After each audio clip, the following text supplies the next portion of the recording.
Evening, ladies and gentlemen. I made a rather foolish decision to update a game that I have on my computer while starting Stellaris. This means that they're going to be, they're basically going to be fighting for priority on the hard drive for a little bit. So this might be a slightly longer load screen. Also, for some reason, OBS seemed to be bouncing around all over the place. Again, I feel like I have to apologize for being late more often than not. As it happens, so this is something that I was talking about on the last Surviving Mars kind of vodcast. I've been trying to do so. I wind up talking a little bit more about my personal life than I normally sort of think I intend to. Just give me a second here. I want to crack open a window.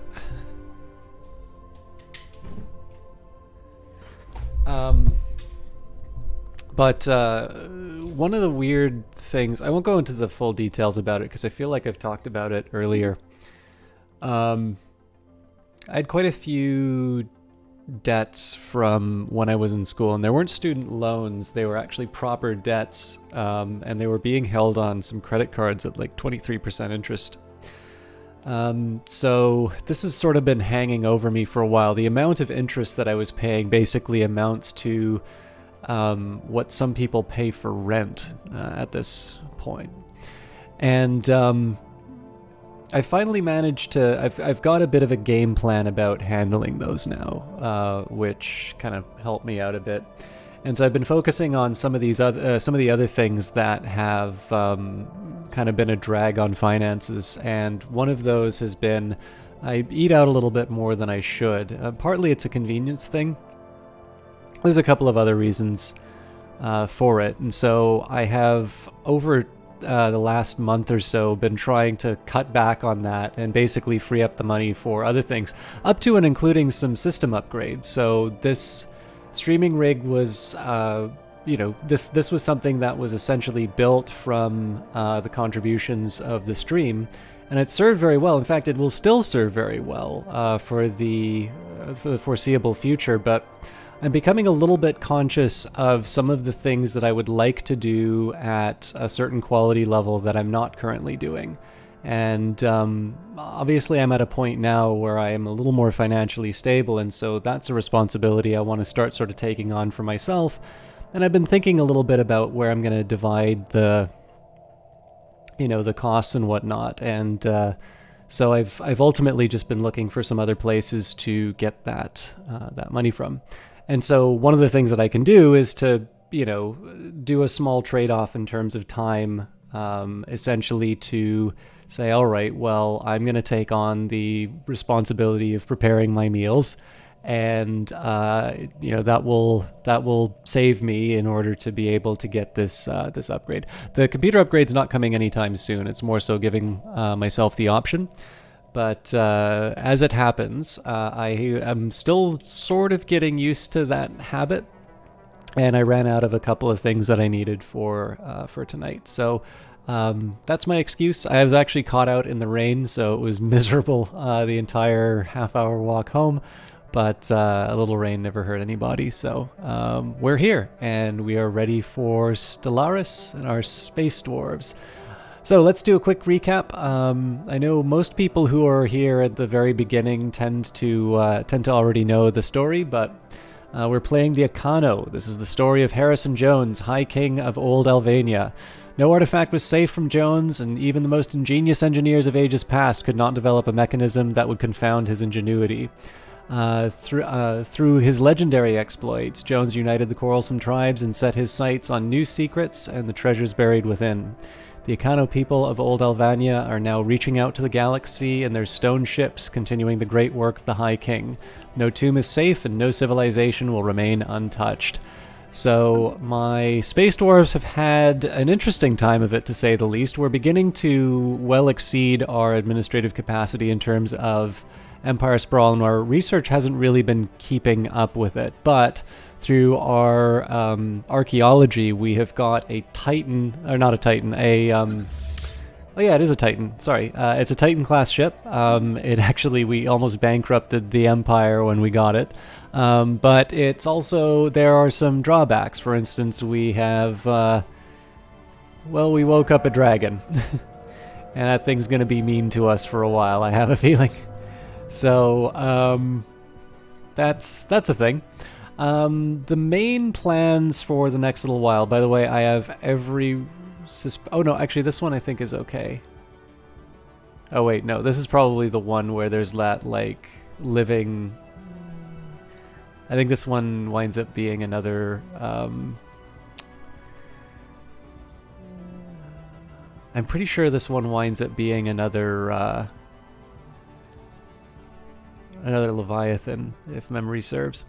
But yeah, a couple of sort of intermediate priorities. Number one, I'd like to get my research back up. Number two, I would like to sort of define my boundaries as a species. I'm not sure if I want to stop at this system or this system. But either way, this is sort of a nice natural boundary for my empire. We still haven't quite figured it out for this area. I kind of need to think of those.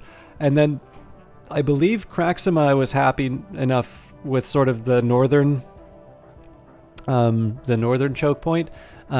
Choke points here are a bit harder to sort out. But we'll figure this all out. There's no rush at the moment. It's been a little odd. We've done 2 or 3 sessions now, and we've not yet encountered any alien species in this new patch. By the way, worth mentioning that this was previously a press. Well, I mean, it is still a press key from Paradox. So it's a very special thank you to them. I am on sort of the main branch now. There weren't any troubles in translating it over. So we'll see what we can find. But yeah, my main goal for this construction ship here right now is to get to probably the Toral system, if I'm honest with myself. And then we sort of need to investigate these upper reaches. One of the things that I may wind up doing as far as choke points are concerned is maybe I'll take the Tiber system, and then we'll find a nice a nice little choke point off to the side here. And of course, we might decide that there are some other opportunities we want to take a little bit later on. But right now, I need to start thinking about where I am going to finish my my expansion, just in order to start focusing a little bit on maintaining my existing systems and getting them some governors and whatnot. So, without further ado, let's unpause and see what we can focus on. So Old Alvania has 3 more pops. One of the things that will work here too, I don't have a lot for my robot pops to be doing at the moment. Do I even have any robot pops on the planet? I'm pretty sure we don't. Construction finalized. That was for Okal Prime. Anomalous readings detected. The atmospheric patterns of Kergaros 3 are highly atypical for a gas giant of modest size. So we'll research that. I'm assuming it was either the generator districts or the Autothon monument. We've got 4 pops before we can do our next upgrade here. So the Empire capital's okay. Our agro world is doing what it needs to do. Construction finalized. They're going to be taken care of up to level 25, but we do need to start thinking about what the next move is going to be there. Do I have any construction ships that are... Sorry, everything's catching up with me here, so...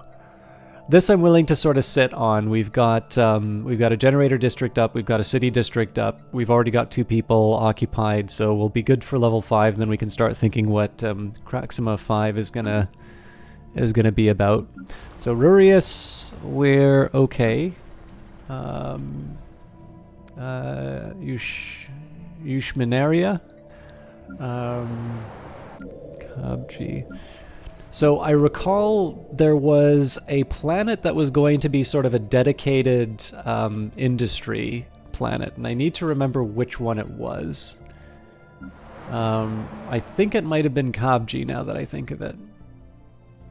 Although that doesn't quite make sense because it's a little bit better for agricultural districts. Possibly Okul.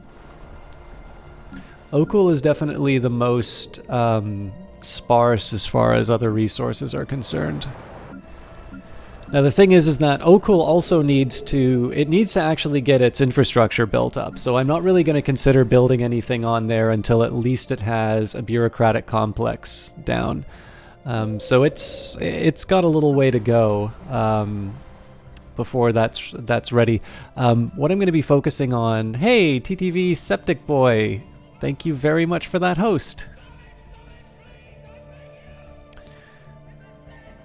But one of the things that I'm going to be, I do eventually want to switch over to specialization, but right now what I've been trying to do is to transform each of the, I kind of have a cookie cutter here. So the ideal layout for one of my planets right now would be planetary administration, stronghold, research labs, alloy foundry, civilian industries, autothon monument, bureaucratic complex on each of the worlds. The ones that have lots of opportunities for generator districts would get an energy grid. Ideally, the ones with lots of opportunities for agriculture will get the percent-based agriculture bonus and so on and so forth. It's less likely that that's going to actually happen. Oh, interesting. So pops plus 30. Okay, so it looks like crime is a little bit more of a factor now in this case. So it seems like crime just goes up as a function of population. Previously, we had a pretty crime-free society. How you doing, Pax? Back again with the complicated games. Well, I was gonna say it's really funny. I really loves games like Doom and stuff like that, but I know kind of my bread and butter is definitely stuff like Stellaris and all of that. But what I find so interesting is that it doesn't really matter. So like when I think of a game like Civilization, I don't think of it as particularly complicated. It's not just like, this is obviously not an elitist statement or something like that. I don't want it to sort of sound like, only casuals play, X. It's just that I've never really perceived a game like Civilization to be like the pinnacle of difficulty in gaming, though clearly it is a more complicated game than what most people will be familiar. I kind of need to recognize, like, it's just my particular background driving that sort of thing. But what I find so interesting is it doesn't really matter what game I play. If I play it long enough, that suddenly it sort of moves it kind of moves the I guess the goalposts, and either I have a lower expectation in terms of what counts as a complicated game, or Paradox becomes the... I have not played Command, by the way, my most complicated game I've ever played is Command Modern Air Naval Operations. I've not played that on stream yet. I don't know if I ever will, but that is my current standard. It is in one sense PAX, but if you look at it, the number of entryways to the civilization, like my cohesion is, it's still 100%.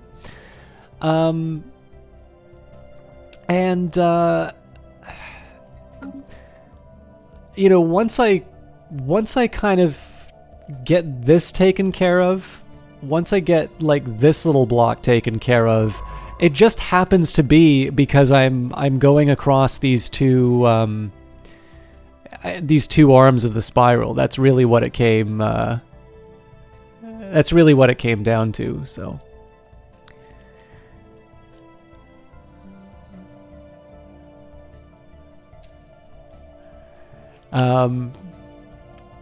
But yeah, I don't know. I think to me Stellaris is such a special game. I think out of all of them, Stellaris really is the best gateway drug for people who like or want to get into the kinds of complicated games that I play. I really feel like Stellaris is the most I think it's the best setup for onboarding players. And Paradox was getting a really good track record on like making their games more accessible to other people. I feel like they took a step back with Imperator. But that's actually one of my few complaints about Imperator. I'm one of the people who really liked Imperator. I realize that sounds like kind of a shill remark, but I thought it was good. I can understand why some people might have been disappointed, but it's a taste thing. What we had assumed was an abnormally small gas giant is in fact not. Beneath a deceptive cover of thick dust swirling in the upper atmosphere lies a regular planet.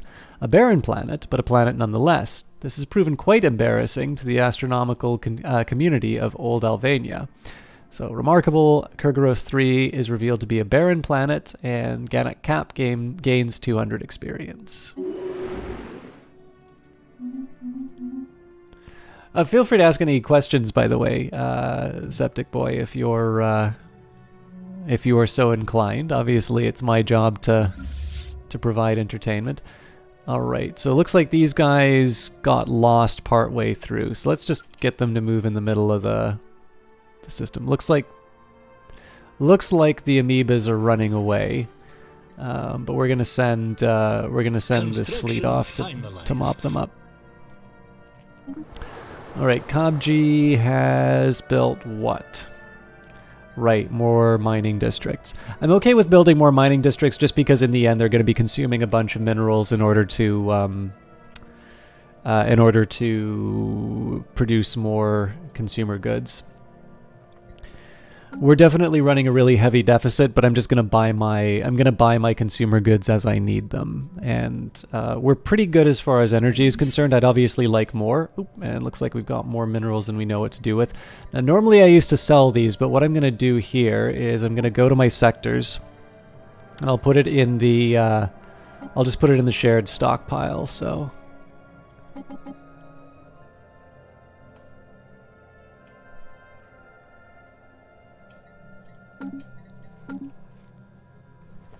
If I need to, obviously, I can always turn around and, either withdraw them or sell them off later. But obviously, we're generating more minerals than we really know what to do with. So, oh yeah, no, I read that you finished your schooling.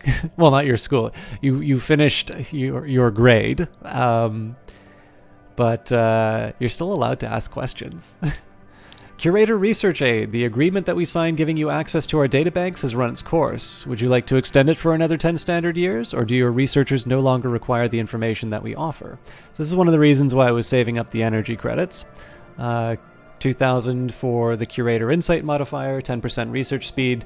Obviously, it would be more beneficial if that 10% was being applied to more than just one research lab, but we'll work on that where we can. Construction complete. Okay, so we've got our volatile modes. This is going to be helpful eventually when when I start upgrading my alloy foundries. But for the time being, this is just more so that I can get the strategic resources. The nice thing is, of course, as I continue to consume them, as I continue to mine them, I'm going to get a stockpile because there is an upfront cost for the strategic resource in order to get them in the or in order to build that upgrade in the first place.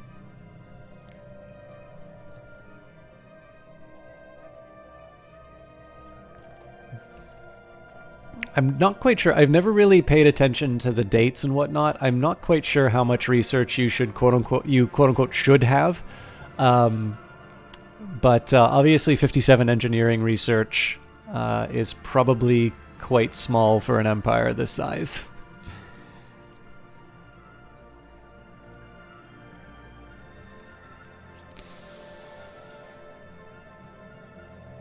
Oop, sorry guys. Something's happening in the other window. I just need to get this moved away. Okay. Scientific progress attained. Damnation. I should have paid closer attention to the consumer goods. All right, let's buy what we can.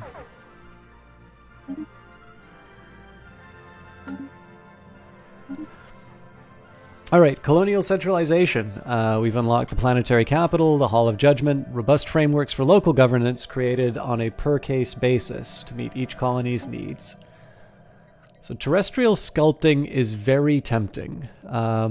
What are some of my other options here? So it's a 75-month research project as opposed to a 62-month.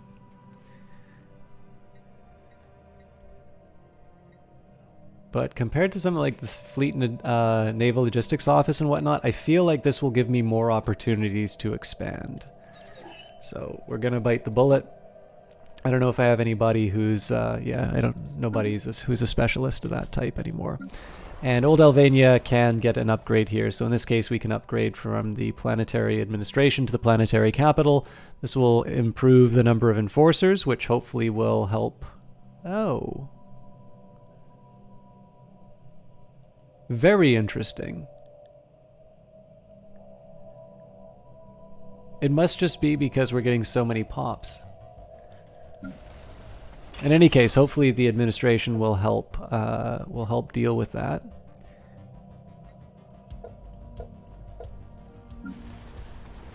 Our agro world doesn't seem to have the same problem. So I'm mildly curious about what's going on with these stability markers, and it's I'm partly just wondering what it is about the overcrowding and whatnot. So we seem to be okay as far as amenities are concerned. So stability is a measure of the overall political stability on the planet.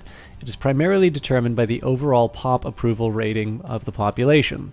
Stability can be reduced by low conditions such as overcrowding, low amenities, and crime. A planet with high stability will have increased resource production, while a planet with low stability will suffer penalties and may experience negative events or even a full-scale result. So I suppose the next question is, what is the deal with overall happiness? So, approval ratings.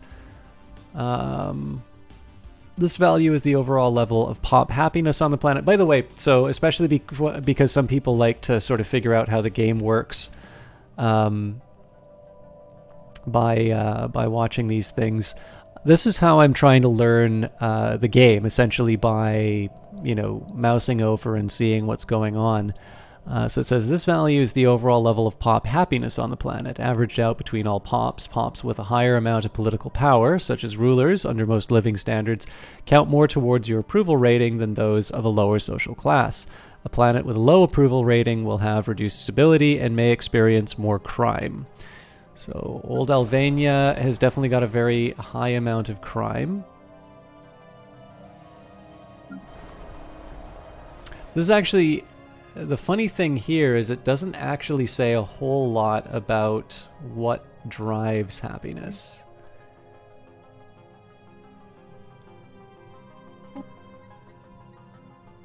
So, it's the consumer goods shortage. So that'll actually go away in 1 month.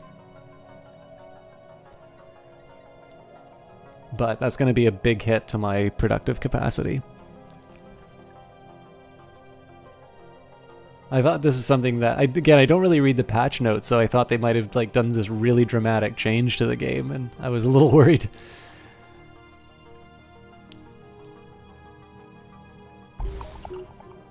Alright, another archaeological dig. This is discovered any other rock. The surface of Ujik 2b is devoid of all life. However, there are indications of a previously thriving biosphere and some interesting tectonic activity which may warrant a closer look.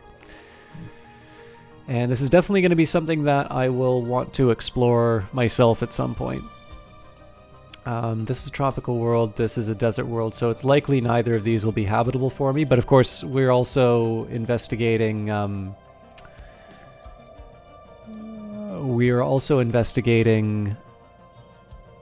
terraforming, so some of these planets may become worthwhile to me. Notice, by the way, we've gone to a surplus of food. That's the effect of running out of consumer goods, so I do kind of need to get on top of this problem. one thing that will help us will be the civilian fabricators. This means I should actually prioritize the mining of the rare crystals. But in 16 months, we're going to get some relief as far as our ability to produce consumer goods. In the meantime, I'm going to have to consider my situation as far as energy credits are concerned. In this case, I might wind up selling a bunch of my my minerals. Okay, so let's build another research station, then we'll build a starbase outpost on the volatile motes. Actually, before I do that, let's build a mining station here first, and then we'll build the starbase second. I do want to get to the choke point as early as I can, but it's a really high priority for me to start mining these rare crystals in order to be able to get better consumer goods production. So we'll knock out another 50 right now. Again, in a desperate situation, I can always sell off the minerals, but... Alright, crime looks like it's back down, so this might have been driven entirely by... Oh, we're low on amenities, but I think that's just because we don't have enough clerks. Yeah. Analyzed. Okay, we're in, I think, reasonably good shape as far as the number of jobs on each of these planets are concerned. I am, of course, going to have to be very worried about my consumer goods moving forward. Okay, monthly gain. What about consumption, though? It's 17.77, so I don't want to risk the deficit. I'm just going to buy these. All right. Let's watch these boys go to work. Hostile reactionaries engaged.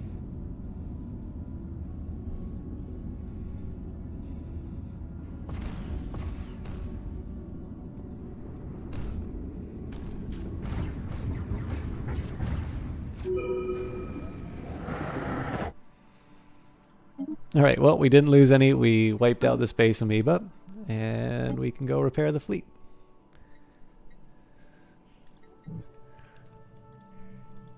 The other nice bonus, so we'll disable the automated exploration for now because we've removed the threat. That was the main reason why I wanted to clear those out. It obviously costs me energy credits, which I'm currently using to sort of buy up consumer goods. But you'll also notice that I gained 1,000, and that's because of the modifier that I have. So in this particular case, I was willing to sort of run a bit of a deficit with the Grand Herald fleet, knowing that I'd be earning some money from killing the amoeba. It would also be giving me access to 2 other systems and potentially be able to see what resources are available there. It may not, I mean, it may not actually amount to anything. It may not be worth it. But it's I'm not going to know that until I actually explore it. Now, once this station is done, what I can do is I can actually queue up new stations on all of the systems here, just because they're all connected. I won't, though, because I do kind of like this model of building a station, developing the resources, building a station, developing the resources, and particularly with research, it's an important one for me right now.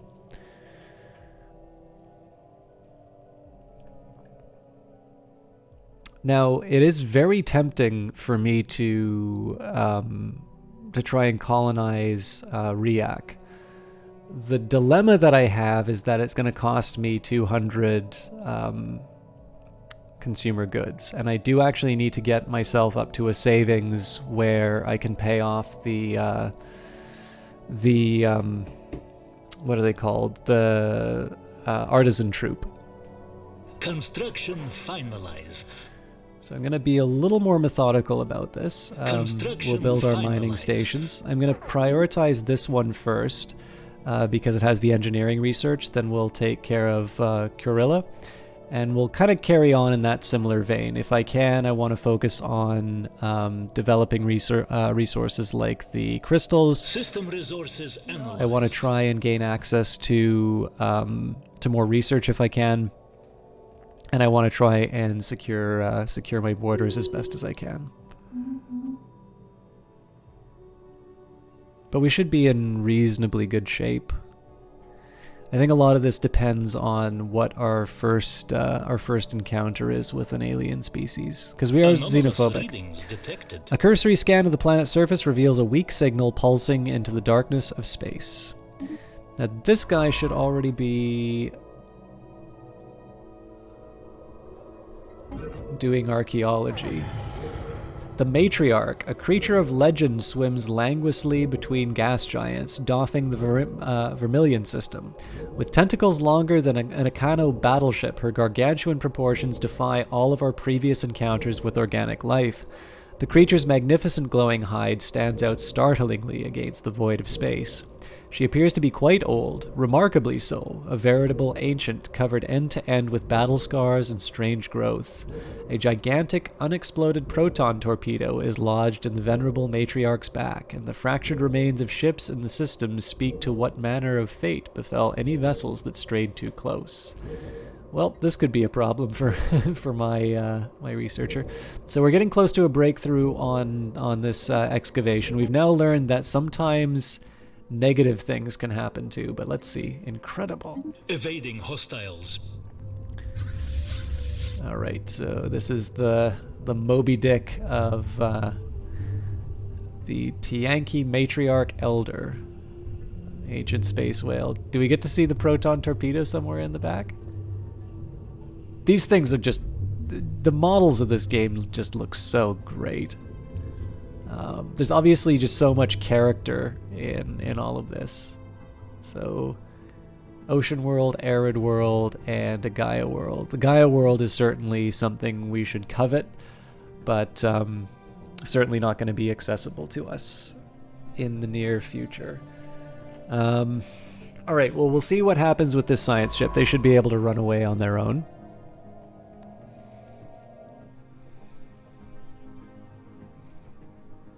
This thing coming after us?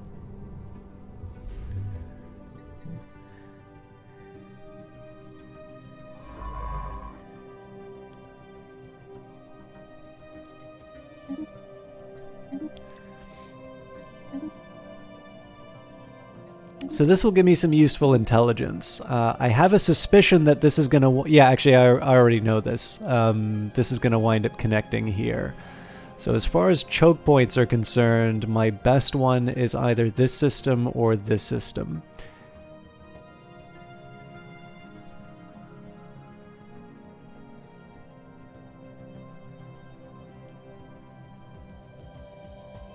And again, I'm playing a bit of a game of chicken with my consumer goods. Scientific progress attained. My ideal situation would be one in which I have enough to pay back or to pay off the curators before I buy more consumer goods. I think that's almost certainly not going to happen. But let's take this one step at a time. So first of all, prosperity. So our only last option. I did not realize we were this far, but interstellar franchising. A focus on franchising allows even the most mundane planet to open thriving dynamic business, providing local jobs and increasing trade value.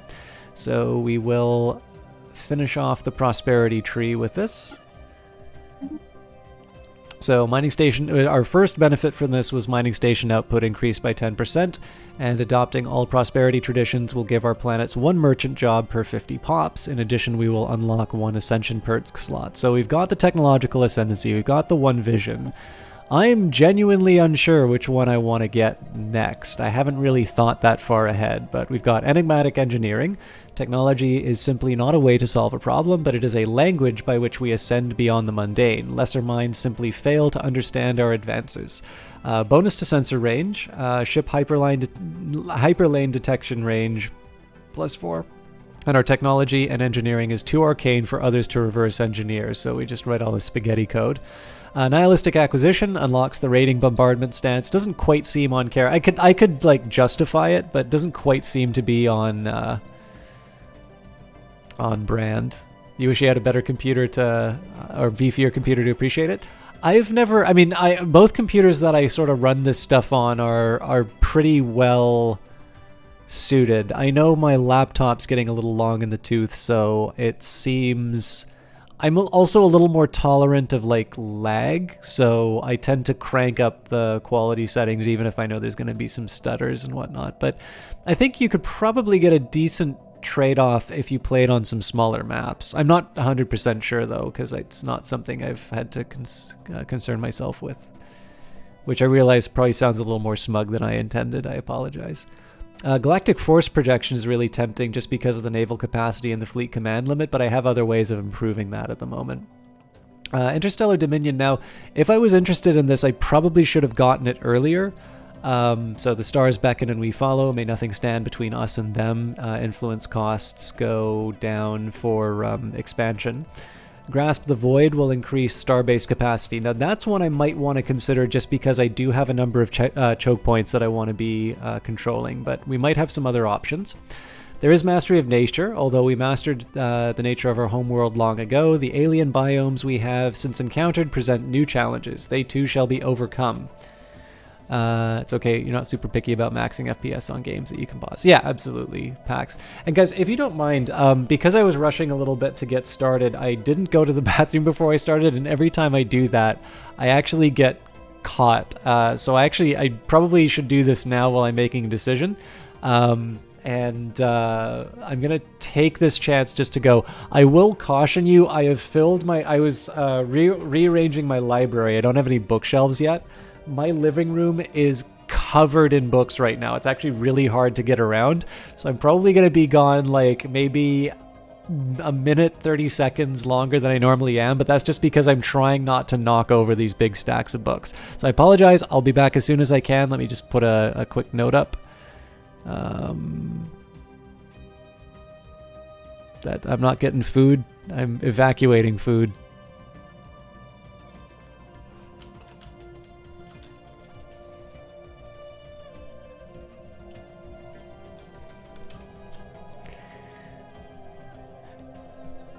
Anyways, I'll be back soon. I am sorry about this, but I should probably get this out of the way now before any action goes on, and we have too many other people. So see you guys in a little bit.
Hey, Falcon. What you can probably hear is the sound of me almost knocking over a massive stack of books and feeling like an idiot. Really sorry about that. Okay. So Mastery of Nature is a very tempting one because the clear blocker cost will be going down. That'll save me energy credits. It will also potentially give me the Mastery of Nature decision, which will allow me to increase the number of districts. This will basically make my planets more efficient. Imperial Prerogative is also tempting because of the administrative capacity. We'll still be above some of the limits in terms of the Empire Sprawl, but it'll be a little bit easier for us. Executive Vigor, I'm not quite sure. The Edict Duration. So this is actually a pretty good bonus. Some of the edicts that I've put in are pretty solid, right? So like things like research grants and capacity overloads, farming subsidies, like all of these are actually pretty solid in the grand scheme of things. It's just that right now I need this influence for other things. And then the same could be said for my energy credits right now. Oh, hello, we've got our civilian fabricators. With pre-programmed nanocircuits, many consumer products can be rapidly assembled in fabricators. So we might actually be at the point where we're back on track with our consumer goods. Let's focus on our research before I focus on more traditions. So, droid workers are kind of tempting because they would be to basically be more effective. They can do most jobs except for ruler and specialist jobs. I think probably going for the cheaper option is best though. So planet build speed plus 25%. Okay, let's see what else we can do for traditions. Transcendent learning makes my leaders even better. Now, I've already got a pretty skilled batch of leaders, so I'm not sure Transcendent learning is my strongest option right now. And because we don't have any subjects and we have no idea when they'll be coming in, I'm not 100% sure that Shared Destiny. So at the moment, I think I'm going to take Mastery of Nature. Also, I kind of like it because it is very dwarfish, right? In this case, we're just shaping the planets. We're already master engineers, and we're making things even more in line with what we need. So, although we mastered the nature of our homeworld long ago, the alien biomes we have since encountered present new challenges. They too shall be overcome. 33% discount on clearing blockers, and we can embiggen our planets by 2 tiles. So let's just see what that costs us out of curiosity. So Mastery of Nature costs us 2,000 energy and 100 influence. It's definitely a costly choice, but it's one I'm willing to put up with. Now, relics. I believe, yeah, the Triumph is still active. I definitely should be focusing on museum exhibits. It's really cool that you get Elgate insights with these now. But for now, I think I'm just going to go back. We're going to do the decision on Old Albania. We will send the artifacts to the museum exhibits to boost our culture worker output.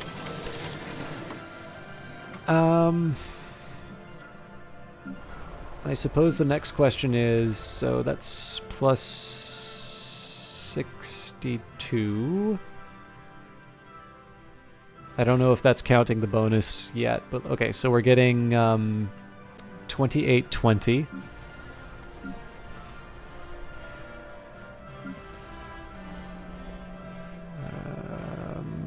None of these I think are even close to what I need. I think we're just going to keep that a Capital World thing for now.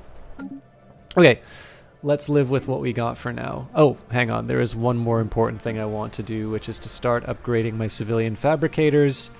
But we are lacking the... Aha! This is why I should have been upgrading these rare... or getting these rare crystals earlier. So I'm going to keep an eye on my rare crystals. I'm going to be able to afford 3 of these upgrades over time. But I need to be a bit careful in terms of how quickly I adopt them. What I want to do is I want to get a stockpile up before I start consuming all of them.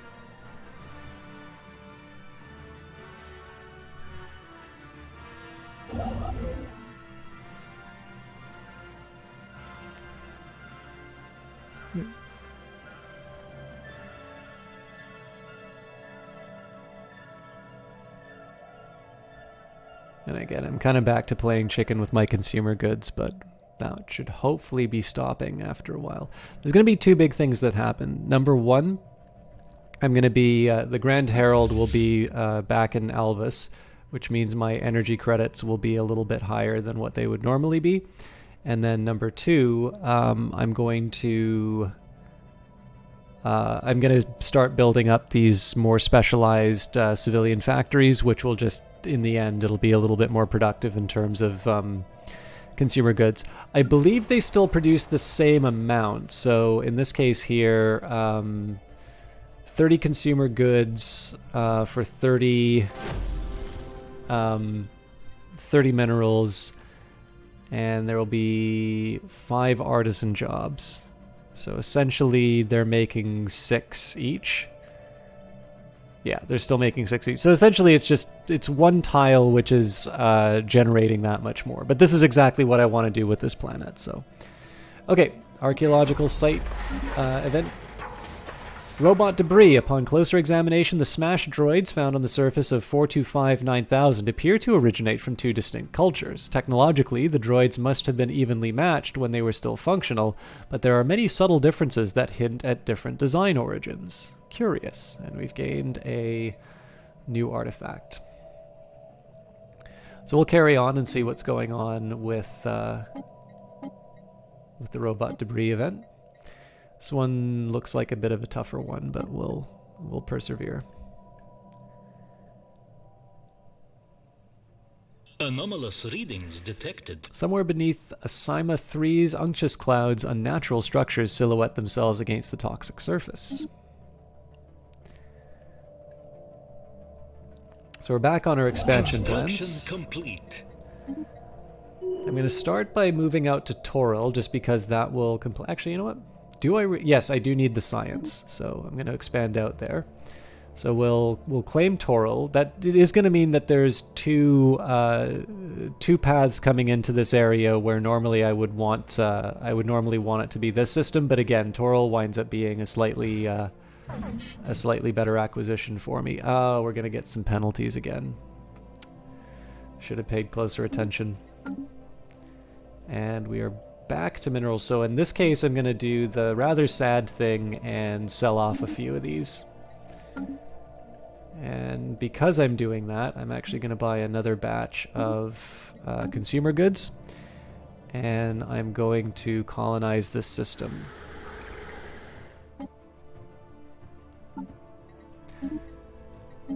So again, this is just because I decided to sell my minerals, and because I bought more consumer goods than I would normally need, I opted to put that towards colonizing another planet. The reason I'm doing all of this relatively quickly is that the earlier I get these guys building these colonies, the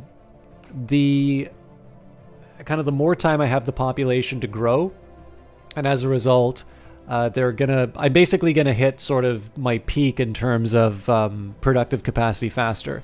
Now there's a penalty for that. It's essentially the reason why my consumer goods are so low, but you know, it's also not the worst thing that I could run into at the moment, because obviously I have the ability to get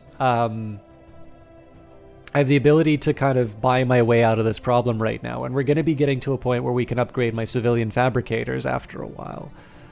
But I do need to consider what my next move is going to be on the home planet, because we kind of have one of everything that I want.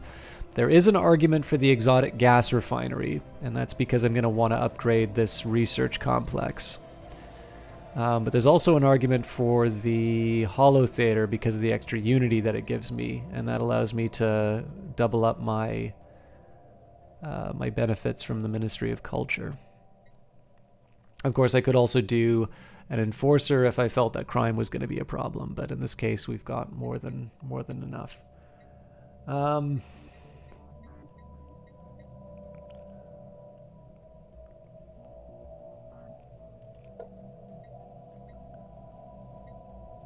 I think I'm going to go for a boring option here and not do any of it.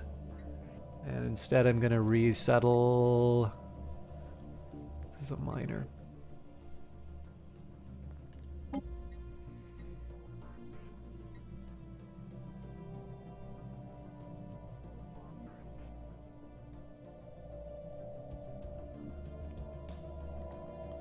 I'm trying to remember exactly.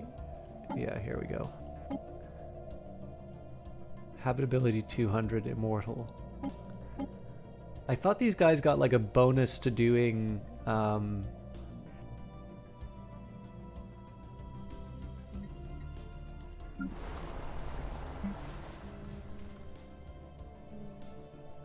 could have sworn they got a bonus to doing.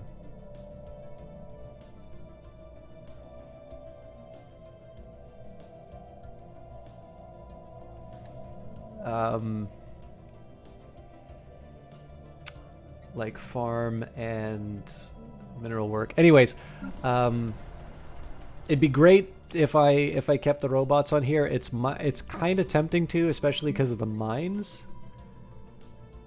Well, you know what? My clerk roles are going unfulfilled.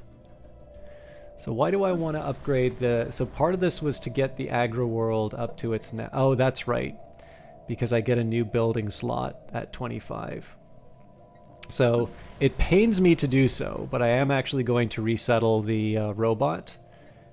And it is going to go to Rurius, and this is purely so I can raise the... this is purely so I can raise the population on Rurius. And I believe this will allow me to finally build a... Alright, that's a shame. I was finally going to build a research lab, but I actually need to build a moat harvesting trap because that's unique to this planet. So I still wind up waiting to be able to... I still wait to build my second research lab. That's such a shame. Okay, so Rurius has... It needs one more... No, it won't need one more job available because the moat harvesting trap's going to add one more job. So it'll have just enough to unlock the 30, and then I need to decide how I'm going to construct the rest of the jobs. Obviously, research is priority number one. What we'll probably do is I'll have to decide between energy or minerals, but one or the other I'm gonna wind up getting them.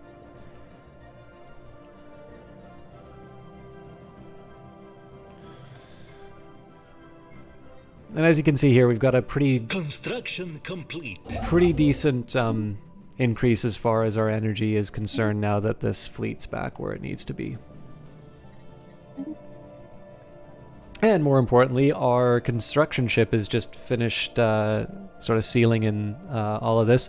I think what I'm going to do is I'm going to get it on sort of an infrastructure kick before we do anything else.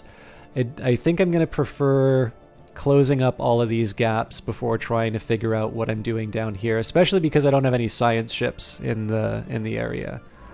We've got one doing archaeology, we've got one sort of focused on the inside here.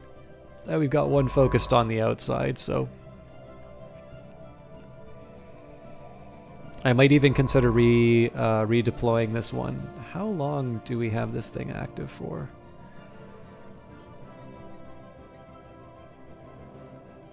Yeah, it should still be fine. I think what I'll probably do is once it's done, I really just wanted to sort of figure out the borders of my expansion. See, VMAS is a really tempting one because of those crystals. Anyways, I did say that this was going to be the extent of my my empire, so we'll do that. We'll build the starbase. And again, my focus is going to be on plugging up all of these gaps before I... before I move ahead. What I'll probably do is we'll finish exploring these, then we'll head back to this arm of the galaxy. Our research has progressed. Archaeology skill +2, a shipboard lab with advanced archaeological equipment, including a vast database supplied by the Curator Order where the new discoveries can easily be cross-referenced. So for physics... Zero G Laboratories is looking a little bit more attractive. So auxiliary fire control is also tempting. Energy nexus would be really good for generating even more electricity and energy. And at that point, I'm just sort of saying is like I'm acknowledging that I have a massive consumer deficit, and I'm ignoring it in favor of in favor of just buying it up. What I'm going to do here, though, is I'll take 0G Laboratories. I'm going to get that just because it's 24-monther, and then I can head to fusion power immediately afterwards. And this is just because the majority of my science is currently being generated from. I think that's true. Let's just take a look. So stations are generating equal to jobs. Social research less so. My jobs are generating the majority of that. And almost all of my engineering research is coming from stations. Now, that's particularly unfortunate because this species is actually designated as good engineers. But in this case here, I will select 0G Laboratories just because that's a way of augmenting one of my primary sources of science. Okay, ComG has an upgrade available first, as well as a new slot. And I think in this case, we're going to go back for our Unity priorities, so we'll build the Onathon Monument. Did I say it was Okul or ComG? I think it was Okul. Anyways, we'll still try the approach of building a consumer goods oriented planet, but we do need to get the population to a point where that's actually viable.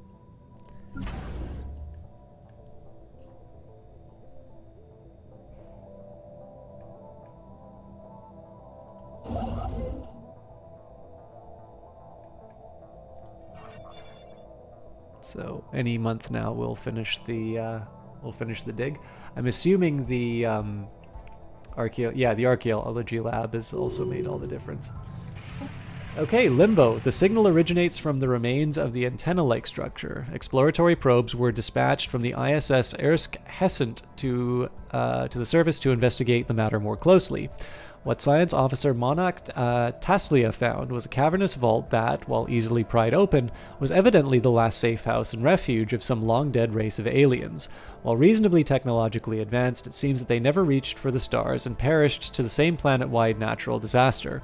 The vault is immense, housing thousands upon thousands of black boxes that the ISS Ersk Hessent has determined to be data storage devices. A special project has been prepared to decode their contents. Alright. So we're not quite ready to delve into the secrets of the Cybrex. We're not quite... Well, actually, the dimensional portal is a more defensible one. Investigate Vermilion. Okay, well, we can definitely do that. And then in Limbo, it turns out we're not dedicating resources to that. So instead, we'll start this research project. And then, what am I giving up physics-wise again? I know I just picked this technology too. I'm going to prioritize the research station output. Afterwards, we can consider doing that other task.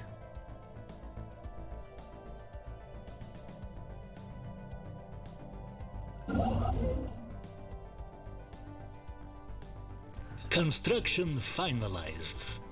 Okay, so the colony ship's on its way to a nice big ocean world. I'm going to have to consider the consumer goods situation in a couple of months. But again, nothing to panic about yet.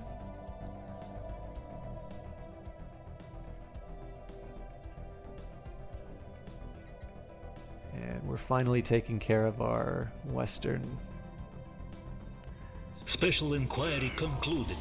The vault is a tomb for hopeful immortals. Science Officer Monarch Tislia asserts that the huge blocks of ternary code found in the databanks are neural images, digitized brain scans. Doubtlessly, the aliens of Elphilion 2A considered this to be their only shot at any kind of survival following whatever calamity befell their planet.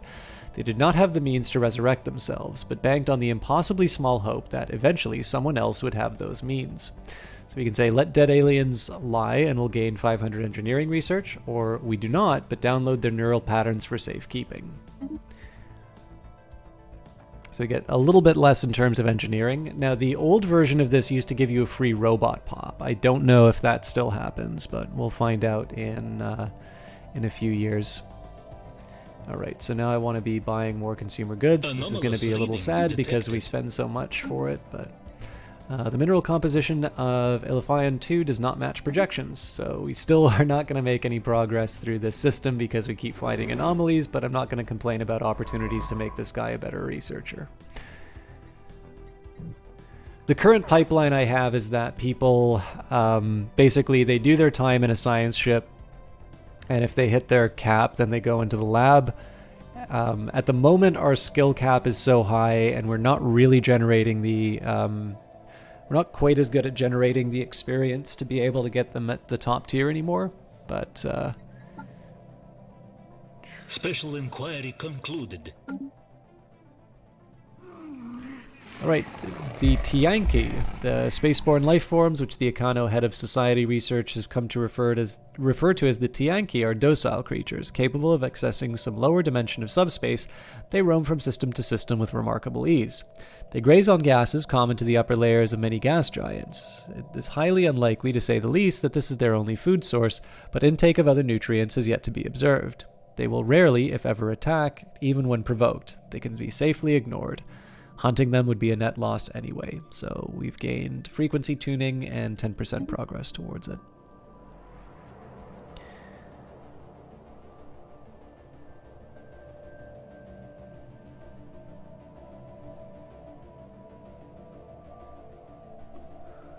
So just trying to think what our next goal will be. So we're still good as far as population is concerned. If anything, we've actually got too much infrastructure.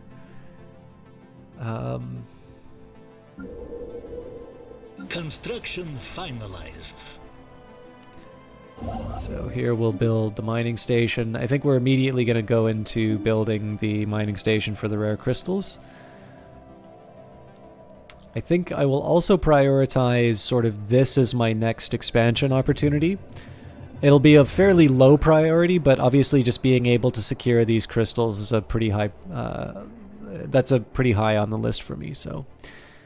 Teachings of Warriors. Across the barren fields of Ithilien 2, there are indications of old battles being fought. Beneath the lifeless ground, our researchers on the ISS Ersk Heshent have found bones, metallic shards, and most surprisingly, a container filled with documents. If we send the documents to our homeworld for translation, we could potentially learn more about this war and who fought in it. It would also be possible to simply sell them off as antiques. So we would gain 1500 energy for this, but again, energy is one of these resources that I'm generating quite a bit of, so I'm very reluctant to go for something like that. Again, there's an argument for it because in the end, energy is translating into...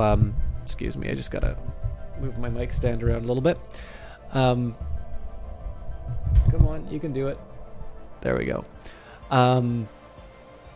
I do still need to buy consumer goods, but in this case, I think the technological benefits are too high for us to ignore, so send it to our homeworld for research. And what are we looking at? So 48 months, that's a little too much for me.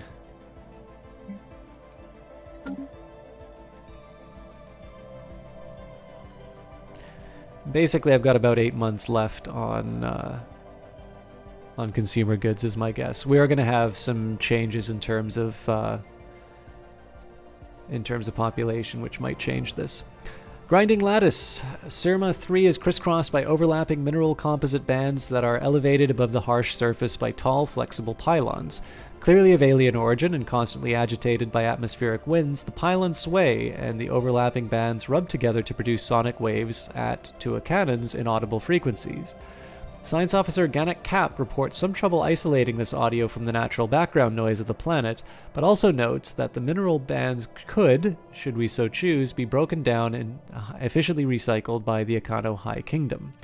So make preparations for salvaging the mineral bands, and this would get us 6 minerals. Now, whether or not I want to take that is another question. Right now, the enigmatic fortress is our natural blocking... natural choke point for the systems here. Of course, we'll get some social research for studying the aliens when the time comes. Okay. Again, it breaks my heart to do so, but I think I do need to sell off some of these minerals. just to make sure that I'm going to be able to keep in consumer goods. But I am going to wait a while before buying those consumer goods. Normally, I'd prefer to take the minerals and put them more towards productive use. The reason I'm not banking them as often, one, because I have other priorities, but also because my shared stockpile, I still have a bunch. I mean, I suppose I could build local stockpiles. For some reason, every single one of these planets gets negatives in minerals. Oh, I know why. Because the stations are producing more.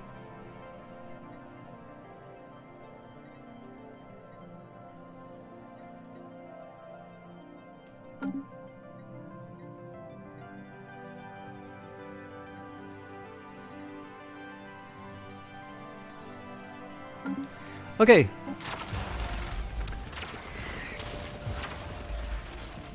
Battlefield 425-9000 does not seem to have been simply a dumping ground for broken droids. It may have served as an actual battlefield where they were destroyed. The many layers of debris suggest a series of very intense battles waged intermittently across the better part of 2 centuries.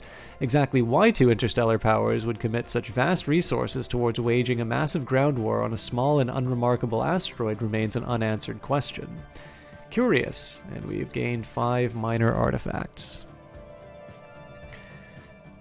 So, again, it's a high difficulty challenge, but we are still above that difficulty because of who my scientist is. Finalized.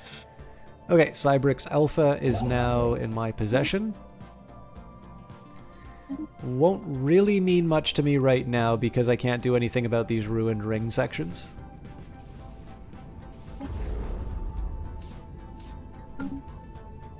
But, you know, one day.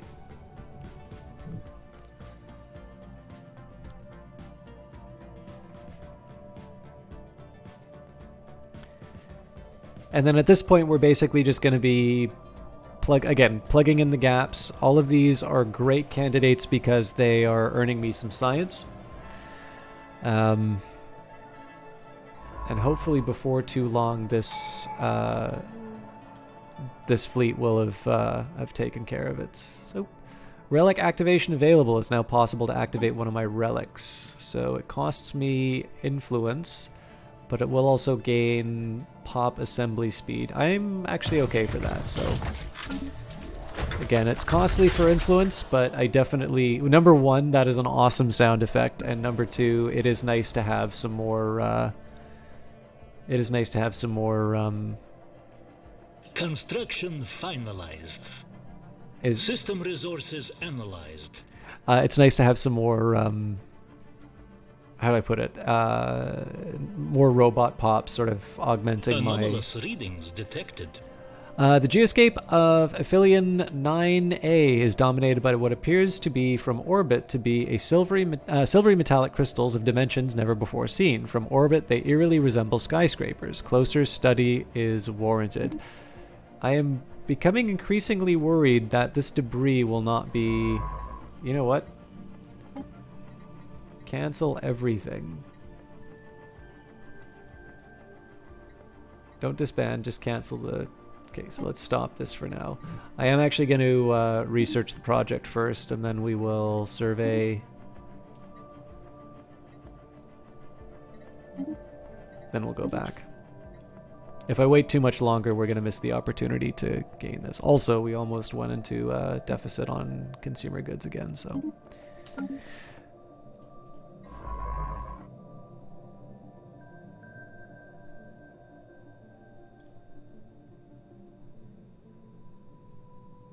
But yeah, so the pop bonus for the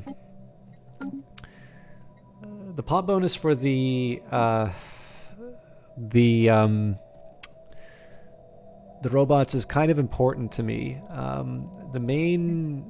main justification is it's helping me hit certain milestones in terms of being able to build up these planets, and then. In addition, like, we could be higher on our food. single digits is not necessarily the best performance when you consider that we have a planet dedicated to agriculture, and is already receiving a percent-based bonus. So, anyways, the Psi Menace have made themselves aware. So we have encountered some type of alien vessel in the Pennock system. These strange objects have been flagged as the Psi Menace until we can learn more about them. We should proceed with caution. So let's just take a look at what they look like. Pennock, where are you?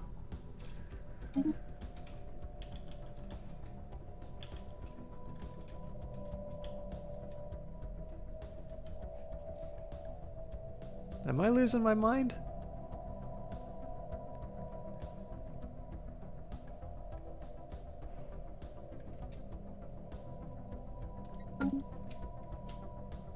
There we go.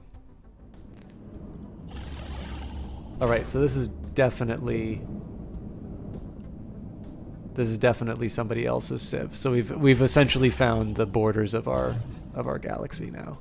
Sorry, of our systems. So this is this would be the better option for the choke point, just because we know that the Tianki matriarch is going to be guarding that for us. And so instead of heading to Legiz, what I'm going to do now is I'm actually going to grab the land that I can, because if we can block these guys, we'll be in good shape. Also, this is going to be an interesting little race. So we'll investigate. We'll see if they can translate our stuff in less than 5 months. That means they have more social research than me. One of the reasons I'm doing this right now is to get my influence up, because I'm obviously going to need quite a bit to be able to move. So the worst case scenario, we grab Kurgaros, and that kind of becomes our defensive position against whoever this is. In the best case scenario, we go straight to Sirma. And of course, it's worth remembering that we've been waiting for an encounter with another species precisely so we can show off the Titan. So if we have a border dispute, that's not the worst outcome.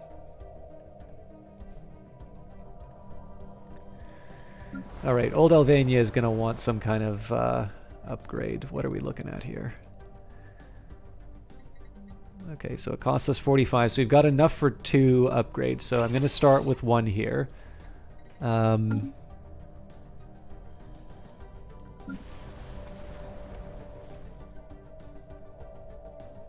genuinely unsure where I want to do the next upgrade. I kind of want it to be on...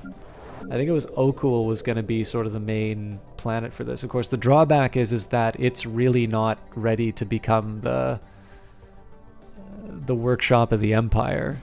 So I might kick the can down the road and go, well, see, Discourse seeding in progress. Rurius is supposed to be getting a lab next. Surplus analyzed. I think we'll just wait this out for a little while because we don't have quite the slack The in the dialectic populace. will spread.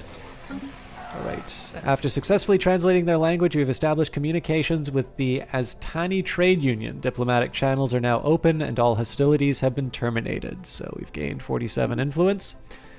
Alright, so the Aztani Trade Union, they're a trade league, corporate authority, ruthless capitalists. Ruthless capitalists are willing to go to any length to acquire more wealth and resources for themselves and their empire. They tend to avoid evenly matched fights, preferring to pounce on the weak and the helpless.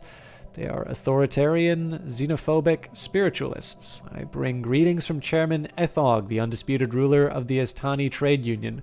Respect our borders and keep out of our affairs, and perhaps our mighty fleets will refrain from visiting your worlds. So... we do not care for your frivolous morality. Keep out of our way, or we will make you, or we will not be held back, Aztani. Keep out of our way, or we will make you. We have learned of a new strategic resource encountered on Tier 3. Where is Tier 3? Oh, in the territories of the Aztani Trade Union. Okay. So presumably they're going to kick me out of their borders. So let's get out of there right away. A couple of days have passed since we first made contact with the Aztani, and now they are sending us a message.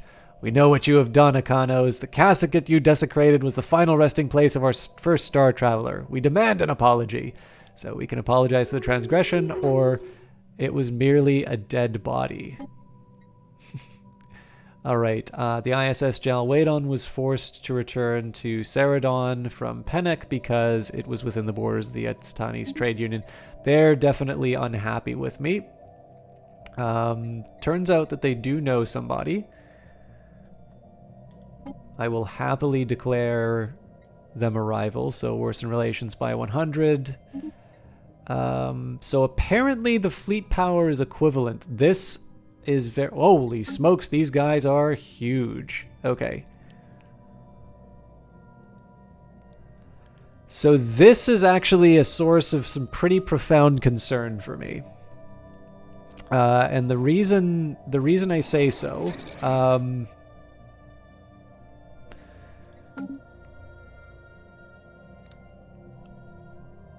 I have a huge advantage in the fact that I have this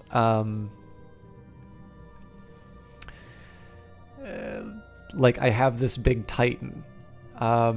So the fact that they're equivalent to me without that Titan means that they've either got some kick-ass technology or they've got a really big fleet.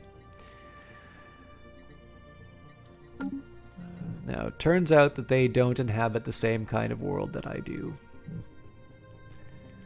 Yeah, I gotta think a little bit about what...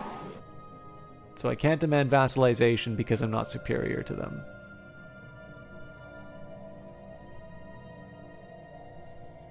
Yeah. For now, I'm going to enjoy Cold War. And I'm going to see what resources I can sneak away from them over time. As far as...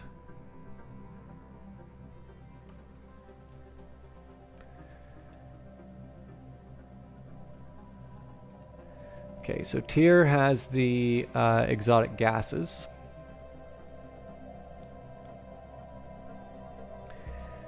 So realistically, there's not a whole lot for me to take within their borders. As far as choke points are concerned, really it's Slugenia is the only one I would really want to take.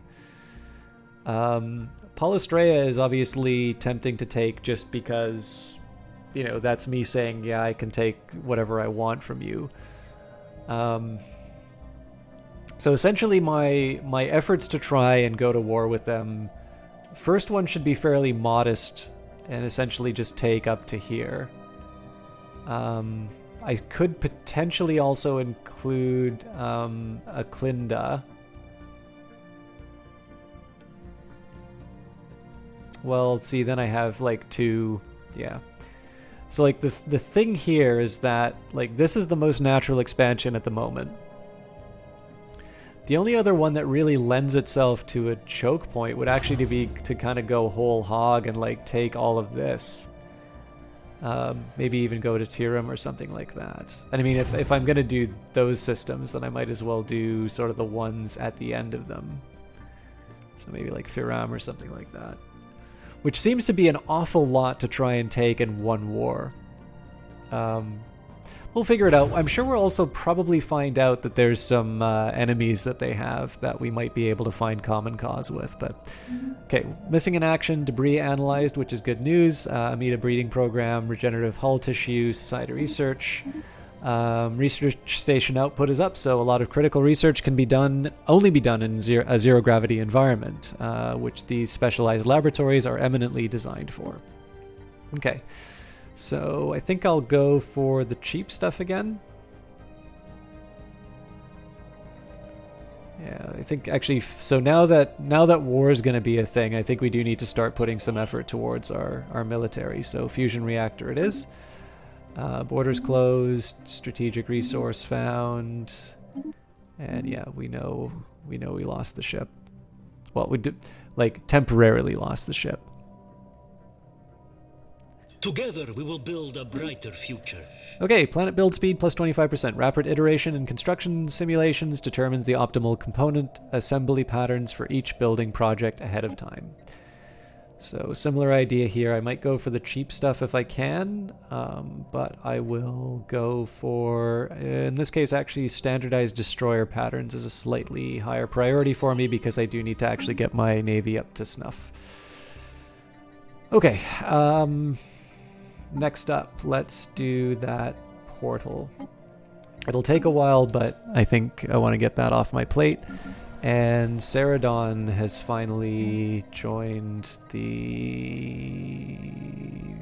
party. I hate to do this. I am going to throw up a civilian industries on this one. I'd normally like to do something like an Autothon monument, but I do kind of need to prioritize a little bit better. And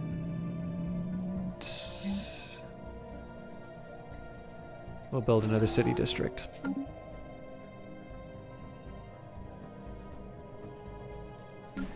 I'm still not 100% sure what I want to build here. Esteemed High Queen Ilmas II, a decade ago the Akano High Kingdom pledged support to the artisan troop, and so you have. The time of your patronage is coming to an end, but we'd be remiss not to ask, would you care to renew your subscription to the finest arts and crafts in the galaxy? So it's 3,000 now. Again, it makes me cry to do so because this is really not the best way to earn that, but it is a deal.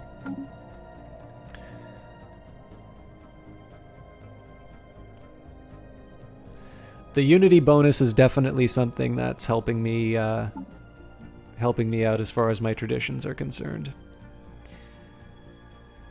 Now the big question is if I go for supremacy or domination.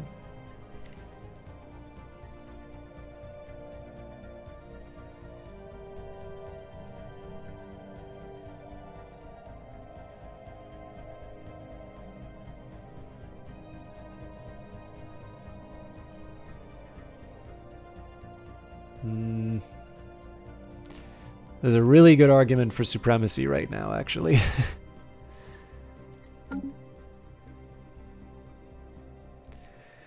The next question that I have is, when do I start building more of my fleet?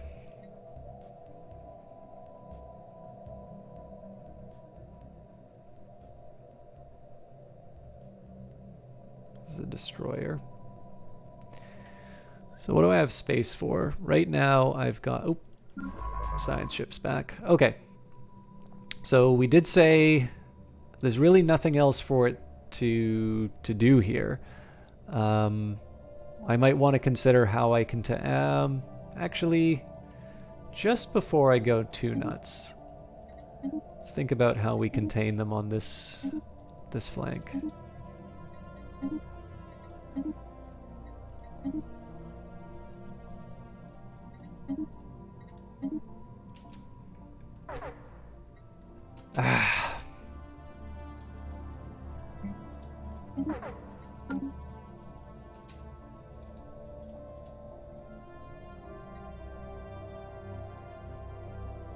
I know I'm getting a penalty because of my... Construction complete. Oh, maybe not.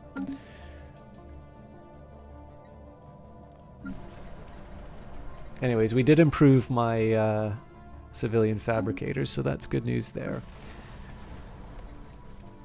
I think I am going to reserve this world for... Hang on, we got another robot, so we can resettle... Oh, no, I can't because I don't have the money for it. Next month we'll be able to afford to... There we go. So I'm kind of stacking the deck for Rurius here. This is just so I can build a lab.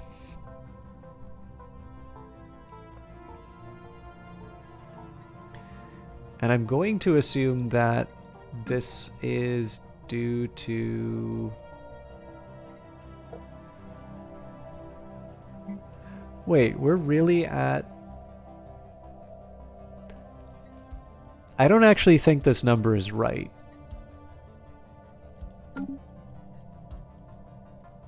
I'm very curious what'll happen when the month turns over here, because I think this should be a positive number. Oh, actually, it may not be. And it's probably because there are farming jobs on the capital that aren't. Oh, maybe not.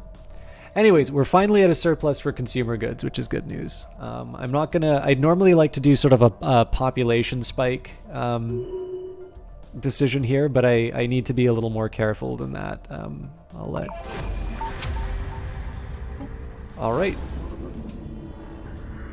The treaty. Our archaeologists have learned that after a long and bitter war, the two empires inhabiting this corner of the galaxy some 200,000 years ago signed a treaty compelling them to settle all future disputes with arranged and highly regulated combat engagements between robotic armies.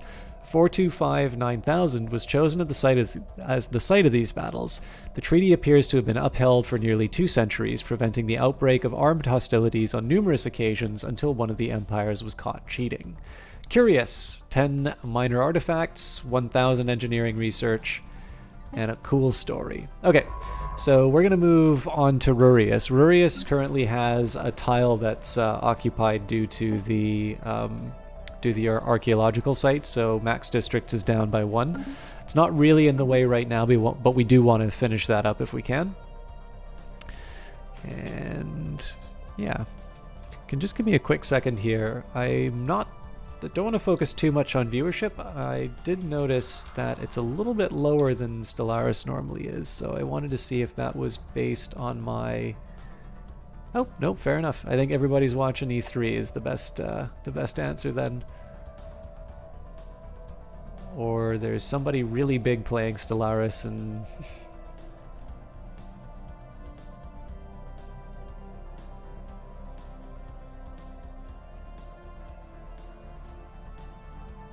Yeah, no, apparently a lot of people are playing Stellaris tonight. That's really cool.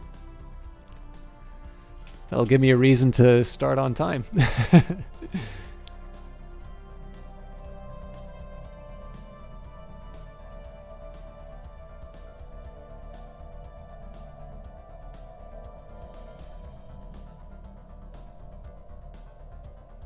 Okay.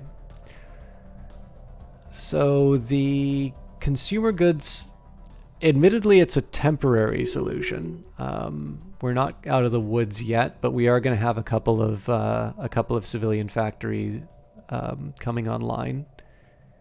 You know, actually, at this point, I think I can justify building the holo theaters. And the reason I want to do that here rather than another research lab is I have the Ministry of Culture, so I do want to focus on something that will actually improve my ability to... Special inquiry concluded.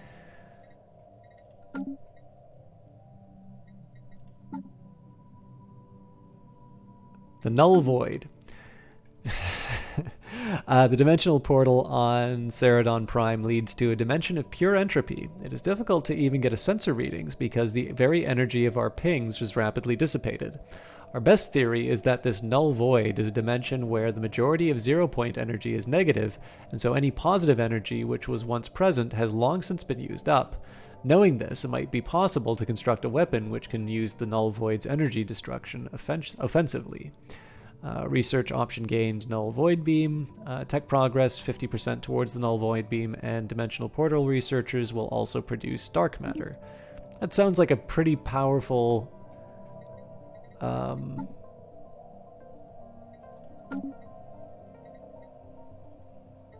crap, which one was I? Yeah.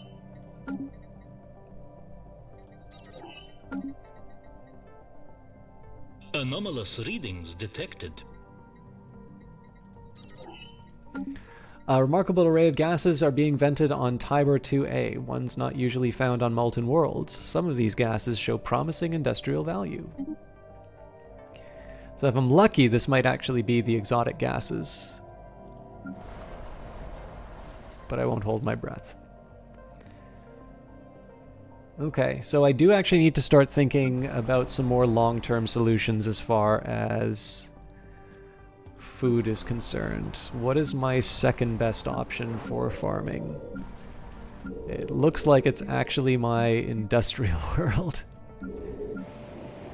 Oh no, it's Riak. Construction complete. So in this case, I'm just going to run that deficit because Riak will be my next farming colony. Okay, now these guys look like they're in good shape, so I would normally want to build a fortress at some point. Alloys would also be a priority, but right now I'm thinking... So let me just double check this. We have the Unity production, we've got civilian industries, we've got the bureaucratic complex. They might get an energy grid, but the 6 isn't quite enough for me to say that that's a must-have. Now the drawback is that this is going to throw me right back into deficit for civilian industries, but we do need to get some research online. This planet's in a good space to get that done. So let's finally build our second research lab. Extremophilia. Gannett Cap and her crew have made a surprising discovery on Tybor 2A. The molten planet is home to an exotic array of extremophilic microorganisms. These bacteria live deep inside the volcanic vents that scar the planet, thriving in the extremely high temperatures produced there. This unprecedented find is our first known example of organic life forms flourishing on molten planets. Moreover, the extremophiles on Tybor 2A are in fact responsible for the rare gases detected in the atmosphere, producing these valuable compounds as a byproduct of their metabolic processes. Okay, so this is definitely a priority for locking down. Of course, this does mean that there's a lot more expansion in my future than I was planning, so I need to prioritize. Again, Sirma is priority number 1. Construction complete. The nice thing is, once I claim Sirma and Tybor, that means that I also claim all of these worlds. So, okay, Old Albania has built the Hollow Theaters. So this is the real drawback here, is that there's going to be 2 sets of demands for consumer goods on Old Albania, but also on the new research system. Okay. The Bakata civilization encountered. We have detected the presence of a pre-space civilization on Tybor 1 in the Tybor system. They are in the early industrial age, with electricity and internal combustion engines gradually coming into widespread use. We could consider building an observation post above their world to study them more closely. This will be good for science, but at the moment I'm going to hold off. The Arctic world should mean that I'm able to colonize them, though. Maybe we'll just take it over. Get some slaves.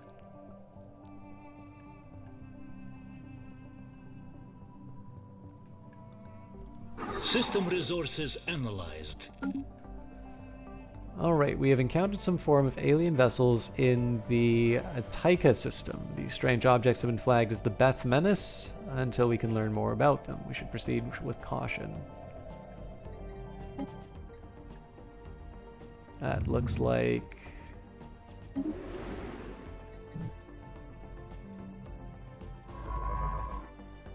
Yeah, no, this definitely is another whatchamacallit,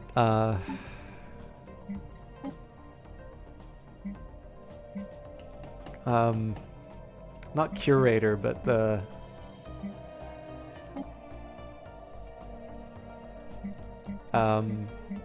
enclave, I think is the right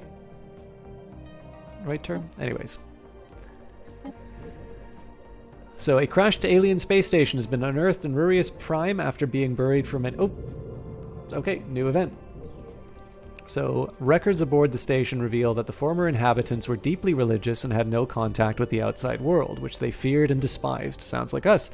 Every aspect of their lives was governed by an omniscient oracle who scribed their destinies at birth. Divine will decided everything from their choice of partner and occupation to the minutiae of their daily lives, leaving them with little individual freedom. Most were afraid to diverge from their destined paths, as all who did perished under mysterious circumstances. So the setup for this was a crashed alien space station has been unearthed on Rurius Prime after being buried for many millennia. The masterful construction previously held self-contained arthropoid civilization of millions. Their dead bodies have been preserved within the station, making exploration of the otherwise magnificent interior an eerie endeavor. Though the cause of the civilization's demise is not yet clear, the inhabitants perished suddenly well before impact. Someone died peacefully clutching tiny idols, while others, bearing weapons, suffered violent trauma. It looks like this will be a breeze for chapter 2.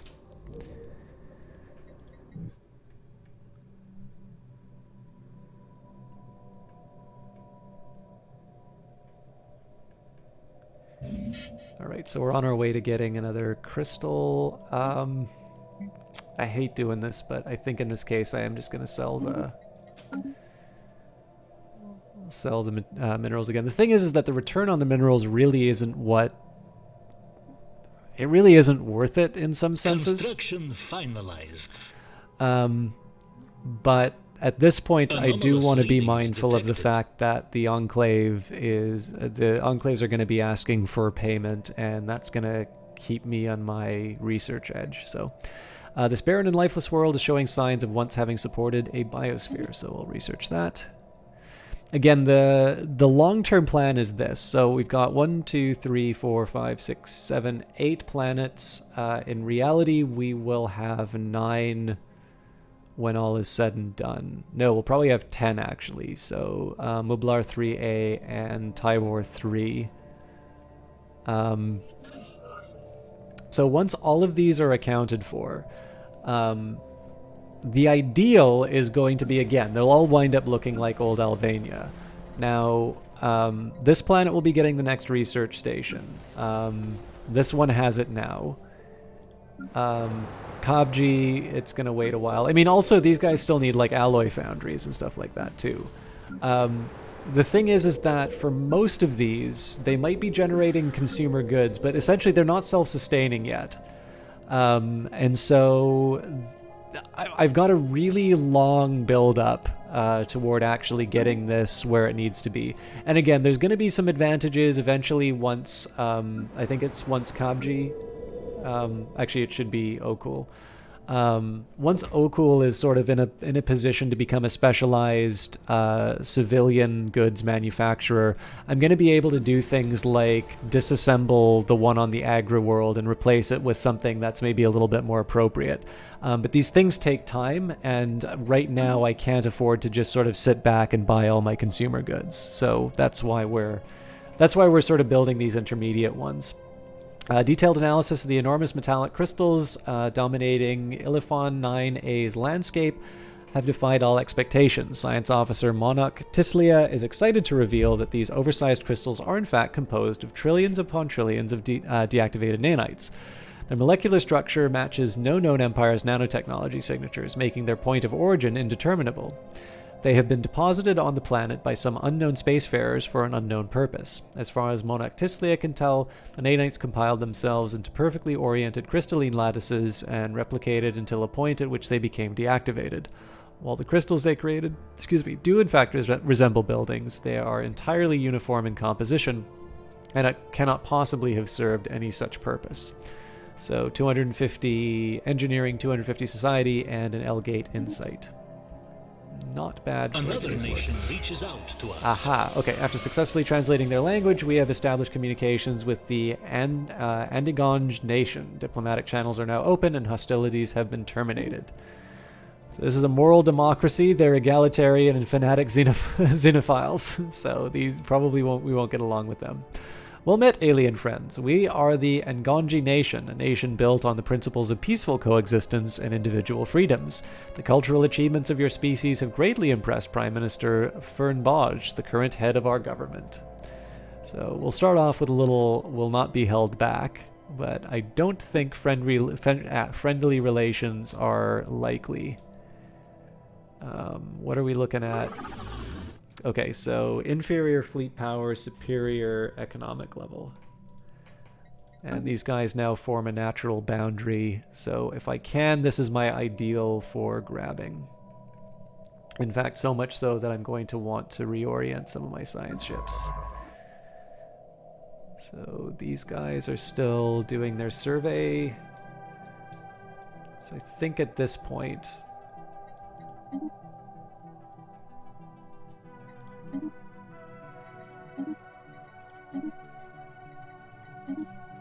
It's, I think, pretty... Construction complete. It's definitely pretty optimistic for me to think that I'm actually going to be able to pull this off, but I want to try and close this distance as well as I can.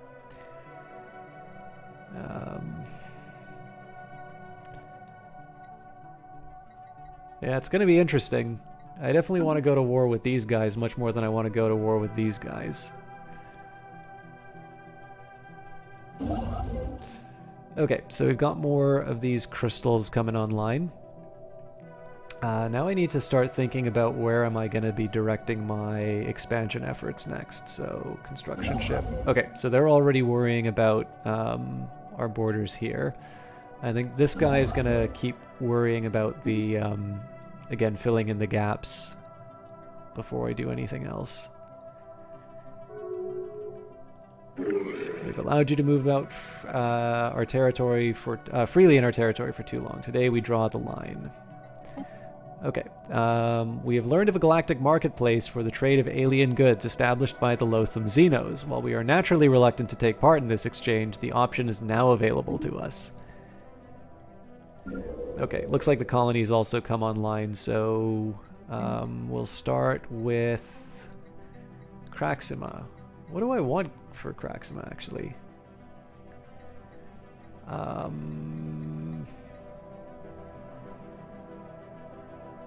Well, the crystalline caverns are pretty much a no-brainer here.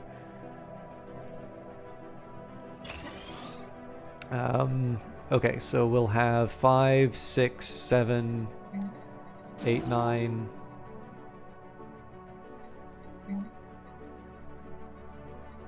10, 11.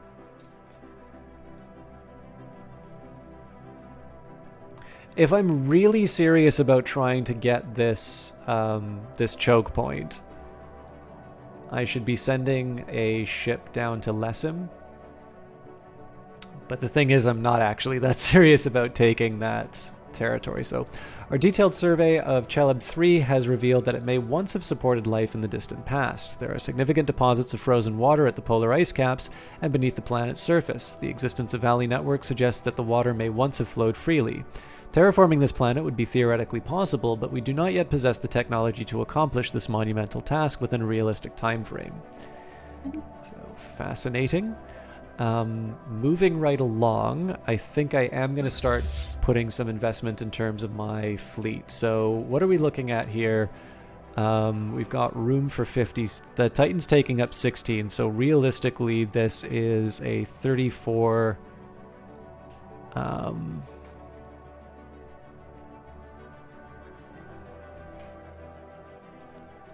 Okay, we've got 34 available, 17 of which are already taken up with corvettes. So honestly, the answer here is 6 more destroyers. So let's just knock those out.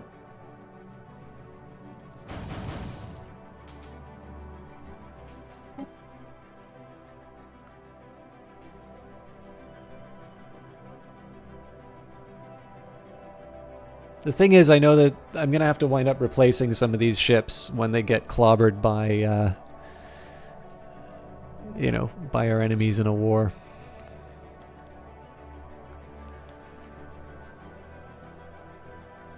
System resources analyzed.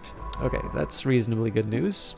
Okay, terraforming gases. There's no simple solution to the problem of the macro scale reshaping of planetary crusts, only bigger trowels and orbitably deployed drills. So this will give me some options for planets within my borders. Next up, food processing facilities are going to help me with my food problems. So this will give me 15% bonuses on food from farmers. This is one I've been waiting for a while, and as it happens, it's a biology skill, so this falls right in this guy's specialty. So in 22 months, that may be sufficient to overcome my food problems, but I won't necessarily bank on it.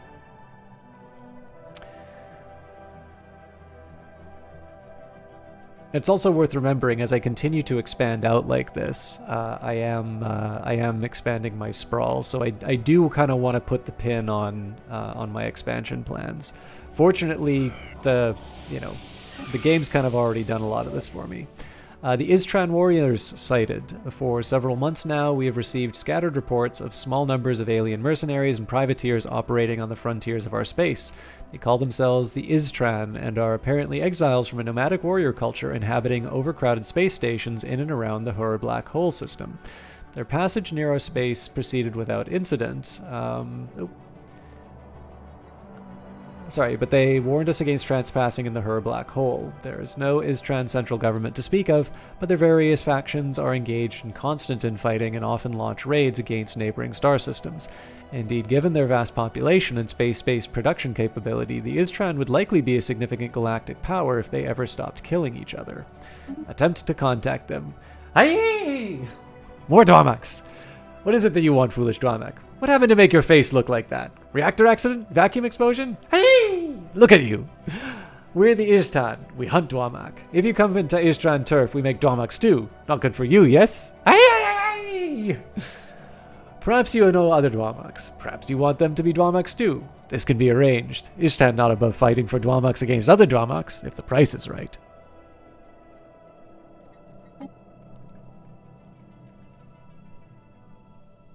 Okay, so things are shaping up. I'm feeling okay about my current state. Oop. Destined for defiance, the archaeological team has made an unexpected discovery. Embedded within the station walls is a hidden surveillance system that seems to have been feeding visual and auditory information to a single point somewhere within the station's core. Someone was monitoring the disciples at all times, even in their most private moments. In some places, the equipment has been torn out or sabotaged. Closer to the central hub are signs of violence and disruption. It seems as though at some point the inhabitants discovered that they were being monitored. So we're getting sort of some natural boundaries. Because these guys are economically powerful, it'd be really cool to turn them into some kind of a tributary, but that's maybe getting a little ahead of myself. I'll worry about locking down some borders first.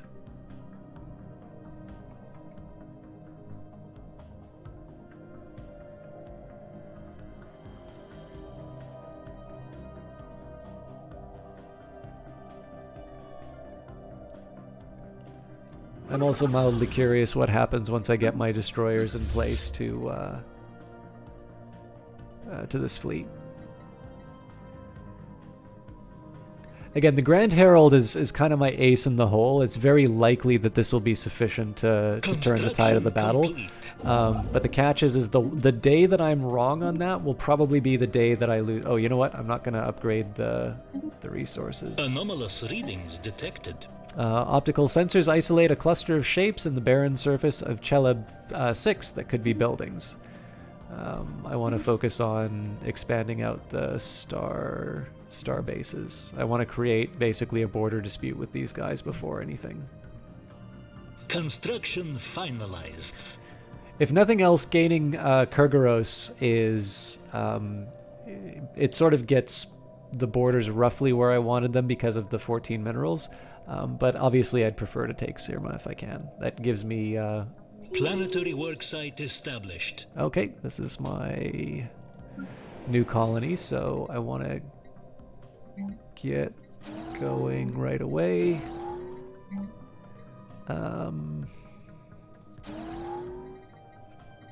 Okay, so that'll be good for our next upgrade. Then we'll see whether or not it's civilian goods or an Autothon monument that I put down. These guys, I'm actually willing to invest in the infrastructure. And I think, as much as I'd love to sort of gobble up all of these planets, I'm going to move out to these systems. And that's one, just so I'm able to finally get one of these orbital observatories built. But again, that's after Galaman has finished its research. And as you can notice, our research has sort of gotten a kick in the pants thanks to the construction of our second research facility. We'll kind of be doing that a few times over when I can.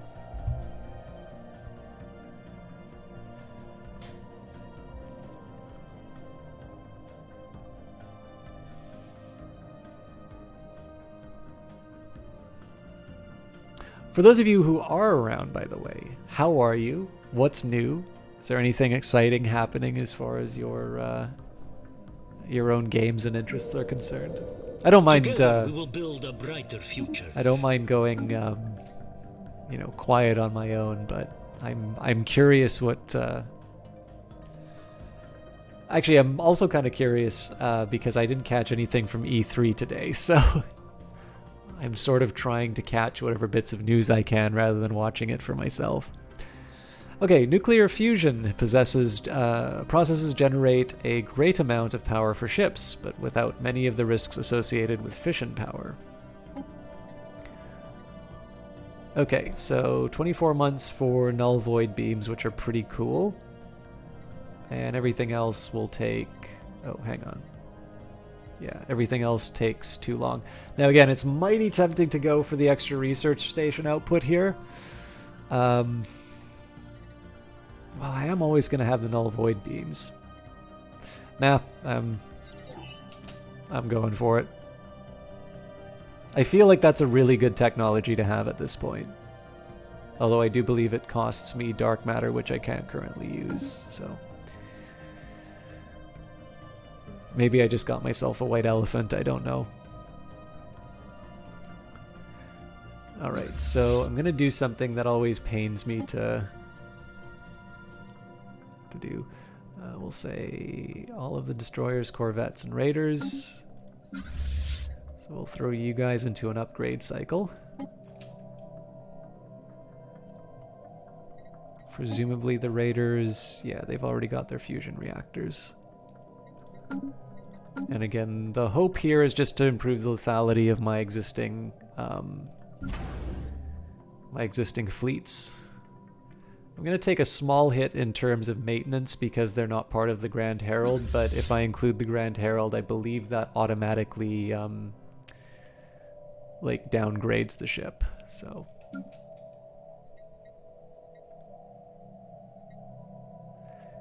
yeah, all of these negatives down below. So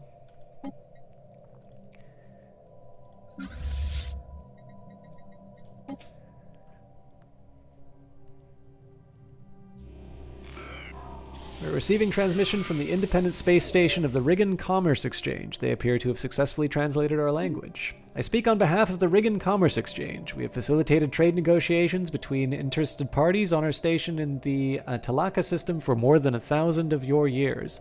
If you happen to possess more resources than you need, we are more than willing to take it off your hands. You will be duly compensated, of course. Let's just take a quick look at what the deals are. I believe normally they just wind up... we wind up buying from them, but...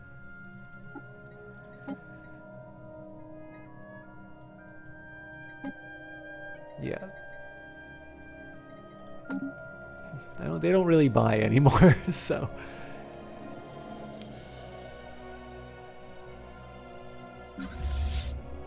So we've got 3 destroyers, 4 destroyers, I need 3 more.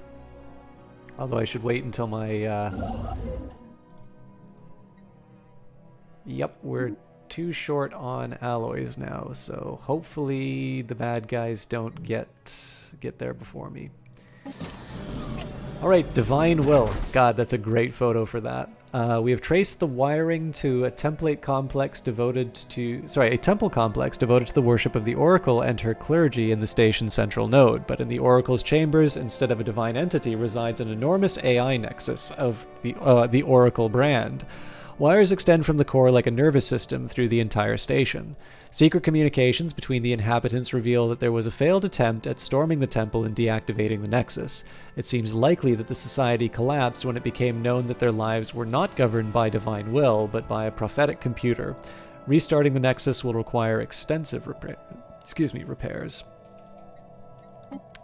If I lose the planet after this, I'm going to be very upset. Alright, so I'd like to build more destroyers if I can, but at this point we are choking down a bunch of alloys to upgrade all these guys.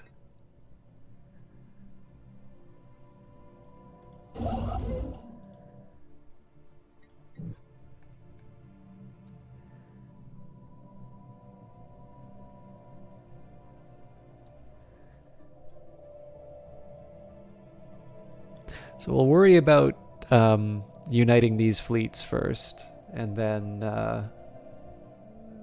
my next concern can be about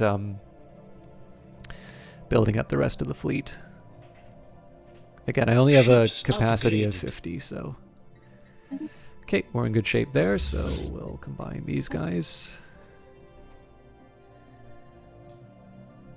Ships upgraded. The silhouettes discernible from orbit are indeed buildings, and closer inspection reveals them to be of an obvious martial nature. While abandoned for some time, though very recently on a galactic timescale, Science Officer Ganak Cap believes that the secrets of alien tactics may yet be exhumed from beneath the dust that covers the decaying barracks and the looted armories. A special project may be issued to study the remains. So, I pretty much automatically do these research projects when I can. One sort of dilemma I always run into in this game, so like my favorite things to do are like, you know, take this and essentially just stop my rivals from being able to expand out into these areas. But the thing is that the cost that I'll be facing in terms of Empire Sprawl is just so immense that I don't think I can really pull it off. What I should focus on instead is sort of improving my own infrastructure, my own lethality in terms of fleets, and then we can sort of move forward on that basis. So for instance, we're building sort of the key to the defensive strategy here. So when I get 256 alloys, I'll be able to, I'll be able to get back on track with all of that. Okay, so again, I'm thinking supremacy is the better option here. I'd like to do domination at some point because I plan on vassalizing these guys. But I'm going to need to go to war with them before I vassalize them, and at the moment there is sort of an equivalency in terms of military power. And as far as these guys are concerned, sure, they're pathetic, but they do have an economic power that's able to sort of even things out. Well met, Akano. I would dearly like to visit old Alvania someday.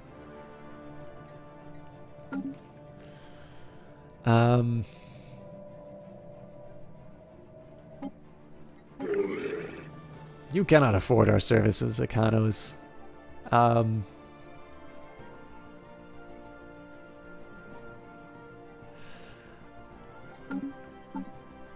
What's our size at? 131? Okay, so we've got the manpower. I still have 9 points available, so in theory I could build 4 more destroyers and then another corvette.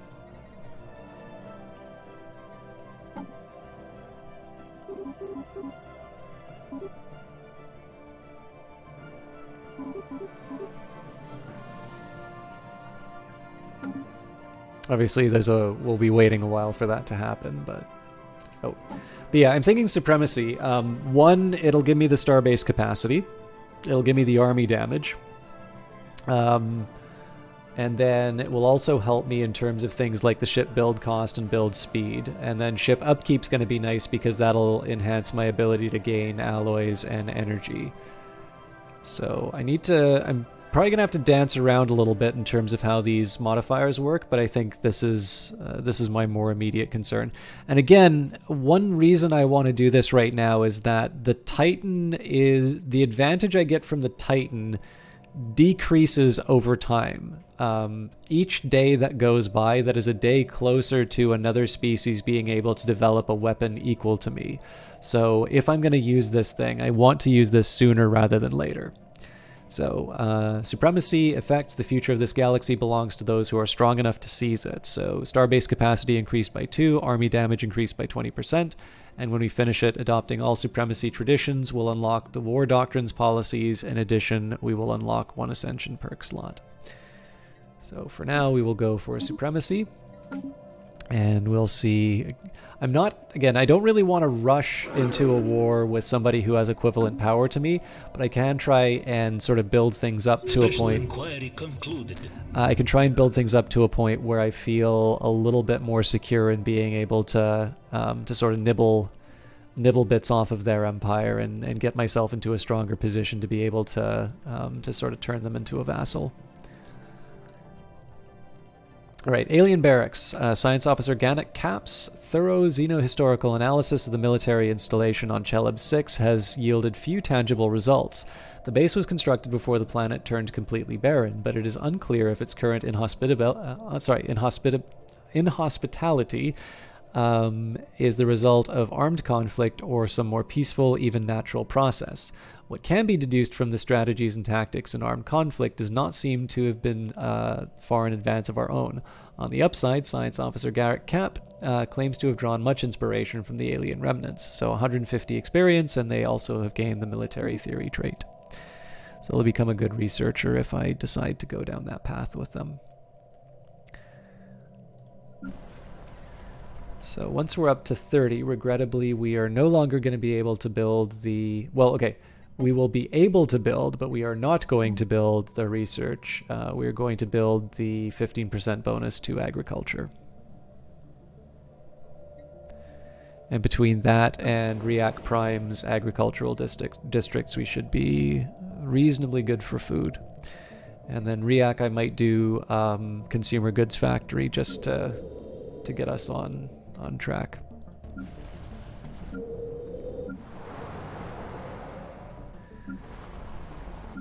Construction finalized. Okay, good news. We'll build up the mining stations. Moving along, let's get another... Okay, I can't build a destroyer yet. I am tempted to see if I can upgrade the starbase, though. I can, and I will. Main reason I want to upgrade this starbase is because this is going to be my primary... Actually, you know what? I'm not going to do that because I'm going to go to war with them. And this will become my primary. So this is going to become the choke point. The Aztani Trade Union is not open for business, Akanos. The Oracle. Our engineers have restored the Oracle's nexus to an operative state, but not without first disabling its defense system. Evidence suggests that it may have been responsible not only for keeping the station's inhabitants alive, but also for killing them.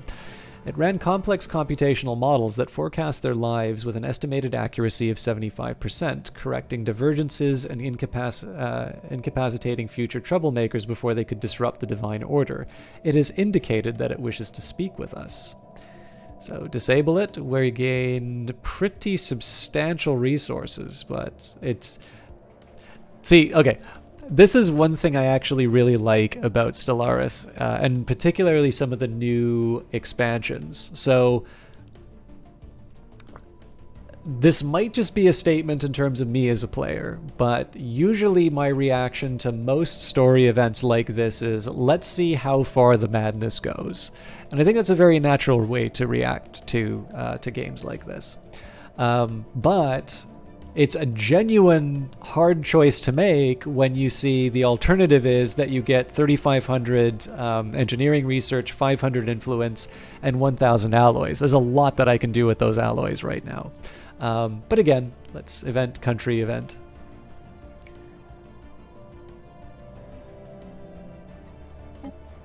And presumably something will happen.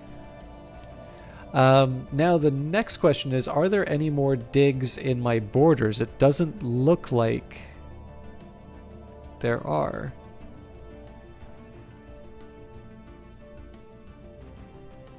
There eventually will be, but it looks like... Oh no, Nitris. So let's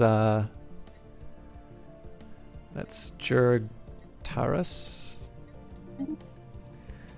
And then they can start focusing on the others here. Alright, the Oracle.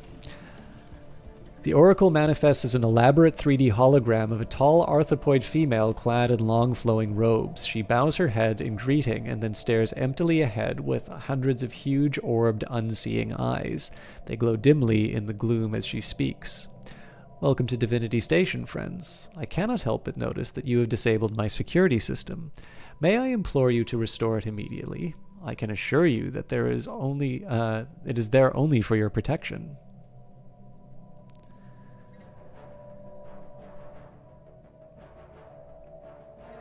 Is that a quantum multi-core processor? We could use that.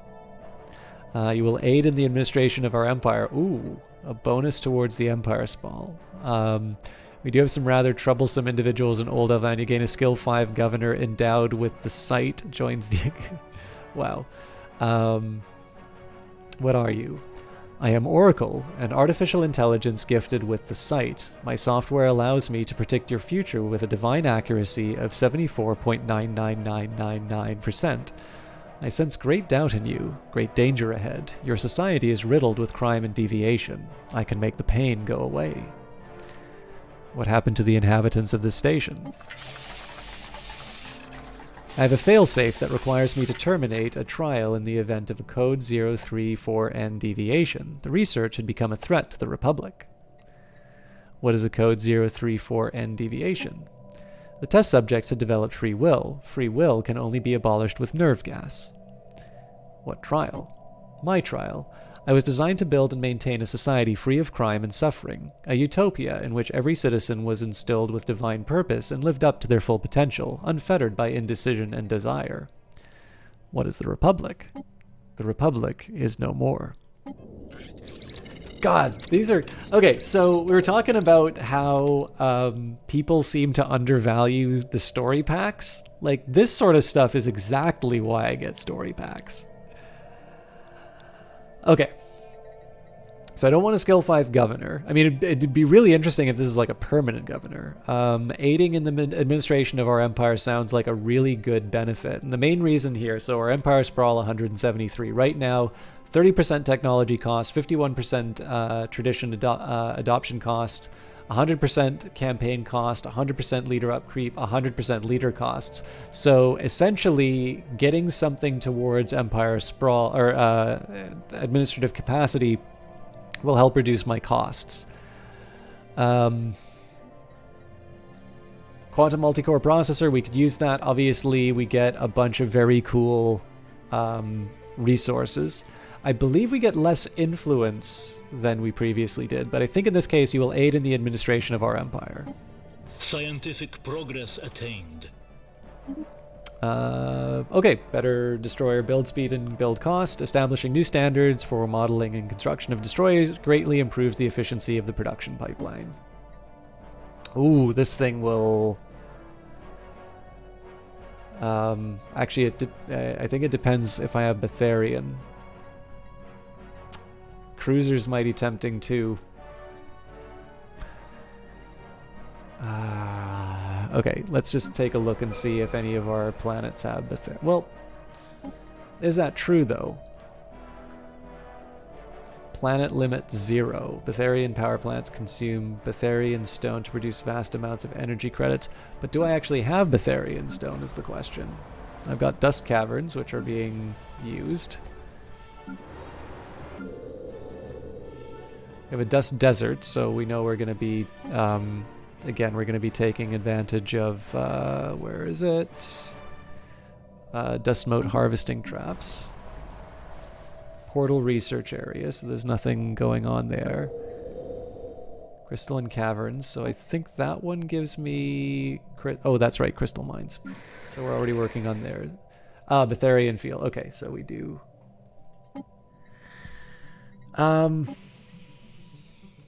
It's not that expensive either. I gotta do it.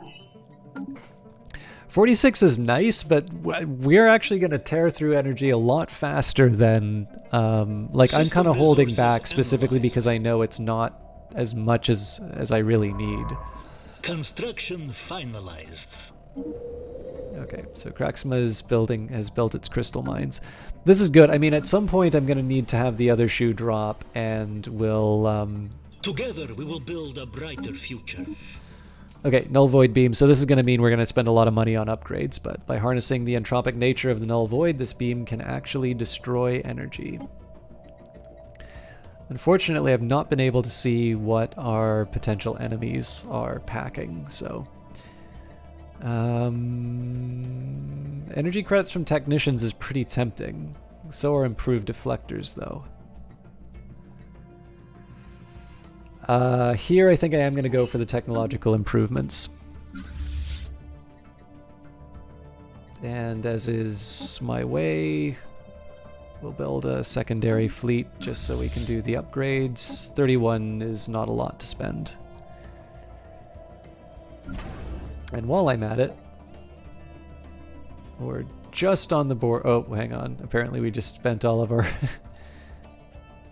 What did we spend all of that on?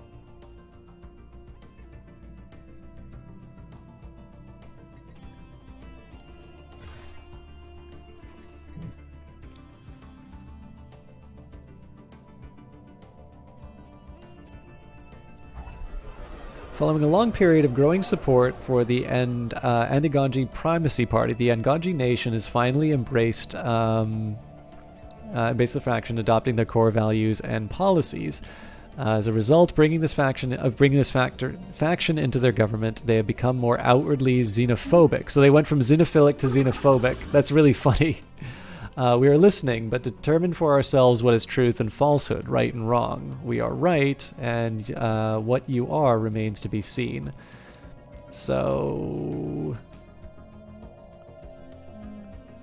yeah, it's still negative 40. Well, at least I won't feel too bad about going to war with them.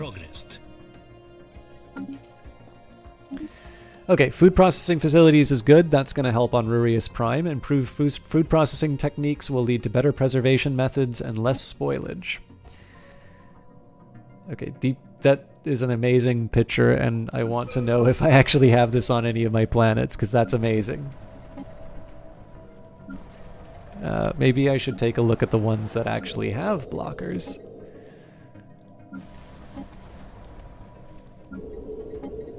Yes, we have at least one apocalyptic volcano. I realize it says active volcano, but let's face it, it's actually an apocalyptic volcano.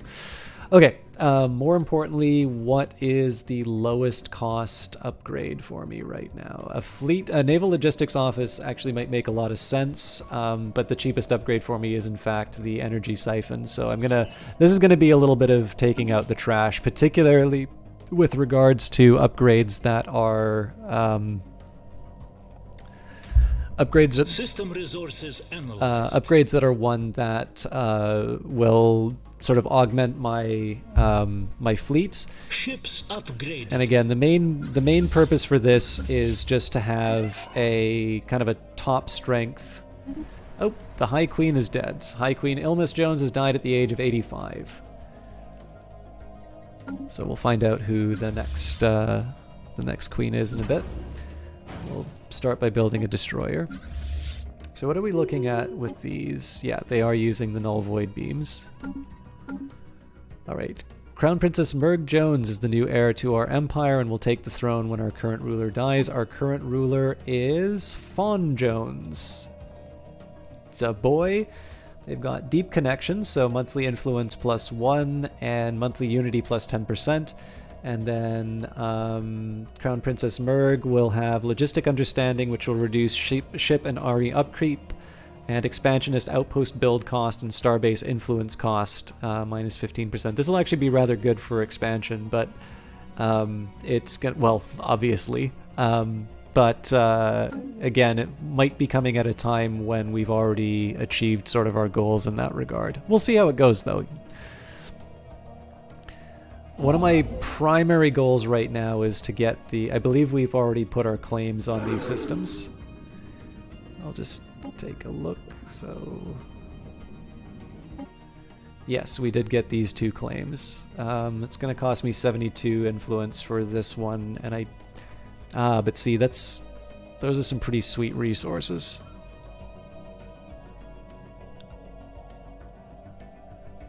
I want it. I'm not quite ready to go to war over them, but... Okay, Cheleb's been surveyed, the forward defense fleet has been upgraded, Alva's starbase has finished its construction queue. Okay, all is right in the world. So we're going to be up to 43.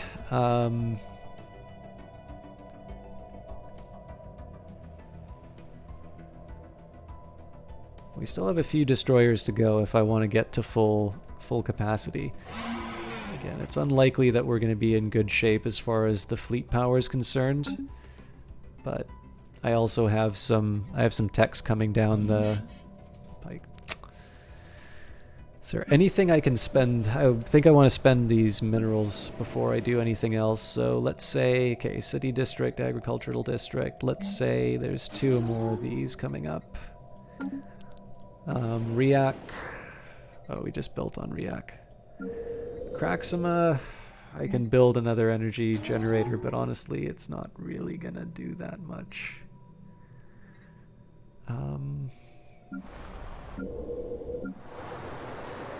I can start upgrading some of these worlds. Thing is, I already have so many free jobs. Oh, you know what? This is, out of all of my bad options, that one's probably the least bad. System resources analyzed.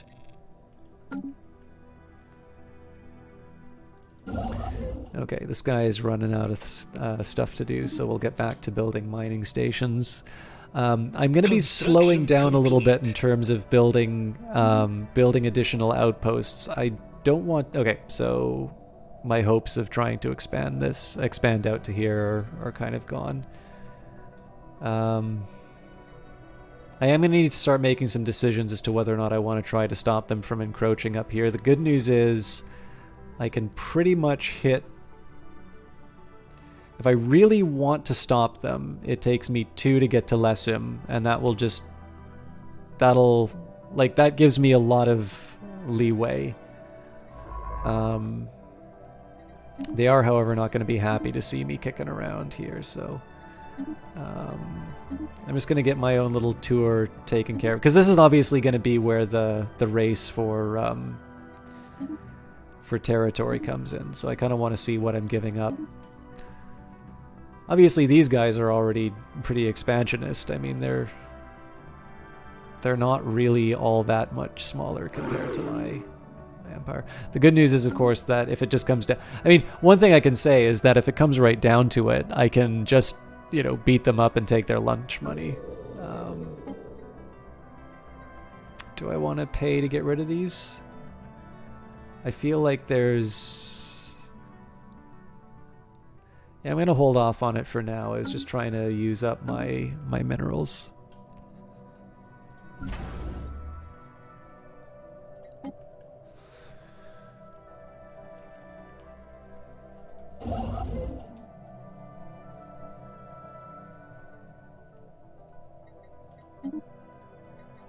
Construction complete. Right, that was all the energy. It's the best I got right now. I'm probably going to have to wind up selling some of these minerals again. Now, Kraxima... Yeah, there's really no way for me to make a sector out of this because they're all just so far away. Now, out of curiosity, now that I have the terraforming option, I can make it an alpine world, but it's going to cost me a lot. So, cards on the table, humanoids. We never really liked you. Okay. Please continue to behave aggressively. Construction finalized. Alright, Kabji's got its upgraded civilian fabricators, so with any luck this will mean that I'm going to be getting back on track as far as civilian goods are concerned. Again, the priority is to get Okul up as a manufacturing world. Oh, have we got it? The agreement that we signed giving you access to our databanks has run its course. Would you like to extend it for another 10 standard years, or do your researchers no longer require the information we offer? It's becoming more expensive, but it is 3,000 well spent. Despite the fact that I've had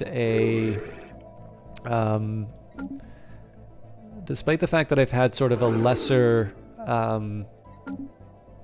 technological output, I have not been outdone by my neighbors. In fact, we are substantially higher. Well, the Astani Trade Union are actually 12th in the game, so I have got a pretty strong advantage over them. And it also turns out, so if you take a look at this, right, as Tani is 12 at the moment, this means there's a lot inside this galaxy that we haven't seen yet. And again, this is just something that really excites me a lot about this game, which is that obviously it's a huge map, space is really big, and so we know that there's a lot of things that we will be encountering over time. Okay, I mean, the plan on expanding out to my limits is still intact here. Maybe I should be considering the inside of my borders just so I can start making some decisions. I did say that this was going to be the extent of my borders here, so I should probably be considering my expansion out to Tiber. There's also a decent enough argument for me to go to Padma.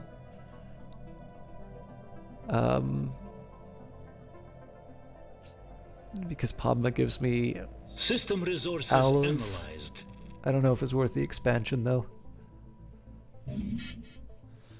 Okay, here I'm gonna have to. This time I'm gonna have to sell, so we might as well sell too. The Visari Citizen Alliance is the current.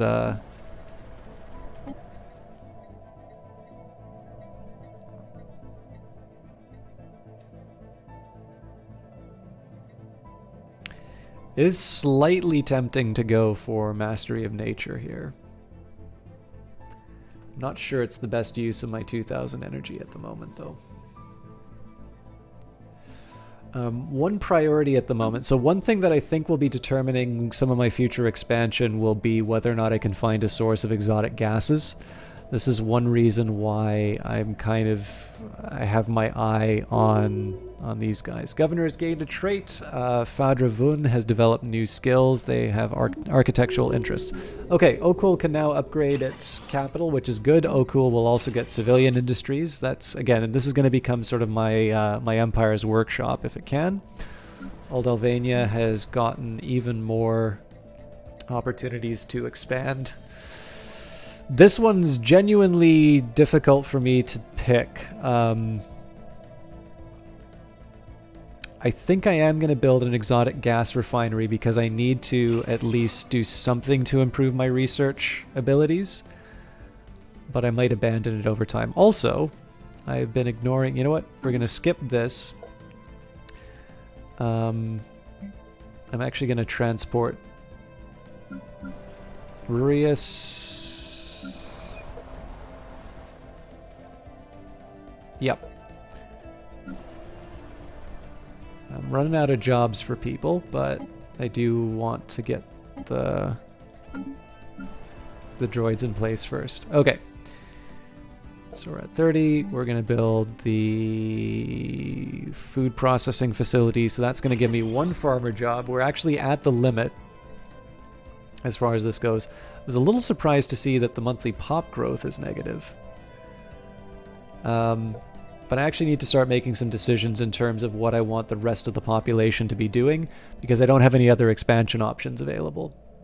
So, oddly enough, this does actually commend it for additional artisan jobs. So we're going to be gaining one.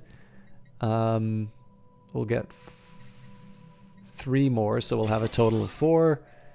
And then we'll build another city district. And that'll take us up to our next level.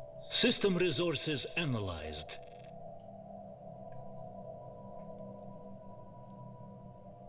I want to be a little careful as far as my rare crystals are concerned, just because I do want to be getting some positive value out of that.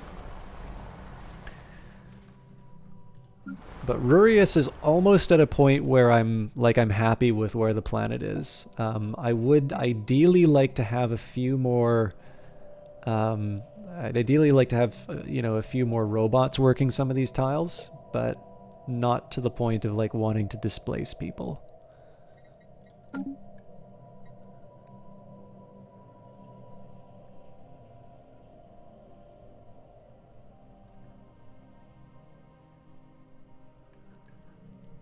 At some point, I might also want to consider spending some money on the...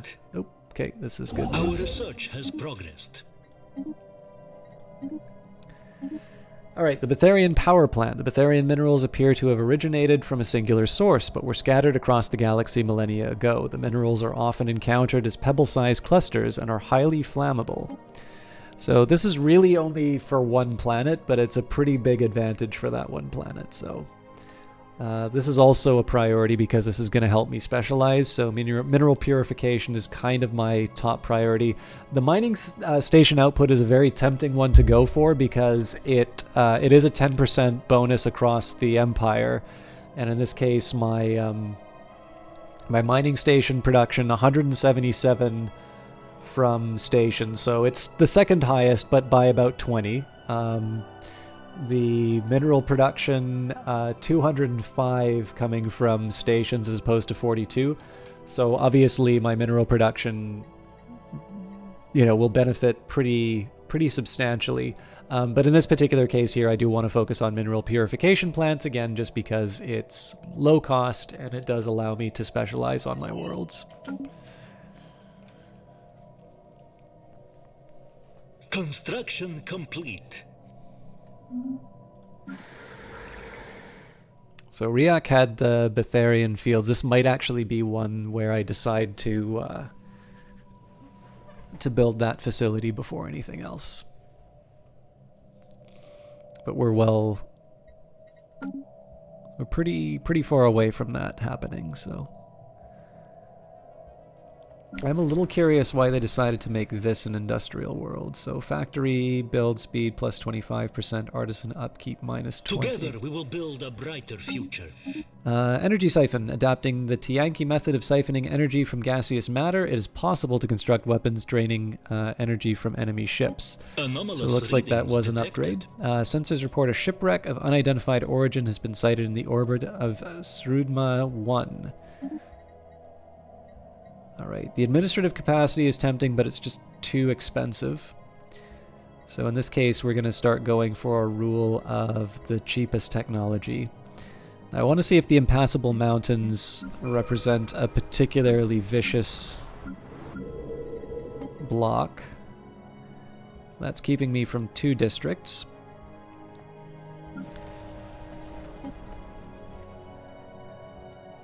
Well... does represent a total of 4 districts. Also, I am going to spend for clearing the blockers.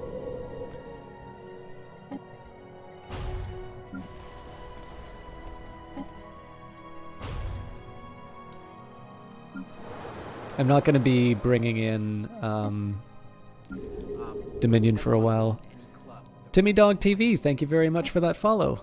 I'm glad you're having a good time.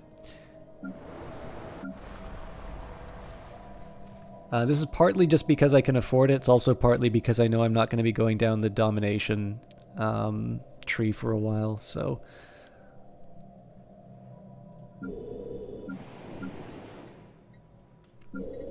So if I want 4 districts, I can get that from the Impassable Mountains. Alternatively, I can boost my starbase capacity. The thing is that I've still been sitting on 1 starbase, and we've been fine so far. So I think, against my better judgment, I am actually going to go for the planetary resurfacing. Just because I don't know when I'm going to want to have those tiles available. Alright, and we are sitting on a stack of alloys, so we'll use those now. Improved deflectors. These updated deflector screens are capable of soaking up even more punishment before they overload. So let's, we'll just get the new one in the queue. I don't want to do chemical plants because honestly I'm already generating enough motes without needing to convert minerals to them. So again, we're going to go for the low tech, and as it turns out, auxiliary fire control is going to be available, and there's already a bonus for this particular character towards it. So this should be a fairly cheap upgrade. What are we looking at for an upgrade? Oh, that's right. I need to. Because I've got this Titan, I don't want to downgrade it, so this is going to cost me 23. See, it says it's going to cost me 23. I bet you it's going to cost a lot more. Let's see. Let's see what the real price is. Yeah, that is very not 23. But it does help out, so. I mean, at some point I'm just going to have to admit that we're going to be fighting, and we just go and fight. Wreckage identified. Our crew above the ISS Jal Wadan report that the Srudma 1 shipwreck appears to have been the result of an unexpected geomagnetic solar storm. The supply ship suffered a complete loss of life support systems and sustained inoperable damage, drifting until it entered Srudma 1's gravity well. There were no survivors. The ship's cargo hold does indeed contain a notable amount of minerals, however, and the captain of the ISS Jal Wadan cautions that the construction indicates Astanian design. It is likely that the minerals belong to the Astani Trade Union, and they may be displeased should we lay claim to that shipment. I don't care. 300 minerals it is. I don't even need the minerals. I just want to piss off the Astanis.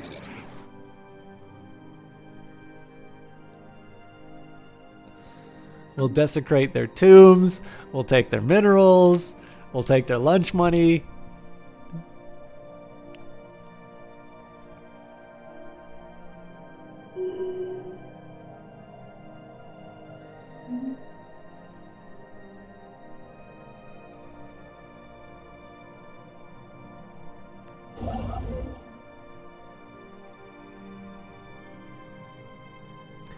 I'm thinking about expansion out to Tiber. I think the best path will be Jumla, Borobo, Rim, Zoidlor, and Tiber. And the main reason is that maximizes the research that I'm going to be earning from those. Again, I'm really short on the number of research complexes that I've been able to build, so I'm conscious of being able to recover that in the form of expansion.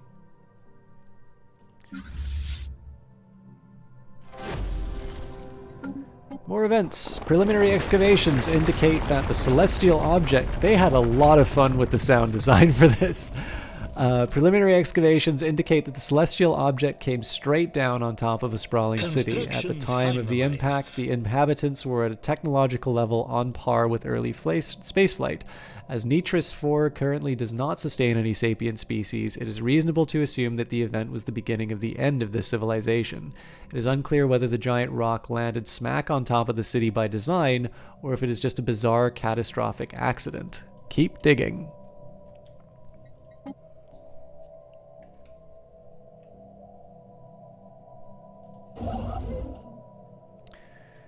Okay, so see, I would have agreed with my expansion plan, save for the fact that I get a dig, so I am actually gonna have to expand out there.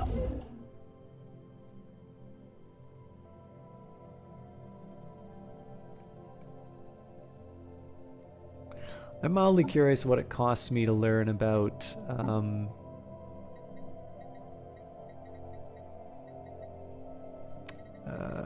contacts.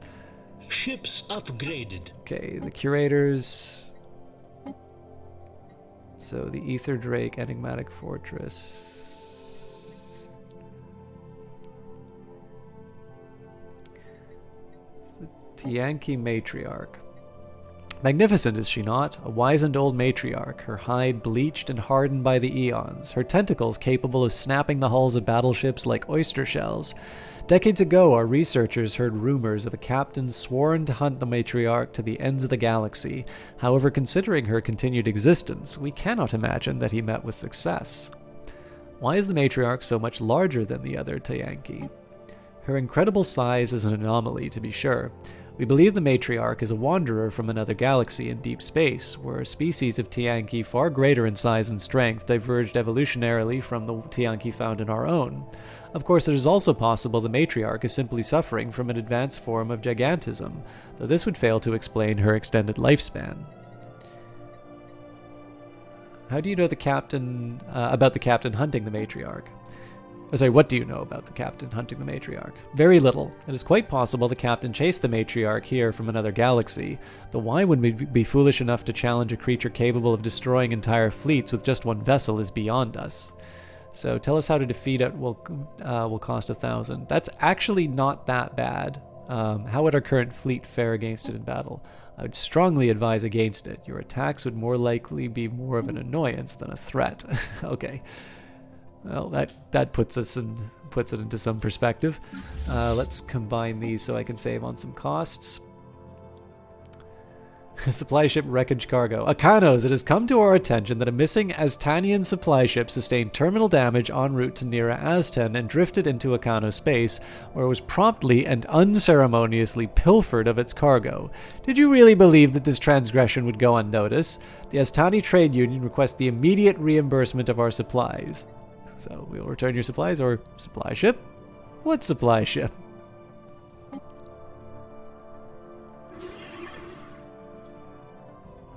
Yeah, they're mad.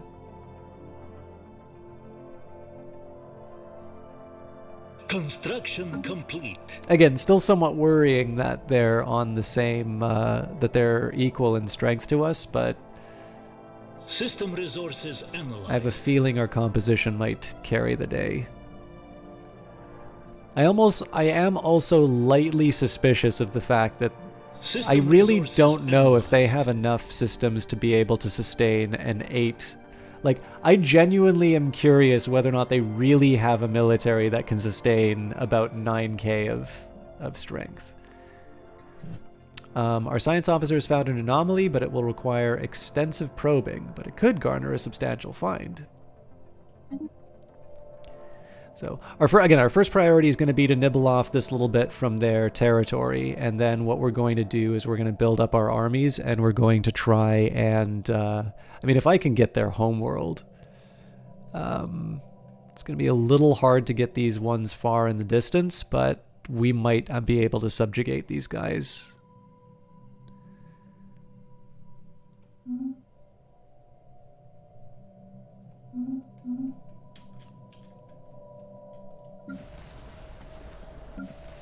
Just taking a quick look at where we are as far as see, this has a good argument for being, yeah, you know what, I'm gonna upgrade this one.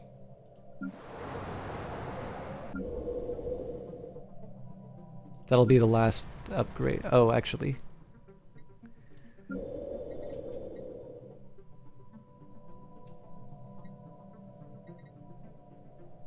Okul should be the upgrade.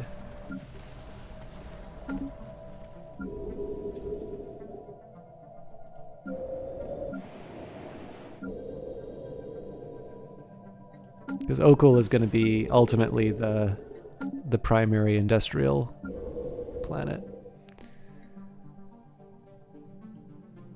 In fact, we can switch its type right now. And if this guy counts as an industrial world,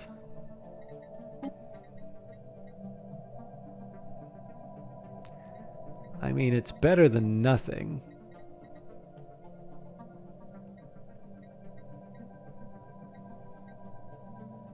Kind of feel like Tech World would make a little more sense.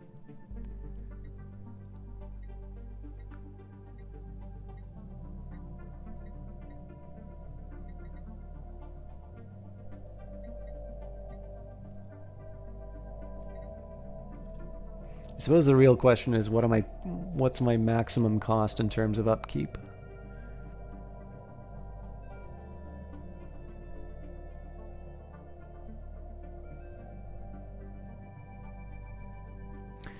Yeah, I suppose it makes sense for now. But Okul is unquestionably an industrial world, and it will Construction finalized. remain so.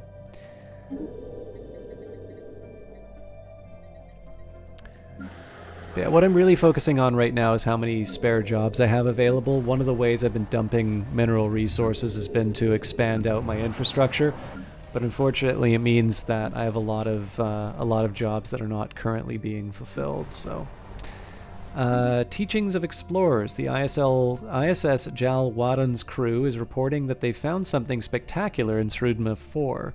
On the surface lies traces of an explorative expedition of another civilization. Left behind are some well-preserved documents and artifacts. The proposed action by Chief Science Officer Ganak Cap is to send the text findings to our homeworld for translation. There is also the possibility to sell them to private investors. Again, 1,000 and 1,000 is not terrible, but I don't really need that right now, so we'll send it to the homeworld for research. And what are we looking at for Yeah, it's still 36 months is kind of a while to wait. Well, actually, honestly, for social, I'm just getting a tile blocker, so this might... So we'll actually do both of them. Okay, new contact. We've received a communique from a previously unknown spacefaring empire that call themselves the Sondrithian Allied Planets. They claim to have learned of our existence by listening in on communications from another empire that we're in contact with. Interesting. They're xenophilic and egalitarian. Greetings from the Sondrithian Allied Planets. We are a democratic nation committed to upholding the individual freedoms of our citizens, regardless of their species. Our elected leader, President Baglosh, hopes for a long and fruitful relationship with your people. We will not be held back. Okay, so I'm assuming this is just... I'm assuming this is in, like, the territory of the new... Yeah. So these are less interesting, although I am curious... Okay, so these guys are strong. So it looks like... So my suspicion here is that a lot of my edge has been sort of evaporated by... I think we're playing on Admiral difficulty, so I think the AI has made...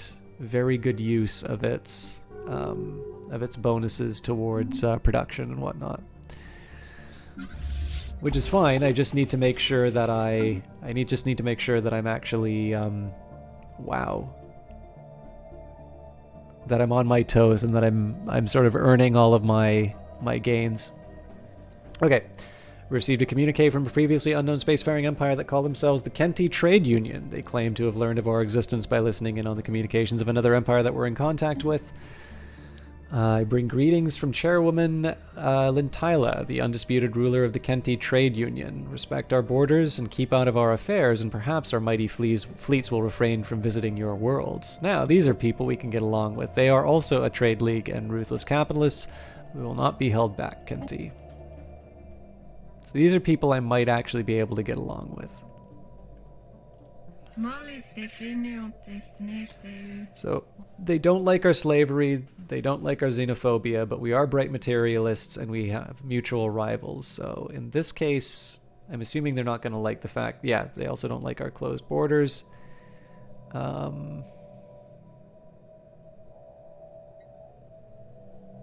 an inferior fleet power. Okay, there's some possibilities here, I think. Again, I'm looking for some opportunities to slap these guys around, but... Construction complete. The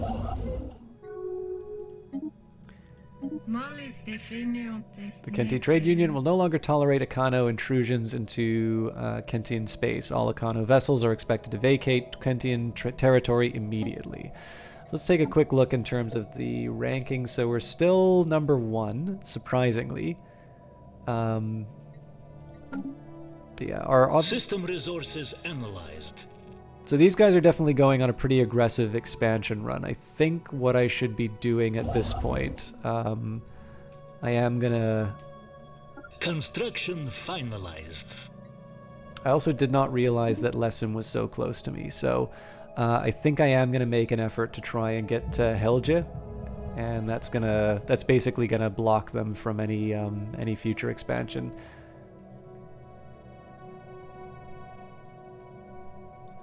Researchers on Old Albania have eagerly anticipated the countdown of the mysterious atomic clock of prodigious precision found on Okul in the past 42 years and 3 days. Several decades worth of heated speculation and conjecture have evaporated in an instant. The clock has now just reached its momentous deadline, ejecting a stream of self-replicating nanites. These nanites left the surface of the asteroid, where they have coalesced into a fascinating unmanned military vessel. It is ours for the taking, should we so desire. So, scrap it for materials, nope, or incredible. The Akano High Kingdom becomes the new owner of the Nanite Interdictor, and we gain an L-Gate insight. Okay, cool. So, this will obviously help me out a little bit as far as my fleet cap's concerned. This is actually a reasonably powerful ship as well.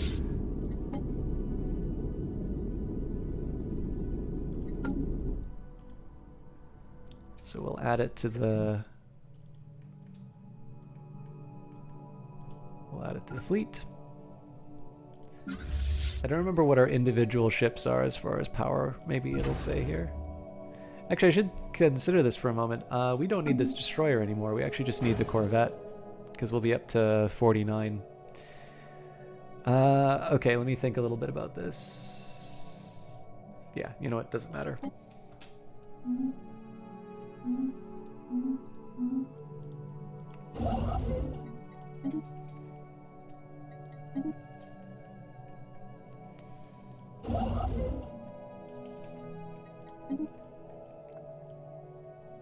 And then the real question is now going to be, do I want to wait for my existing technologies to be researched? So in particular, the auxiliary fire control. Or do I just say, I'm never going to have a perfect fleet. I should just accept that I go to war with the fleet that I have. It's almost 10k. And, you know, this should be enough to make these guys hurt. Construction complete. Anomalous readings detected. Canyons deep enough to be seen from canyons deep enough from orbit to be seen from orbit furrow the surface of Lyrum 2A. Yet the planet is as dry as a dust bowl. What could have happened to the water that once so profoundly carved Lyrum 2A's stone?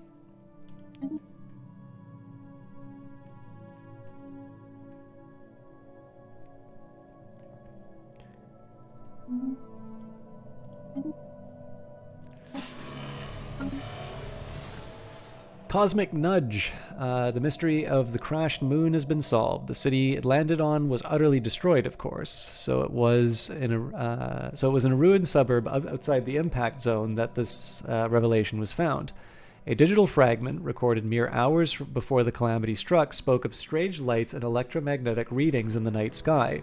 A bright flash was seen, and within minutes the moon was slowly descending towards the doomed city.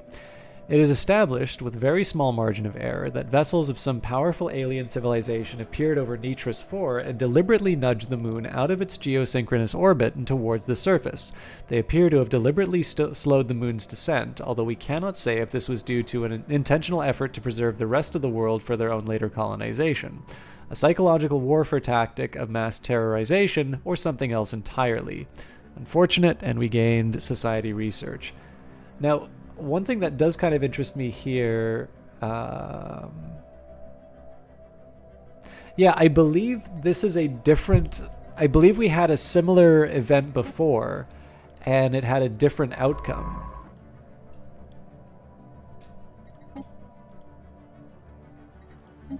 There's another, oh wow, there's 2 archaeological sites, cool. I believe there's like a story about a space elevator. I also want to have another chat with the curators. I don't know if I'm going to be able to talk to them about the nasty dragon we summoned.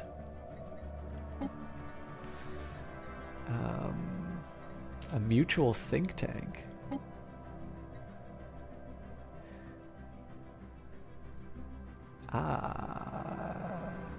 Yes, I should be building that.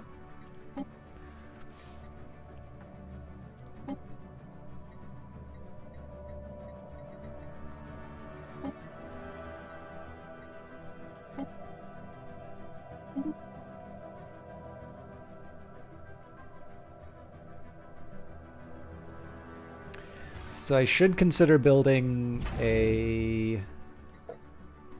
Well, you know what? Let's just take a minute here. 555. Couldn't hurt.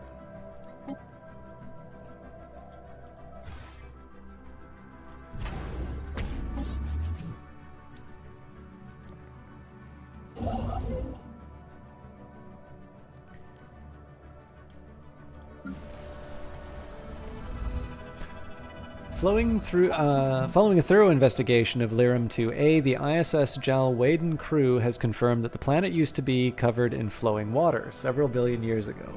However, the geochemical composition of the planet's basalt crust proved highly hydrophilic, so much so that Lyrum 2A's thirsty rocks eventually absorbed and bound all the water on its surface. Now all that remains of these vast oceans are salty brine streaks lining Lyrum 2A's numerous canyons. Science Officer Ganak Cap adds that the mineral hydrates now dominating Lyrum 2A's landscape could have many valuable industrial applications. So, bonus minerals. It's really hard for me to say that there's anything I should be building on here now, so I've got kind of one of everything. I guess I did say that the exotic gas refinery was a priority because I do want to upgrade the research complex, so I think we'll do that. But at this point here, I kind of have one of everything on the capital world.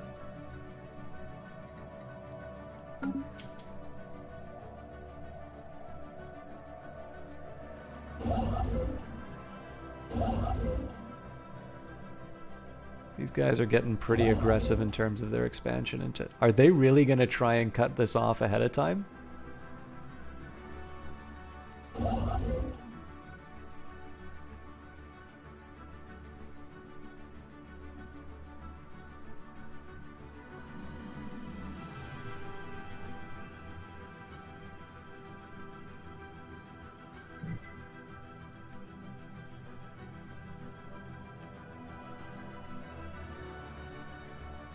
I mean, this is what I want to take, but it almost looks like they're trying to...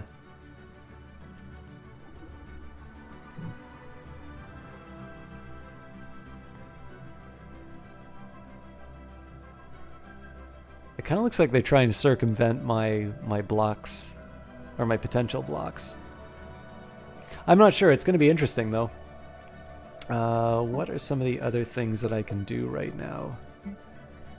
So get inside we're working on.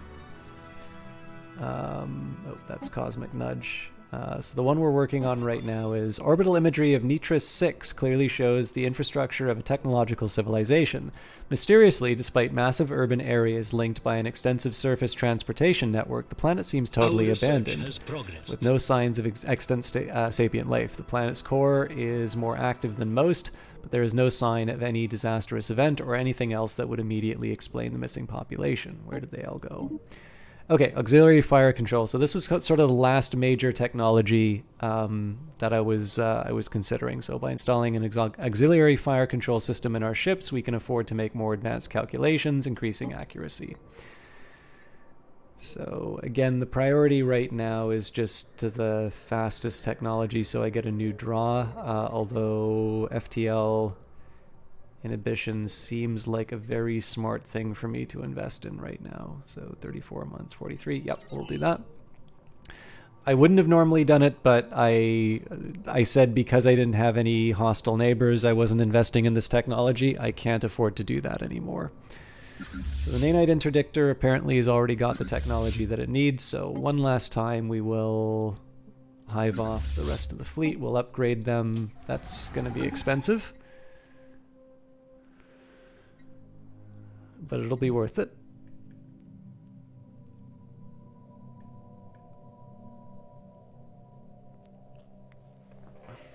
And I don't know if we'll be able to start the war before the end of the stream, but once these guys are upgraded, we will combine all of the fleets. We'll send them to pay a visit to our friends. Again, it's just going to be 3 systems. Essentially, I want to go to war with them and sort of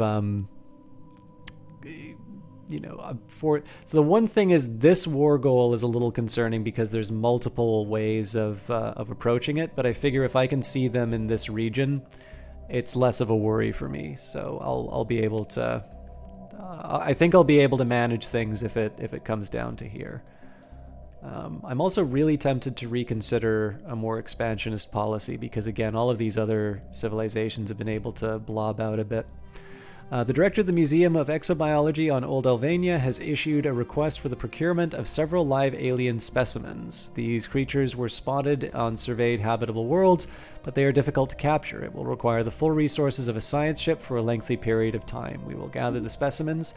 This is a really tough one to do when you use a lot of closed borders, but we'll track all on the map and see what we can manage. Yeah, so there's one in Hixar. Oh, two in the Kenti Trade Union. It's not as bad as I would have thought, but we're going to be waiting a while on accomplishing some of these. System resources analyzed. Okay, so there's nothing really worth fighting for in these systems.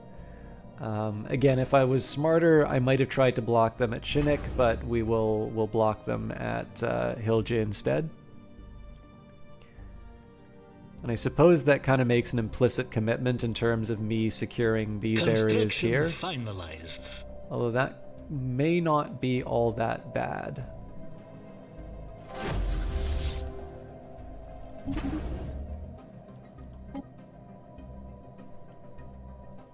So it says Alvis has finished its construction queue, but I kind of don't believe that. It still says that the forward defense force is upgrading. Alright, landing teams were sent down to the surface of Nitris 6 and captured our first close-range look at the world and its windswept, deserted cities. They are old, weathered by exposure and neglect, but mostly intact, with no signs of destruction. Of the inhabitants, there is no trace. The only plausible theory at present is that some sort of mass migration or evacuation took place, and we have yet to determine what could compel an entire species to abandon everything they'd built and known. Keep digging. Okay, just bear with me one quick second, guys. I need to tend to something outside of the window.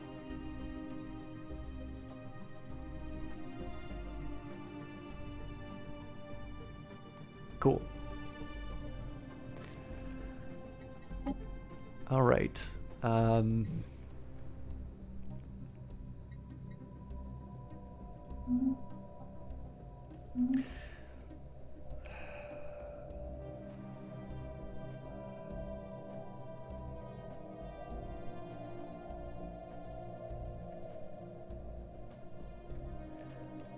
I'm just trying to think how I can make it so that this kind of becomes my whole territory. I don't think there's a way of doing that elegantly.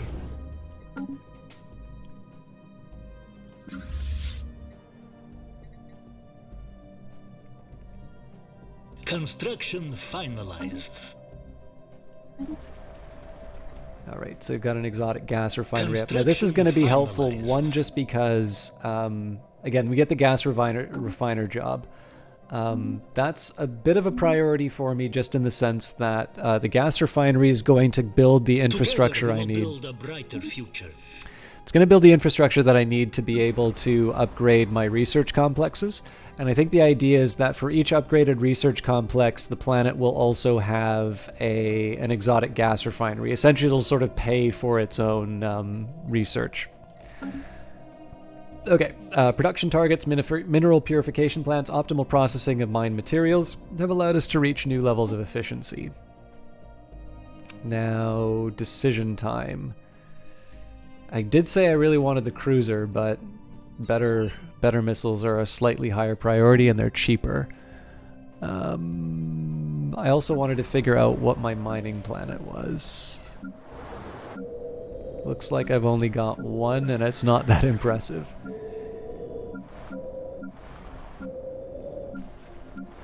Where'd it go? Yeah, Kabji. So I mean, if I want, there's another mining district and I can build the % bonus, but minerals are not my highest priority at the moment. They are going to become more scarce because I'm going to be putting a lot of I'm going to be building a lot of buildings that have a fairly high demand for them. Is it going to do this every single time it upgrades its ship? Construction finalized.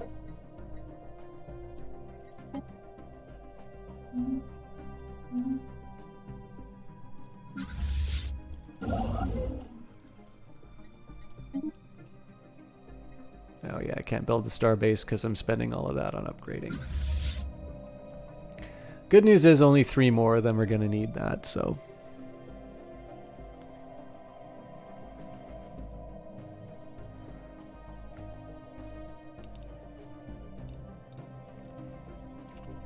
Of course, then we'll get Construction long-range missiles, finalized. and we get to have all this fun all over again. But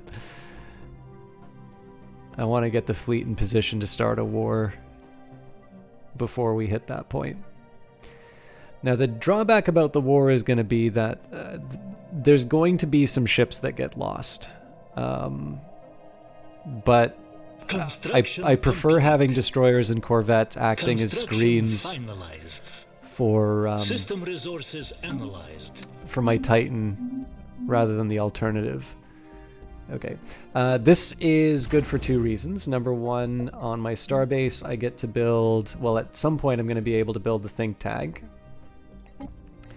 Then I can consider some other options as well, but also in Aldebaran, I'm going to be able to build another archaeological site. So, probing the void. After a year of study, some researchers on Ceridon Prime are beginning to feel that they understand the null void. There are currents, forces, some flow which gently pushes against the portal to Ceridon Prime, bringing the traces of dark matter we are able to collect. In theory, it should be possible to make our portal more visible to this force, which should result in a larger harvest. Okay, so special project, Probe the Void, will cost 10,000 engineering, so if I was going to do that, I would do that for the Cyberx first. Which is something I do actually want to get done at some point, but I need to kind of balance my priorities. Ships upgraded. Okay, excellent. So let's start a fight.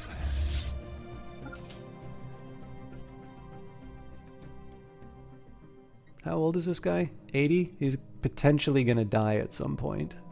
I mean, he just has fleet logistician. He's not exactly the best admiral I could get. Construction complete.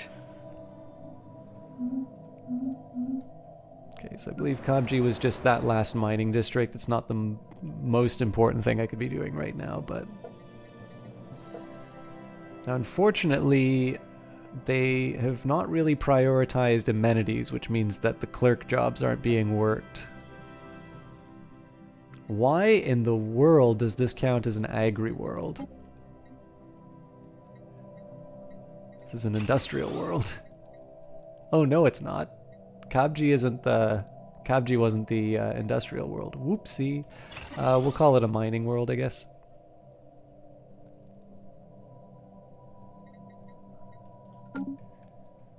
For now it is. There are other things that I can do for it, obviously.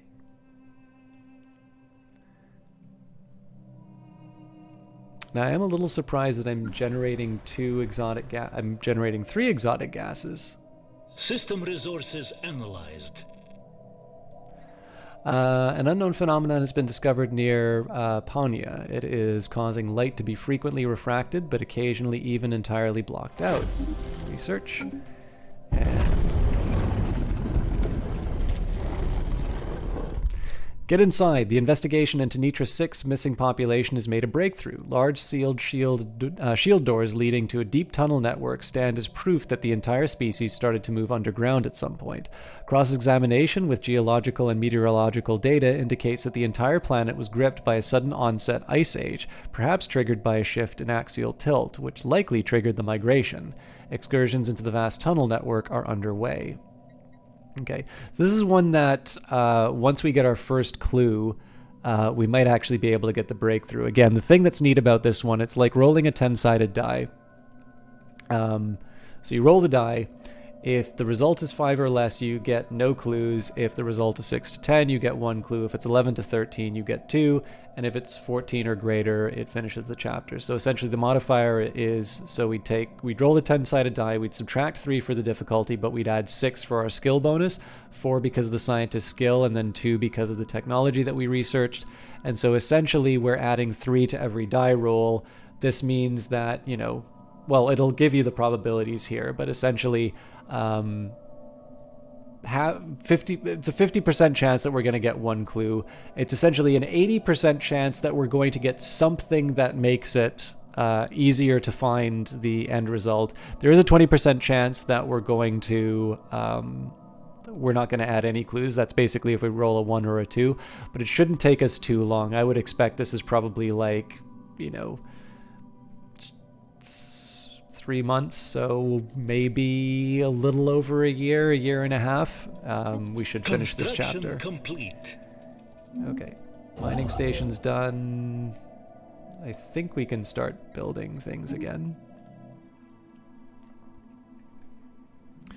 We are kind of hurting for alloys. That's going to be the next priority, to find a world that will kind of become my next alloy priority. In fact, one thing I might want to do with Kabji is replace these civilian fabricators with an alloy building instead.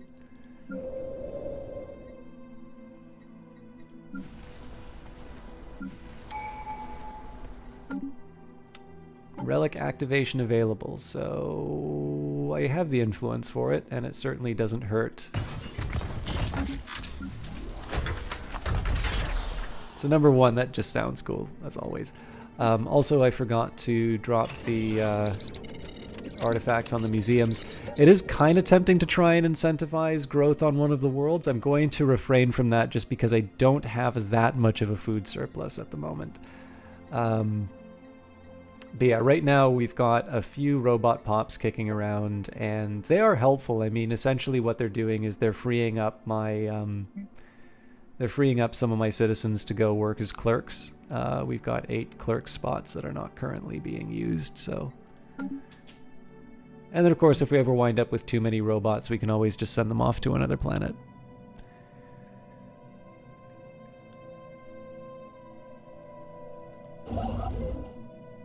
Holy smokes, they really decided to... So what is it about these two areas that made them want to colonize these? I mean, again, I really want to focus on claiming Hilji if I can. In the worst case scenario, if it comes down to it again, I just beat them up for their lunch money. They have gotten a bit stronger, but there's no possible way they're going to be able to defend this. And then at that point, like, if I do have to go to war with them, I'm absolutely taking the choke points from them. So, the anomaly found close by Paunia, however unlikely, appears to be some kind of rift in space. It's possible the great mass of Paunia has somehow caused it, but its nature is beyond our understanding. The rift not only refracts and blocks light, but it seems to actually draw it in and then push it out repeatedly, as if it were breathing photons.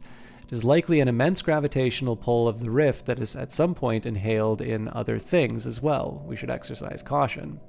So keep a close watch until we know more. It can be studied at a safe distance, or it's at risk. Leave now. How far away is this from a place that well, I might claim it. But keep a close watch until we know more. And also I need to replace my... Oh, that's a shame. This was a really good scientist. Okay, nobody who's particularly good at physics, it looks like. He's my best one.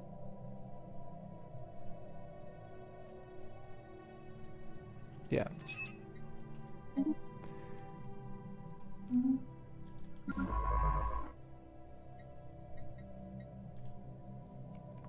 And we will hire a new... They've got a young scientist who's good at gaining experience, or a young scientist who's good at materials research. I think we'll do experience speed, because this guy's going to be on a spaceship for a while. Alright. This guy has fewer opportunities to explore than I thought he might. Okay, let's... Looks like I am going to be sort of fighting these guys for control over the other the other arm. So this is going to mean there's multiple science ships that are kind of exploring this part, but I'm not entirely unhappy with this getting some attention. It's going to take a while for all this to be explored anyway, so... we're still going to stay the course. It's going to take a while for a construction ship to get here, but hopefully we'll be able to make our mark. If I can get Hilji, that's great, because that means I'm just going to be able to fight them for these territories. But again, my existing fleet is heading towards the other bad guys, so... and the hope is that I I do kind of need to get on top of building up my defensive structures. I've been very lucky so far that I've not really needed to use my star bases, but I do need to start. I need to start defining some pretty clear borders, and I need to be building up some pretty tough defenses to be able to maintain them. But of course, this is the big thing: is I don't want to establish them too quickly either, because if I am able to take, let's say, this system, that's just so much better for me, right? That just means that I'm going to be able to put up a big, scary blockade on this system, and there's nothing they're going to be able to do about it. In fact, it's particularly desirable that I make it here, because that's going to mean that I get a system with... I want to take this system. I keep forgetting I actually get to do these clicks. But basically, this will mean that I may be able to take the alloys. I'm still a little confused about their decision to put down roots here, but they might know something that I don't.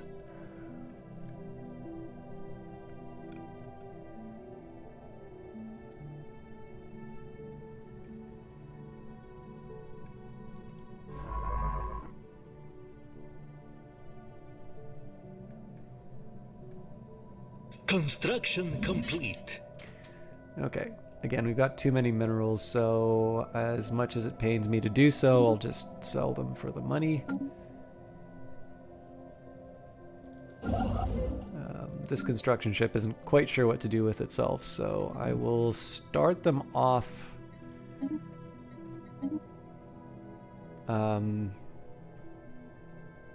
Where's my other one? Yeah, I do kind of want this guy to get the priority on the alloys, so we'll set them up in Lessim first before I go any further. I also seem to have sort of freaked out a little bit with the consumer goods. What I might do first is just build up my research infrastructure first. Through hard work and experience, scientist Jurg Taras has developed new skills. Good to know. So what I might do is I might just sort of build things up. So these guys need research. These guys need alloys. Research alloys in a bureaucratic complex. Research alloys a bureaucratic complex. Anomalous readings detected. Research alloys bureaucratic complex and a autothon monument. Science officer has found an anomaly, but will require extensive probing. It could garner a substantial find. Hey, and we've got... Okay. This is going to be a fairly important one. So I don't need master shipwrights anymore because we're not going to be building ships quite the same way we used to. Logistics core. Ship upkeep reduced by 10%, naval capacity increased by 20%. The upkeep is a fairly high priority. This is because alloys are important to me right now. My consumption is 1176, so essentially I'm going to get a free alloy as a result of the logistics core. Overwhelming force, everything must be brought to bear on the enemy if victory is to be assured. Ship fire rate. Ooh, actually this is a pretty good one given the fact we're going to be going into war right away. Okay, let's think a little bit. So overwhelming force will give me the fire rate, and it will also improve starbase damaged and starbase upgrade costs. That is really good.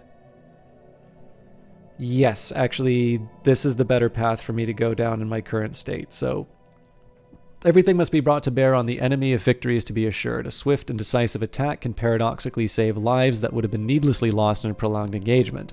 Ship fire rate increased by 10%, orbital bombardment damage increased by 20%. That'll only be when I actually start invading. We don't have any armies yet, but there's a reason I've not built those armies. I don't actually want to start any kinds of invasions until I know exactly what I'm dealing with. But what we are going to be doing is we're going to want to secure some of these gains in the form of building some defensive structures.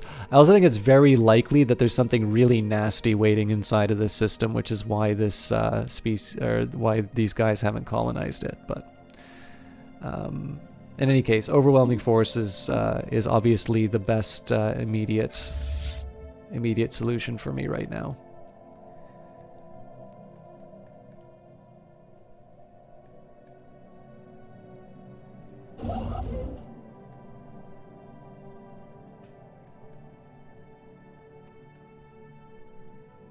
Special inquiry concluded.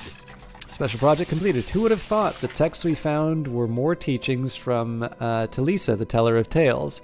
This time, it's a collection of philosophical ponderings and analysis on larger questions. Her teachings have provided us with much insight in how to better gain political results by applying different states of mind and use larger-scale questions to focus as a focus for reform. So it gives access to the Master's teachings, philosophical mindset, Empire Edict. Unfortunately, most of these edicts are a little bit outside of my outside of scope right now. This is just because I do have to keep in mind what my influence is. I'm going to be adding some systems to my empire, so I'm going to need influence for that. Yeah, I mean, all this stuff is really good, but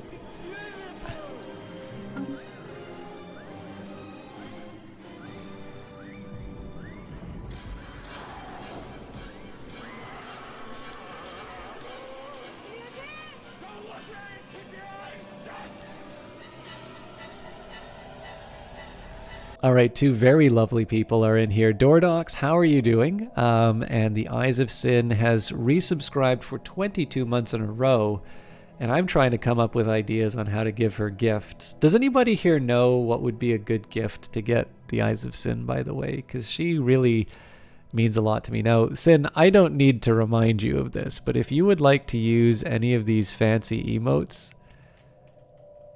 feel free. You made them. So thank you very much. 22 months. It's two months away, and you'll have been here 2 years. Not that I want to assume that you will be kicking around for those, but boy, oh boy, would that make me feel great. Oh, we finished the archaeological dig. All right, well, I actually was thinking of wrapping up at the 3-hour mark, but I kind of need to kick around with these folks here, and we have a war, so let's see if we can finish the war while we're still on stream. This is the clear answer. Just like our racist space cats killed a Leviathan and put the trophy on the doorstep. Maybe we will. Maybe what we'll do is we'll claim some systems as a show of strength and devotion to the Eyes of Sin. Dordock says, you're great, done with E3 footage for the day, playing some Borderlands. You figured you'd swing by and say hi. I've not seen anything from E3 today yet. Actually, that's not true. I saw a little bit of Vampire the Masquerade Bloodlines 2. And, oh, okay, actually, so here's the thing. It's been a bit of a quiet night, and I think I noticed that roughly around the time that the E3 events stopped, the view count bumped up again. So I have a feeling everyone was watching E3. This is going to be my hot take for yesterday's events. And I could be totally wrong on this. And please keep in mind that just because the doctor diagnoses something nasty does not mean that they get any joy from reporting this. So, it's probably not a big surprise, to some of you at least, that I am not fully aboard the hype train for Cyberpunk 2077. This doesn't mean that I don't want it to be good. This doesn't mean that I don't think it will be good. But I think there are justifiable causes for concern. I'm actually going to go so far as to say that you're a sucker if you are pre-ordering that game. That's the hot take. That's the controversial part on it. And here are my reasons for saying so. It is no secret that development at CD Projekt Red is a very chaotic affair. I believe you used to be able to look at Glassdoor and just see a bunch of reviews of the workplace that were effectively, we made The Witcher 3 despite the process here. Okay, cool. So Ponce, you might like this take then.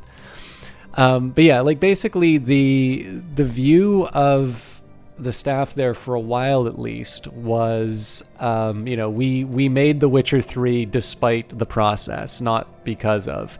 And there are people who are probably better informed about this, but I get the impression that this so I think it's also reasonably well known that they do not necessarily pay any better than other Polish outfits, which I think is nonsense, by the way. But I think part of the idea here is that they have got enough reputation that they're able to bring a lot of people in. They're able to work them to just grind them to powder, essentially. And because they're CD Projekt Red, there's always going to be enough people to come in and replace them, which is why you get these stories of brutal crunch. And the team has already been crunching. And I think what happened yesterday was a team that doesn't necessarily feel the game is quite ready to go, has just been told that they have less than a year that is ready, basically have less than a year to get the game ready to ship. So why do I feel this? Well, obviously last year they had a really substantial gameplay demo. There was not a lot of gameplay. There was hardly any gameplay this year. I actually really believe that there are two parallel universes that came out yesterday. There's one universe in which basically CD Projekt Red invokes what used to be known as the BioWare magic, and they pull it all together at the last minute, and Cyberpunk meets all of the expectations.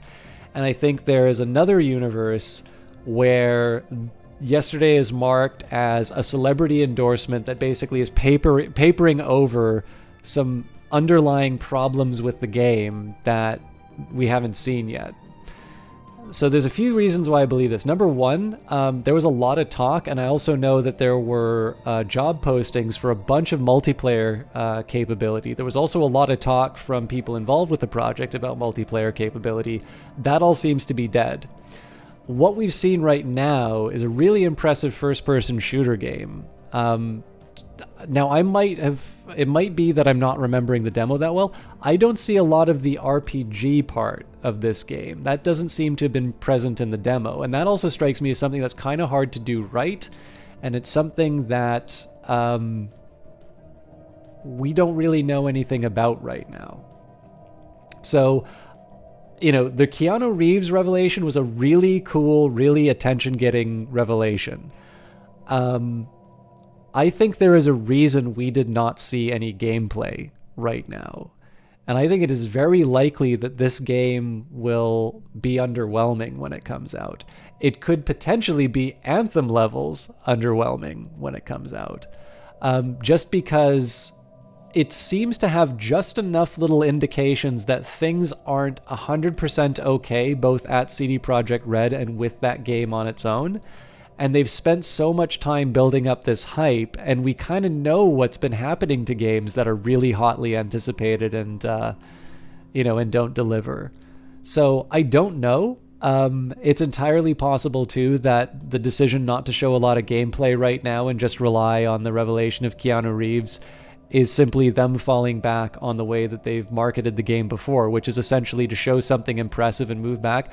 But I would point out to you today that had Keanu Reeves not taken the stage at E3, we would be talking about how underwhelming the revelation of Cyberpunk was. Like, a release date is cool and all, but we would be wondering where the gameplay was. And instead what we're talking about is that an actor was paid to talk about the game, and of course appear in the game. But yeah, I mean, compared to what the level of hype for this game is right now, I don't have a lot of reasons to be very enthusiastic about it based on what I saw on E3. So, I will also note too, I think that there are interesting ways to do Cyberpunk, and I'm not 100% sure that what I'm seeing in Cyberpunk 2077 is the right way to go, but that's just a personal difference. Like, Cyberpunk is really cool. I just think that there are more interesting ways to do it today, and it's a slight missed opportunity. But again, I can't really say that with any degree of authority until the game comes out, so I'm willing to accept that I'm just maybe being a bit of a pessimist. But yeah, like, I don't really feel very enthusiastic about what I saw yesterday. So anyways, you think they took a grant from the government to look into the possibility of multiplayer. You don't remember how the Witcher 3 dev cycle timeline. You think Cyberpunk was in concepts rough dev around the time that Witcher went gold. I think that. I don't really know what going gold means anymore because we don't really print stuff on CDs.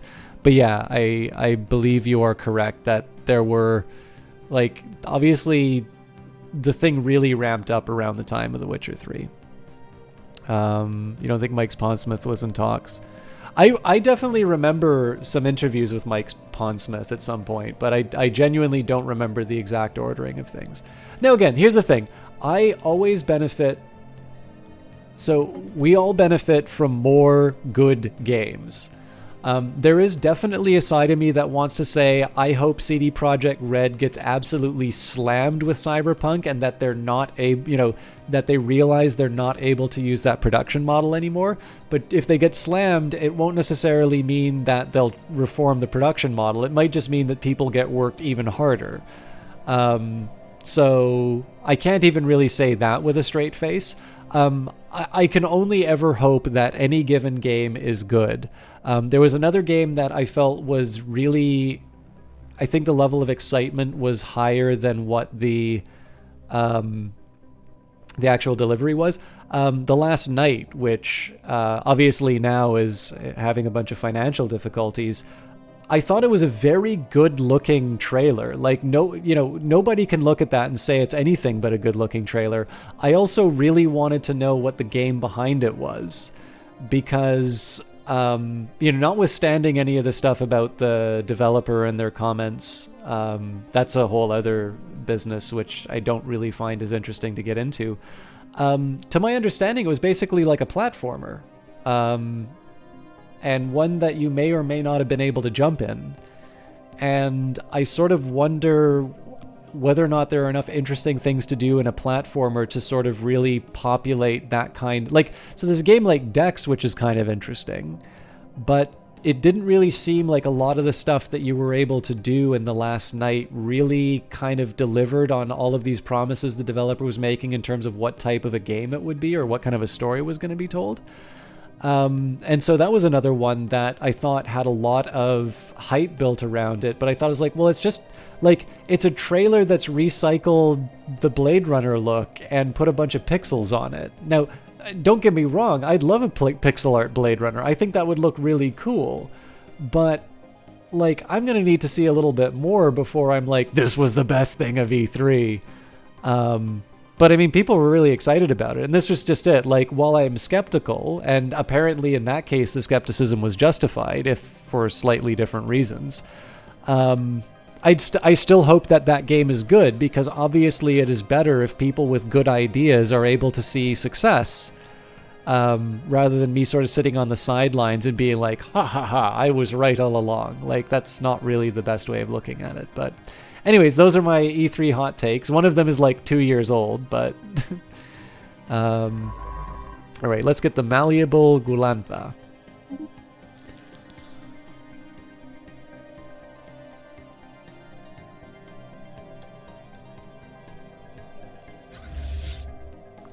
Yeah, and I mean, that's fair, but the Cyberpunk... I mean, so, like, in terms of interesting directions that people have taken the Cyberpunk property, like... The original Netrunner by Richard Garfield, like the one that was the inspiration for the Fantasy Flight Games Android Netrunner, like that was based in the Pondsmith cyberpunk setting. And while maybe it didn't really innovate a lot in terms of setting and things like that, that was definitely a really interesting game.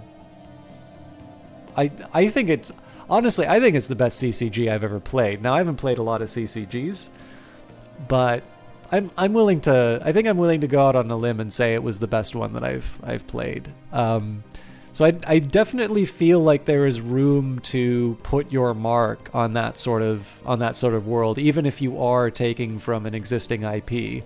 I mean, I think this is maybe not the most appropriate comparison I can make. Every single one of Stanley Kubrick's movies was an adaptation of an existing book.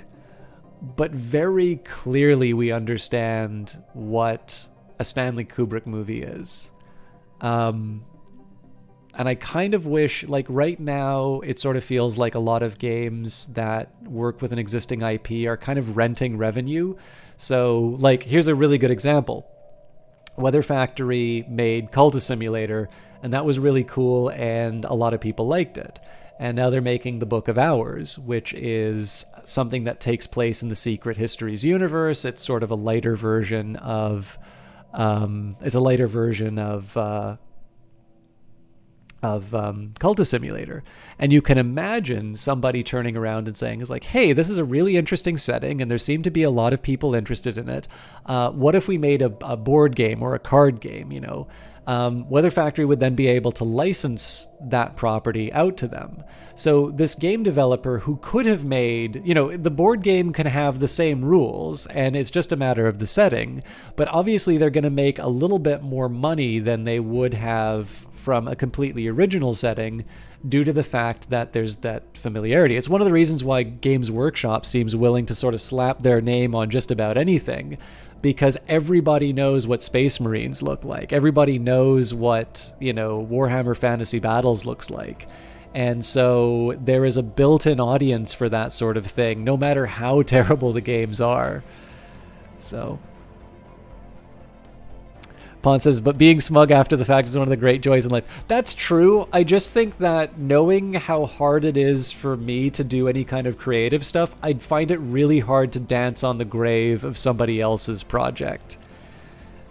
And I'd even say that for something like, you know, Randy Pitchford seems to be doing everything he can to make Borderlands 3 as unappealing as possible.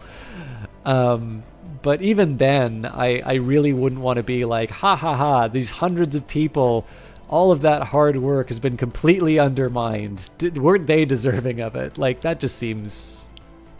That seems a bit excessive. All right, esteemed High King Fawn the First. A decade ago, the Akano High Kingdom pledged support of the Artisan Troop, and so you have... to the Artisan Troop, and so you have. The time of your patronage has come to an end, but we would be remiss not to ask, would you care to renew your subscription to the finest arts and crafts in the galaxy? By the way, guys, a couple of shout-outs. Ponce is a hell of a streamer. He's been doing a lot of fighting games recently, but he also does From Software style games really well, so I'm sure that George R.R. Martin and From Software collaboration was right up his alley. I have no idea what's going on inside of it, but that's about par for the course for those games. On top of that, I'm going to give a quick shout out to the Eyes of Sin. So the Eyes of Sin hasn't streamed in a while, but the Eyes of Sin also knows of the existence of a game called Occupy White Walls, and there's a big new Terraria patch coming out. So hopefully those two things will inspire her to show us how awesome she is inside of those games. I'm really sorry that both of these streamers got like a really short recommendation. But that's also partly because I'm aware of the fact that I'm already over time and I am going to need to go to bed for work. And I did promise you a war, so that's why those are relatively brief. But this is my way of trying to like nudge the Eyes of Sin into streaming again. All right, it's a deal. Again, I'm kind of emptying the treasury for that, but that's fine because we'll be sure to plunder.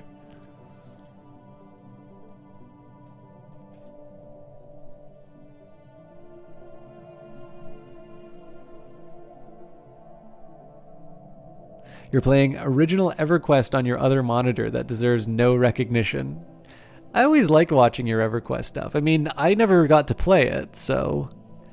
I know Johnny Big Time was talking about wanting to get into the Elder Scrolls Online again. I actually rather liked the Elder Scrolls Online. I think I liked it because it felt a bit like playing one of the Elder Scrolls games. Now, again, I'm really not that familiar with the Elder Scrolls games, but it did feel a bit... I still haven't done this archaeological event. It did feel a little bit like playing sort of the single-player game, and it just so happened that there were other characters who sort of seemed to have a little more autonomy around. So what I'm really looking for is an MMO without the M. So...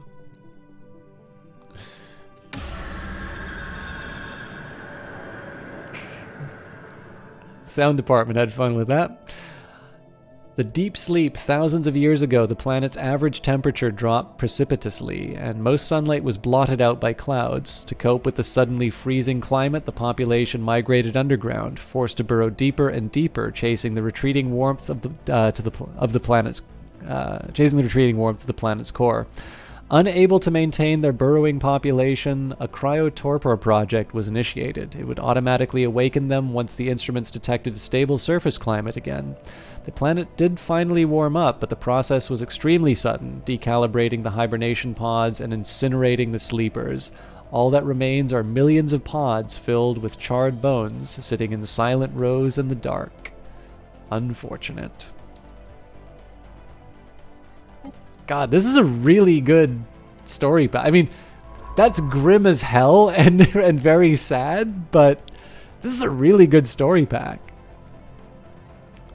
Oh, Isaac said, that's not even remotely close to the nice things that I could say about you. I am genuinely interested to see what you wind up creating in some of these games. And if we ever get a chance to...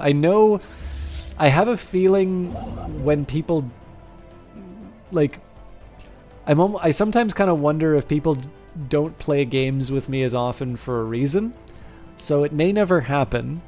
But if we ever do get a chance to play a game again, I would love to play Terraria with you, because I remember the Minecraft stuff that you did that you showed me, and I'm always very impressed by it, and I always look forward to seeing what you create. Yeah, that one's called Occupy White Walls. So, and I would really love to see what you make inside of it. Also, for those of you who haven't checked it out yet, the Eyes of Sin is actually a very attractive young woman. So she also has that going for her. But you can't tell her I said that, okay? The Eyes of Sin actually has the very rare distinction of being someone who has seen what I look like in person. Ponce also has, but I mean... Together we will build a brighter future. Ponce is another guy, so that's not as big of a deal. What are these guys doing? It's like they want me to block their expansion options. I'm happy to do it. It's just but yeah, I remember actually the first time I showed, so like Eyes of Sin had already showed me what she looks like. So I was like, okay, she's like super cute and all of that. And I was like, okay, well, I guess it's kind of fair. I sort of need to show her, what I look like, I suppose. So I sent that along. And, obviously when it's an attractive young woman, I'm a little self-conscious of these sorts of things. And I snapped off a quick photo and I sent it along and kind of waited. And then I see, okay, Eyes of Sin is typing, and I'm like, oh, okay, I wonder what she's going to say. And it's like, oh my god, I understand now why you don't cast with a camera. And that was that, so.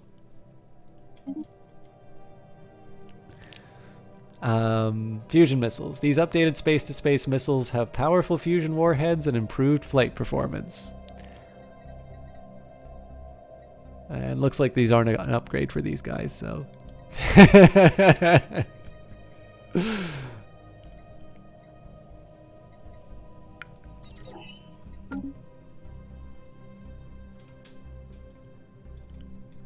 I have reused that story. It's a good one though. It gets a reaction. All right, so we will do a curator think tank here. This is going to give me some extra science. If I can, I'm also going to build an art college, but I actually need to find where the...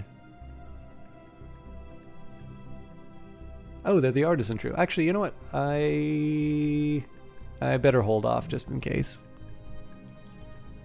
Do you not approve of that story, Eyes of Sin? Does it paint you in a bad light? For the actually, I should system resources analyzed. I should be clear on this.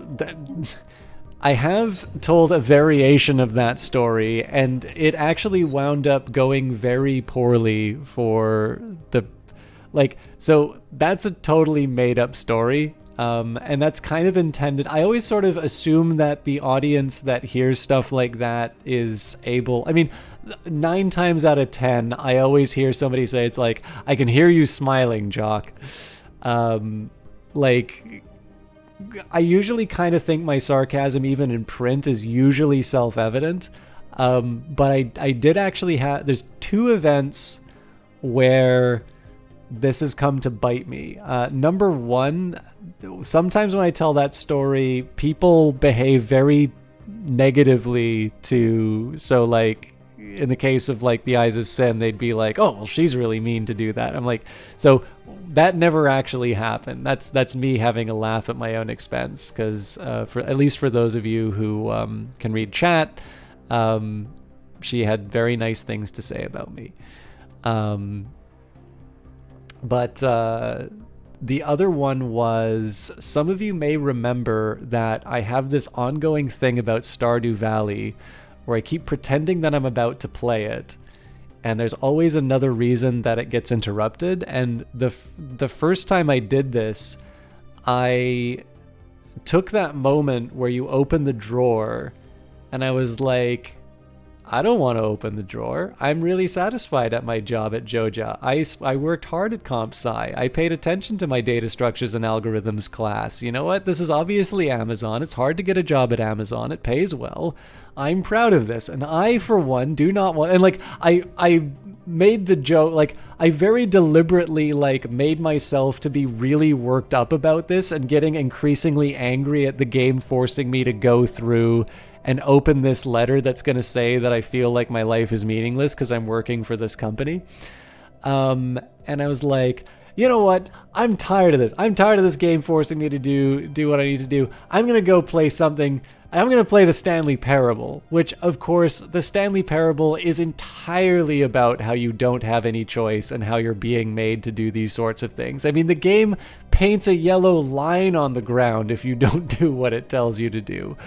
But as it turns out, there was somebody who genuinely loves Stardew Valley and was, like, quite literally heartbroken at my reaction to this game that they love so much that they actually stopped watching the stream for a couple of months, and they came back and said, hey, you know, I'm sorry I haven't been around for a while, but you know, it was like, I really liked Stardew Valley, and I thought it was really unfair the way that you treated it, and I felt so terrible for them. I don't even know how to describe what I felt, you know, finding out that somebody took that seriously. So I've since learned my lesson. You know, I need to be a little more careful in signposting this stuff. So all of that is to say that the Eyes of Sin has not made fun of my appearance. If anything, she has been entirely too complimentary for my looks. So I am very average, you know. For those of you who are really curious about it, it's like there's, you know, I'm not adding any value by being on the screen, but I'm also not some gargoyle who's like never looks in a mirror or something like that. Only unbanned for a 2,000-bit donation.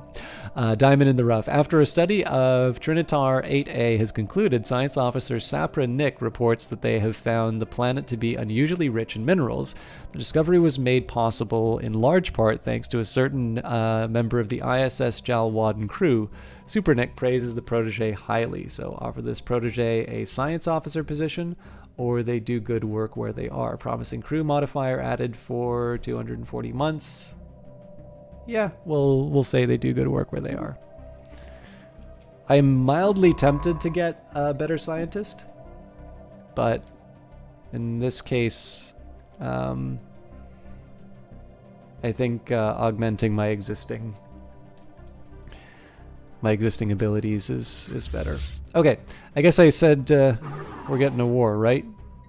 Okay, so we're equivalent strength. This thing's 1.3k strength, so we should be in good shape. They obviously built that in anticipation of the invasion, so this could go very badly for us, by the way, because they are equivalent strength, but we will conquer. Commencing wealth redistribution. That's a great line. So again, this is a fairly modest war goal, which we should be able to achieve without too much fuss. Valued clients, here at Akano High Kingdom, no request is too big. We bring custom-made, user-friendly solutions. Detected. Solutions to all our clients. Ready the fleet. Transport Fleet 33 from the Astani Trade Union has been detected on a direct course to the Vite system.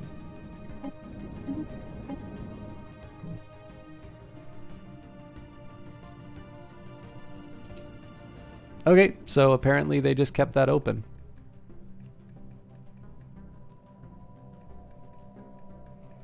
If I can knock this thing out of the sky, that is gonna be some pretty good news. Construction complete.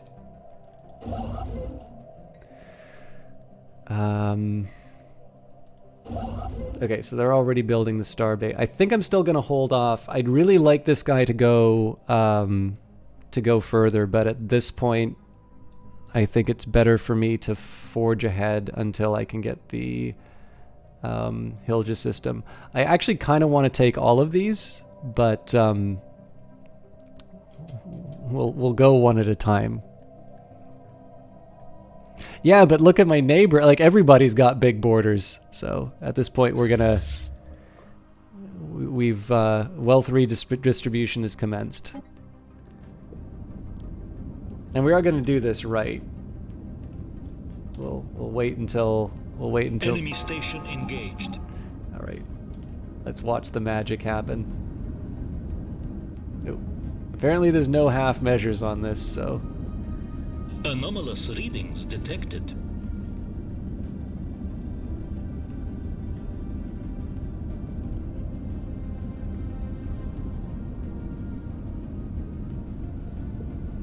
I just want to see my my Titan let loose on the station. Oh, it's warming up. It's warming up. Yeah!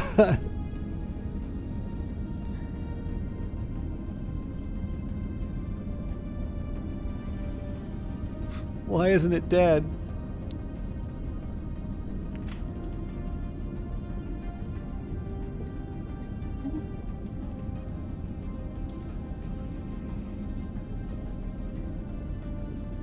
Construction There's our new, finalized.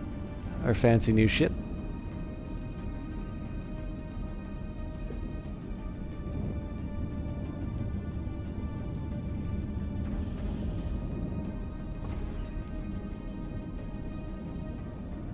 Special inquiry concluded.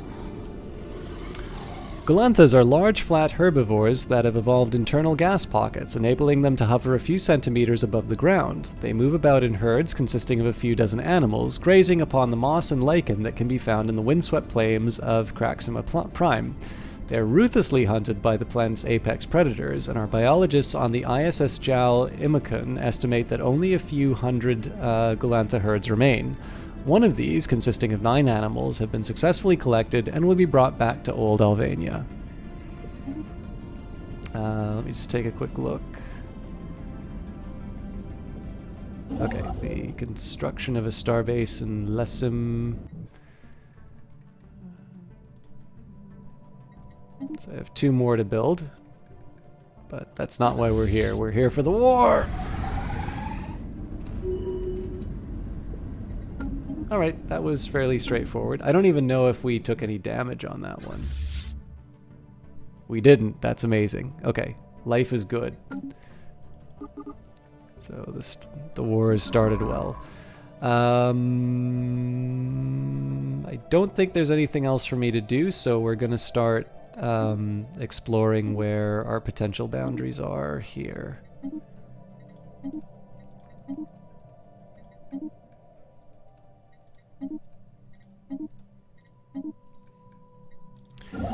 And this construction ship, again, I'm keeping that one idle until we've successfully blocked this this rival. These obviously are going to be the people I go to war with next, although it does look like they've gotten their fleet strength a little bit higher.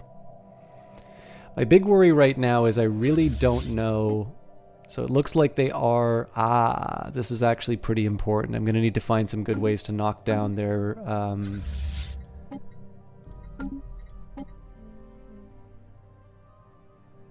Cool. We're actually very well positioned to... We're very well positioned to hurt these guys. Hostile reactionaries detected. Oh boy. I do so love munching on armies. It's my favorite thing. So this is some of the brightest and best of these corporate Hostile raiders. Reactionaries detected. All right, these guys are not joking around. Okay, this is 2.9k, please. So 2, 4, 6, 6k strength. I mean, it's meaningful. They definitely have got some pretty high-tech stuff behind them. Their weakness is the fact that they've worked a lot on defending against beams. But like, I really don't want to be fighting against this kind of hardware for a long time. The good news is that they're split up over a lot of little groups, which I think are just going to get ripped apart by by some of my other ships. So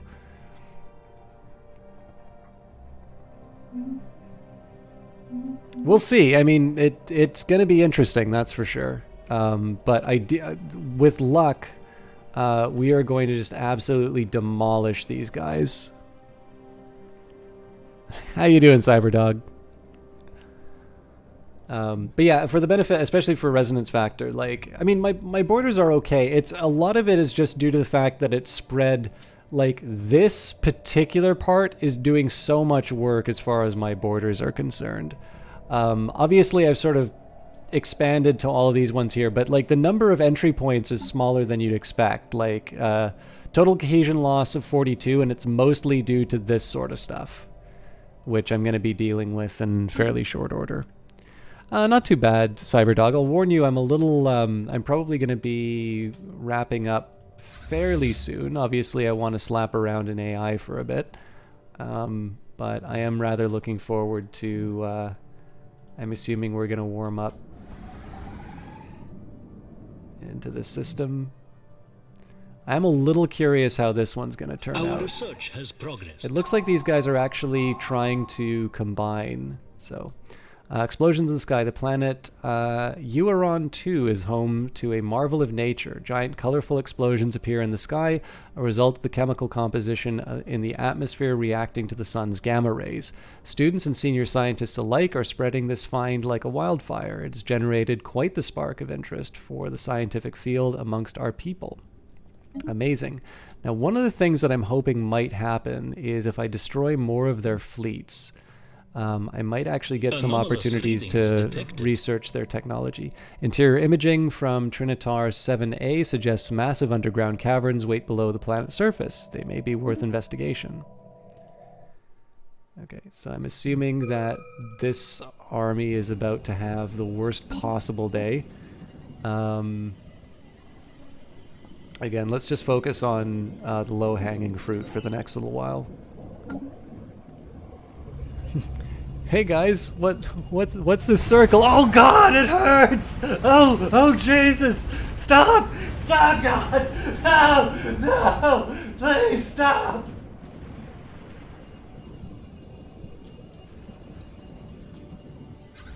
Oh my God, they're coming back!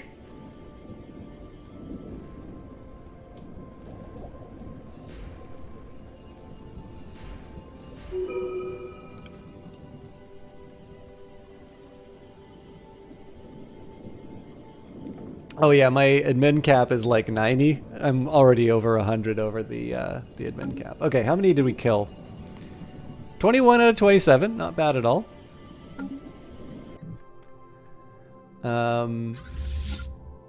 So new priority up here. Essentially, I want to take the war goals, and then we can go to the Vite system. And it'll reduce the sublight speed, but that's okay for me because I'll just park in the one system where they can actually come from. So, a vessel of some kind crashed into the surface of this asteroid. Wreckage from the craft can still be found within the impact crater. And okay, I think I just lost the race with these guys, unfortunately.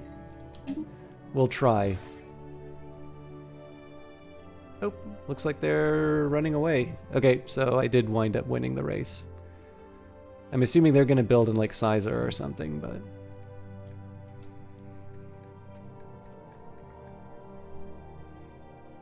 Oh boy. Okay, so they actually have some serious firepower behind them. So this is 3K, 127, so 3.5, 5.5... So, yeah, they can actually take me out. I wanna make sure that I'm fighting them. I want to make sure I'm fighting them in parts.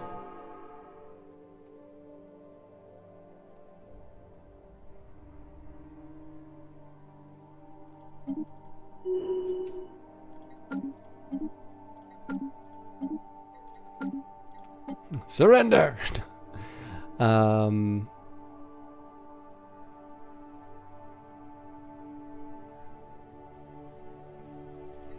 See, I think I need to inflict a few more battlefield defeats before it becomes real. I'm gonna give him something to think about. It's a little weird that I have such a strong ship and I'm kind of playing cat and mouse with them, but I actually don't want to engage their entire fleet. If I do engage them, I want to make sure that I engage them at the Vate system. But what I want to do right now is sort of divide their attention so they try to kind of recapture some of their old systems. And that's going to be how I essentially take them apart piece by piece. So again, I want to see what their fleet movements look like. But if they just divide their attention this way, I'm a happy guy.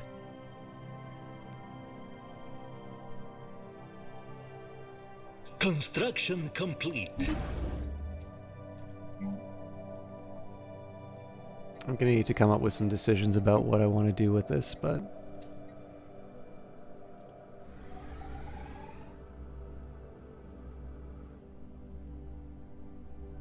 So, I mean, if I knew that I'd be able to take this out in time... Crash scout craft. Small scout craft of some kind plowed into the surface of this asteroid millennia ago, creating a shallow canyon. There is no visible cockpit on the ship, leading our scientists to believe that it was either piloted by remote or through some kind of primitive artificial intelligence. Although it is too damaged to be salvaged, the ship hasn't been picked clean by looters yet. So we gained engineering research. Again, I think I am gonna... Well, I've kind of already committed to this one, but it's also just because these things are so easy to take out and they don't damage any of my ships. So, are they making a move yet? Doesn't look like it. Are they doing anything? Not really. So again, I'm gonna try and be clever where I can. Until I start seeing these ships move around, I'm going to nibble at whatever parts of their empire I can get. And if I can force an engagement when they're split up, that's when I'm at my best.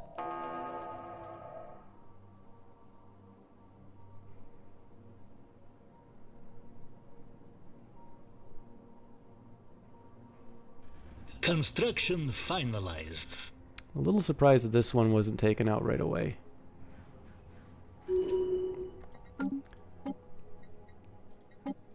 Now, I did not appreciate that there was something for me to research here, so...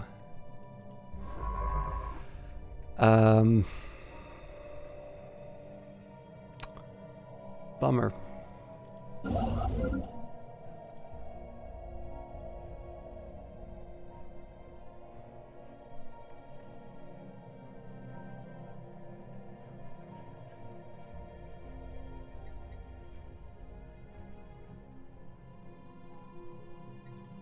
So against my better judgment, I am going to start building some of these outposts. This is just to minimize the amount in terms of war goals that I'm claiming.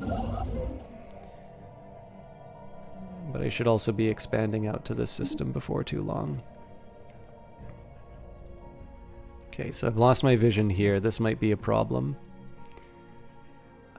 These guys do seem to be making a move, so I might want to head back just in case. But here's how we'll do it.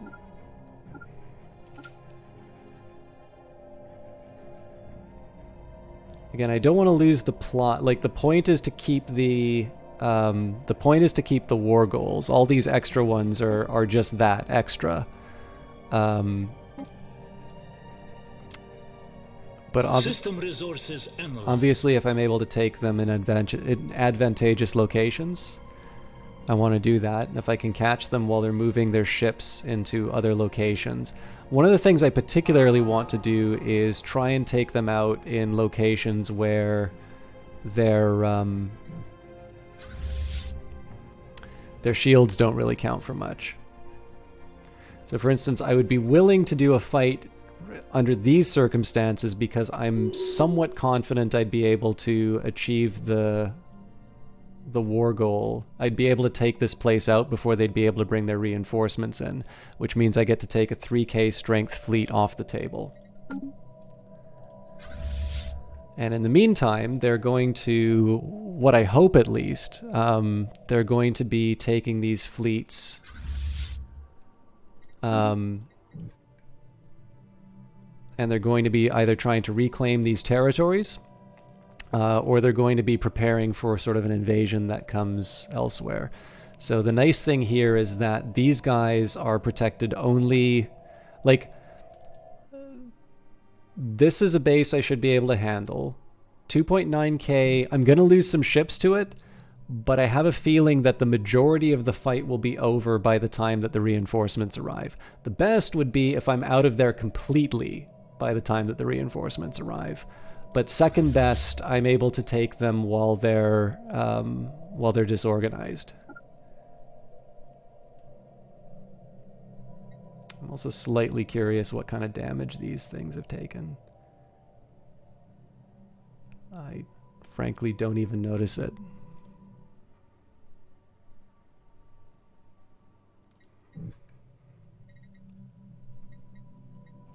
Do they even have shields? No, they don't have shield. Okay, actually that's going to be a massive... Wow, I'm not sure about that choice, to be honest, but it's there. These guys are actually born for fighting in the Vite system then, but we'll make our move. We'll see if we can pull it off. It's a risky play, but I think it's a calculated risk, and I think it's one that I'm going to be able to pull off. They're definitely not moving anybody to defend it, so... Construction complete. Okay, we got away with that.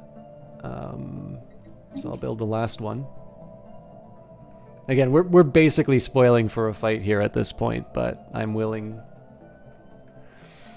to go for it, unless of course the invasion starts right around the time I'm dealing with my neighbors here.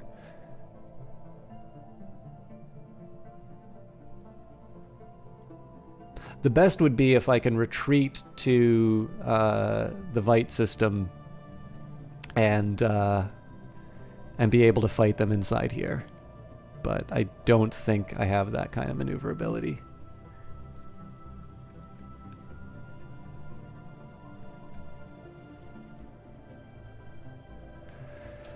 All right.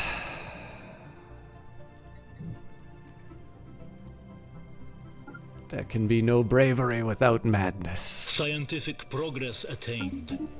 Ceramo metal armor. Well, this would be very helpful for this war. A combination of different metals and ceramics that result in strong armor without sacrificing flexibility. Antimatter missiles or plasteel armor? Antimatter missiles are the cheaper technology, so we'll run with that. Okay, is anybody moving in response to this yet? Doesn't look like it. Can't see that one anymore. These guys are staying put. Presumably my entry into that system is going to change the equation, but we'll see.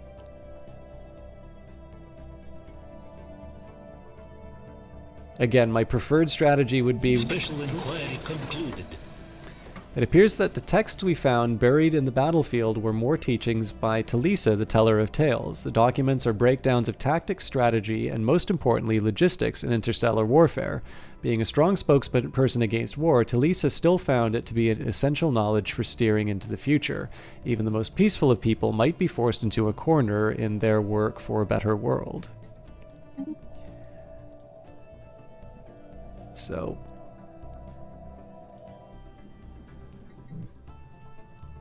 System resources analyzed. I think I neglected, where are my closest science ships? Yeah, this guy should be researching this.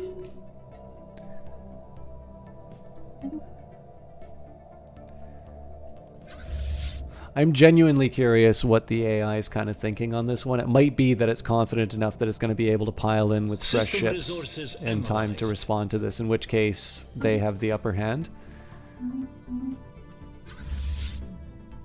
And in some senses, I'm almost hoping more than anticipating that I'm going to be able to take these guys out in advance. But still, I mean, just look at that damage. Like, it's not a terrible assumption that we're able to finish this fast.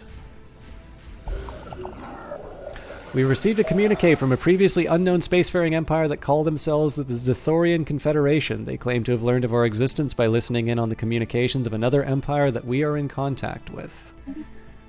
They are egalitarian materialists. Greetings from the Zithorian Confederation. Chancellor Rab Sikska is our elected representative, but in truth all citizens have a voice in our government. We strive to better ourselves through technology, a desire that we hope you will respect. So we will not be held back, Zithorians. We have encountered another abandoned gateway, this time in the Homom system. Unlike the previous one, this gateway has not been altered in any obvious way, and our scans indicate that it is still connected to the rest of the network. However, it is currently inoperable due to its poor condition. Okay. Yeah, they closed their borders on me. That's not a surprise at all. I think those were some of my ships that vamoosed. Yeah, we're definitely losing ships. As long as we don't lose the Titan, we're okay. I'm also interested, are they moving? They're not moving any of their fleets. That is fascinating.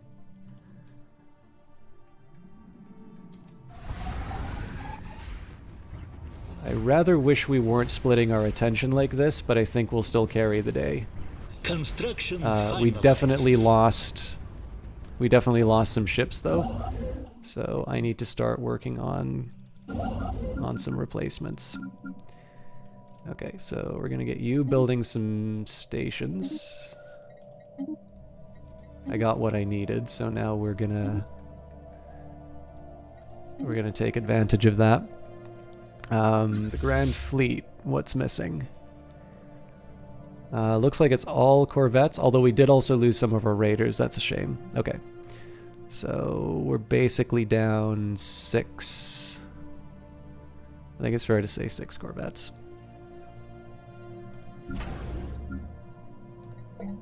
Oh, I don't have the money for Corvettes. Never mind.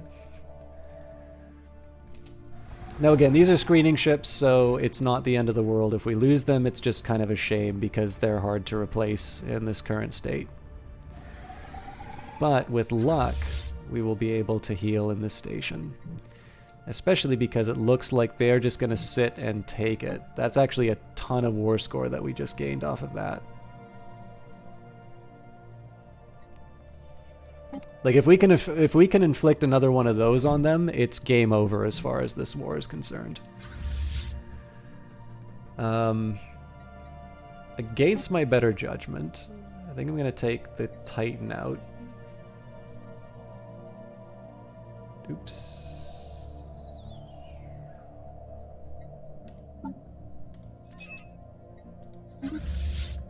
Let's try that again.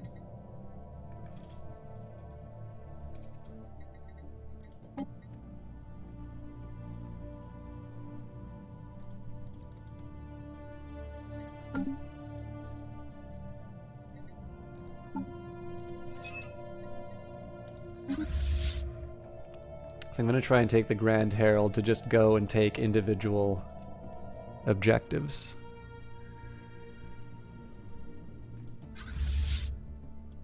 Yeah, my individual fleet is actually not that strong at all. These guys are limping back. I'm okay with that. I mean, again, as long as they just sort of sit and take it, I'm happy. It's only when they try to fight back that it's a problem. And I believe they will start to heal. This is one of the main reasons why I wanted to take this area. It's a tough fight, but it's one that will allow me to.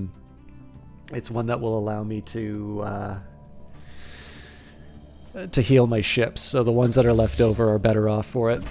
But I do want to build corvettes when I can. They're 137. Oh, it's the wrong.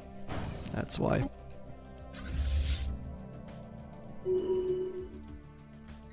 So this should be fairly straightforward. I think this is just a matter of munching on the existing bases. If I'm particularly ballsy, I actually might try and take Kotor with my Titan. Because it's one big ship versus one big platform.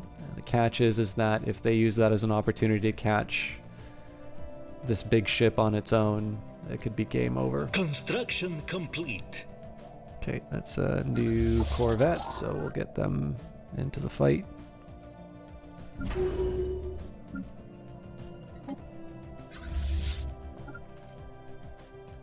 Yeah. How damaged is it really, though? Not noticeably, so. I am curious how it'll handle this. Anomalous readings detected. Repeated scans of Delphine 3's surface gave inconsistent sensor readings, almost as if the planet itself was in a constant state of upheaval.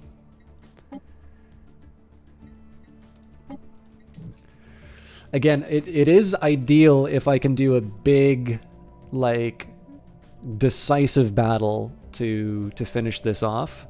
But the last thing I want to do is take my fleet, just go crashing into a 1.4K platform with 4K in, in fleet strength.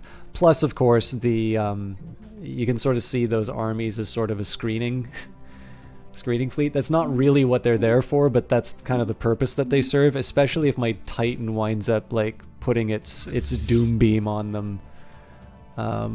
That could end poorly.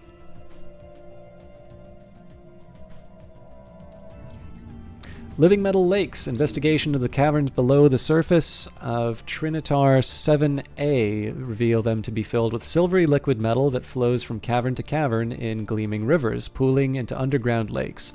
More surprising still is the discovery that this metal substance shares many key properties with organic life forms, including responding to environmental stimulus and exhibiting self-sustaining processes.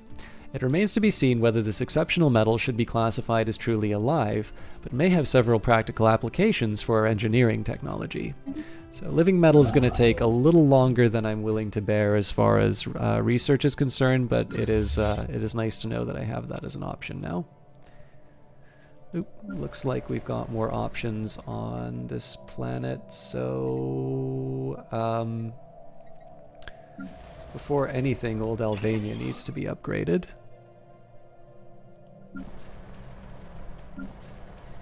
Okay, alloys.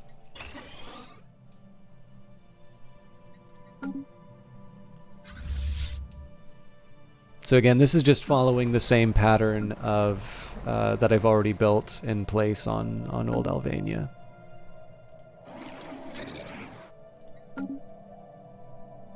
What do they say? Since you refuse to be compelled by reason, you leave us no choice but to compel you by force.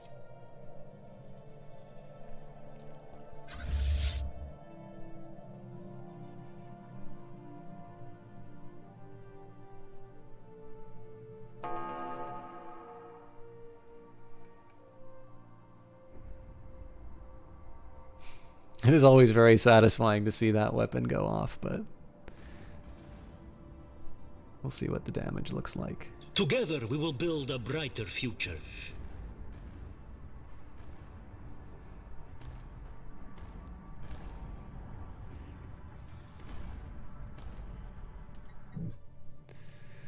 And apparently they're doing nothing to defend their territory. So now I'm going to go very ballsy and basically walk right up in front of them.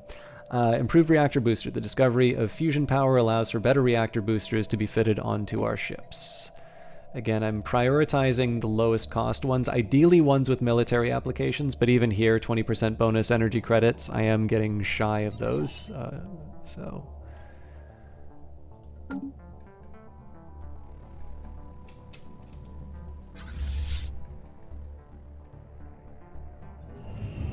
Grimacing. The very geological structure of Delphine 3 is indeed in flux, driven by what science officer Jurg Taras assures us is a tectonic process, as fascinating as it is esoteric. What is of more interest to the Akano High Kingdom is that we may be able to strategically halt the planet's ceaseless chaotic self-transformation. In short, a near-instant terraforming of the planet into something slightly, if not entirely, more habitable is theoretically possible. Jurg Taras estimates that an additional 200 energy credits will be needed to power a thorough mapping of the planetary activity and to determine the validity of what the science officer has termed a surgical terraforming strike. Of course, we can always choose to terraform it using existing technologies at a later date. We can study the natural process, or we can spend 200 for a 50% chance, and Delphine is well within our zone of control, so we'll run for it. Hey, the Cool Eagle! You are raiding with a party of people, and I still don't have alerts for raids up here. So Waffles McGee, Cleano Dev, hey, it's that guy who's good at video games, and the Cool Eagle is here as well. So let's spend 200. We'll see how good I am at video games. They've got their 200 credits. We're currently at war, so we're on Admiral difficulty right now. Oh my god! We're losing our lives! The Reaper is coming! The crew of the ISS JAL Imakun are disappointed to report that the window of opportunity for terraforming Delphine 3 has closed, despite their best efforts to identify it in time. Another opportunity is unlikely to arise for another few centuries. Unfortunate. Yeah, no alert. Let's get out of here, everyone. So we're playing on Admiral difficulty, and we have not run into anyone for a very long time. And this is what the AI empires look like right now. They have a bunch of bonuses to like resource generation and stuff like that. Everybody is absolutely massive. I've still got a few holes in my territory, and even though we got a Titan within like the first 20 years of the game, these guys still account as having equivalent fleet strength to me. So yeah, it's pretty dramatic. We're still doing all right. I mean, essentially we're just fighting over these three systems. But I need to sort of smarten up. What some of these territorial fights are about are really just trying to establish some choke points. And once I've done that, I'm just going to be building up some really big, scary defensive structures. And, you know, we'll take it from there. So, for instance, the Adingaj nation, if I can get claims on sort of these three systems, and then, of course, these little pockets over here just for some cleanup, that'd be great. And then essentially what I'll have is I'll have sort of a big defensive position against my two immediate neighbors, and then I won't feel so bad about either blobbing out or focusing on my existing planets. One of the things too is I could definitely field a much larger navy than I am right now. Like, it's worth remembering that I've built absolutely no star bases. But right now I'm trying to just abuse the fact that they seem to be very nervous to fight me one-on-one. So essentially I'm just using this as a chance to one-shot their outposts and then rejoin the rest of the fleet. The tougher question is, what do I do after that? I'm a little tempted to sort of send an expeditionary force sort of up to these northern areas to sort of claim the low-hanging fruit. But I want to be careful that I don't commit too many of my forces because I might need them to help defend the Titan. Again, the Grand Herald is not immortal, it just seems that way. Anomalous readings detected. The surface of this asteroid is littered with metallic debris. Most of it appears to originate from starships from many different designs.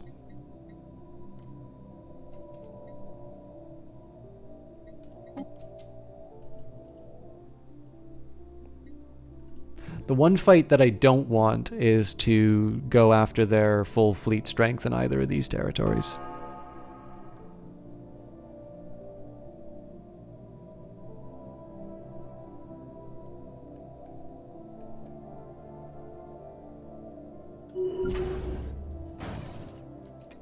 Through hard work and experience, Admiral Concap has developed new skills. They are resilient.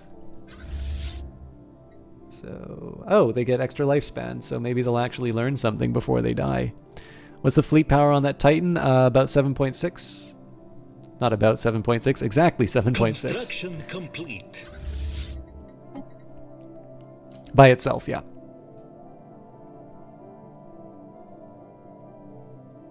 So we're just going to let this heal up for a little bit. Oh, hello. No time for healing. This is exactly what I wanted.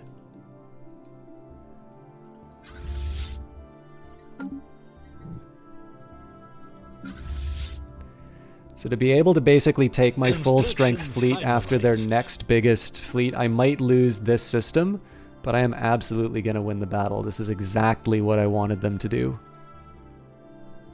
So yeah, there's no real worry about this. I wonder, are they still...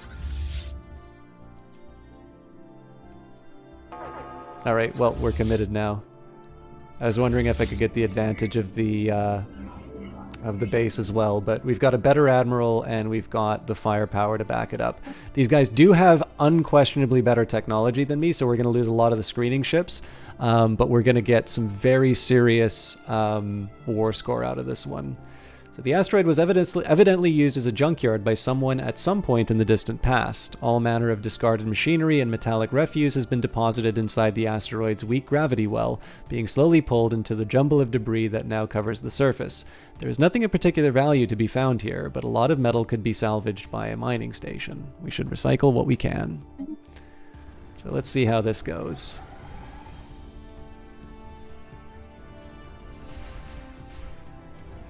No, it looks like they're bringing in the reinforcements. Did I just fall into a trap? There's no way they can win this. Construction finalized.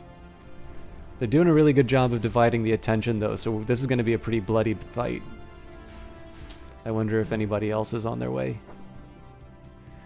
What I might want to do is immediately turn around with my Titan and take this.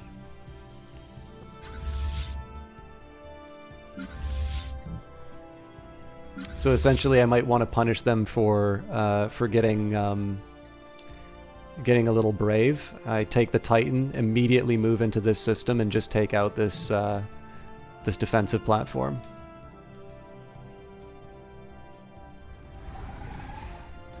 So we lost 2 more ships. We might have lost a destroyer, actually.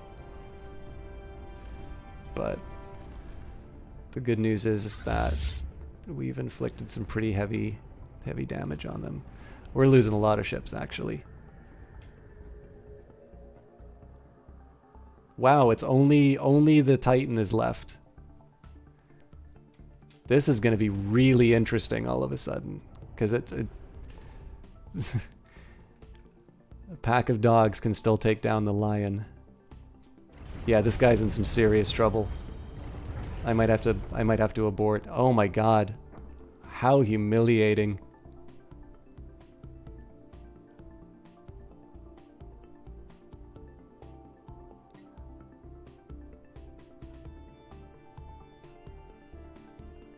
Yeah, there's just too many corvettes.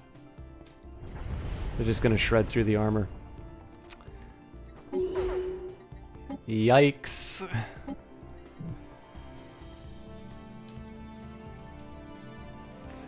So, Butcher's Bill, 2 destroyers, 2 corvettes.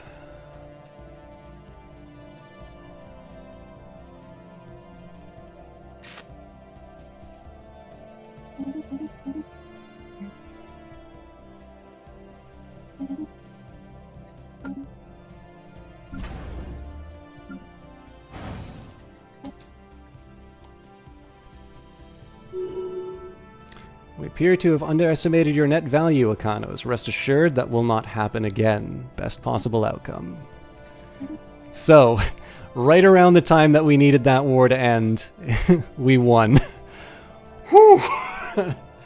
So yeah, this is why I was very reluctant to get very ballsy with my Titan.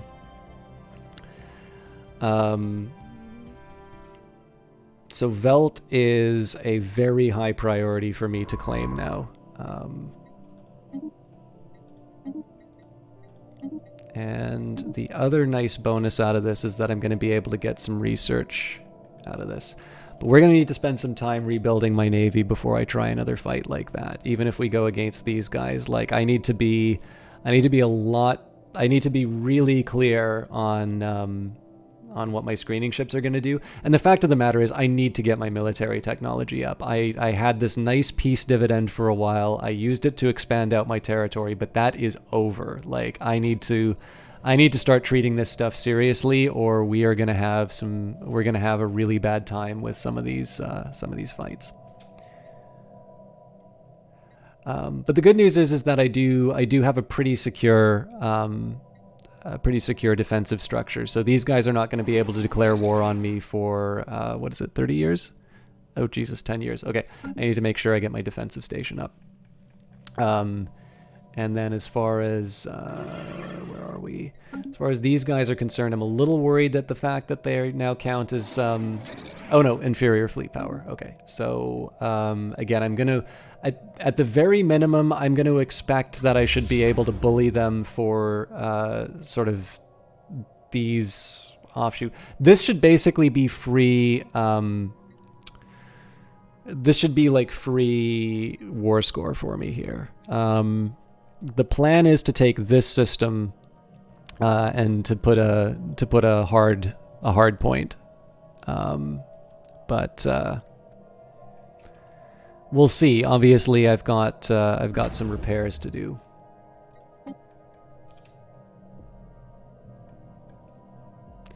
And old Albania has another opportunity to build something. What we build, I don't know.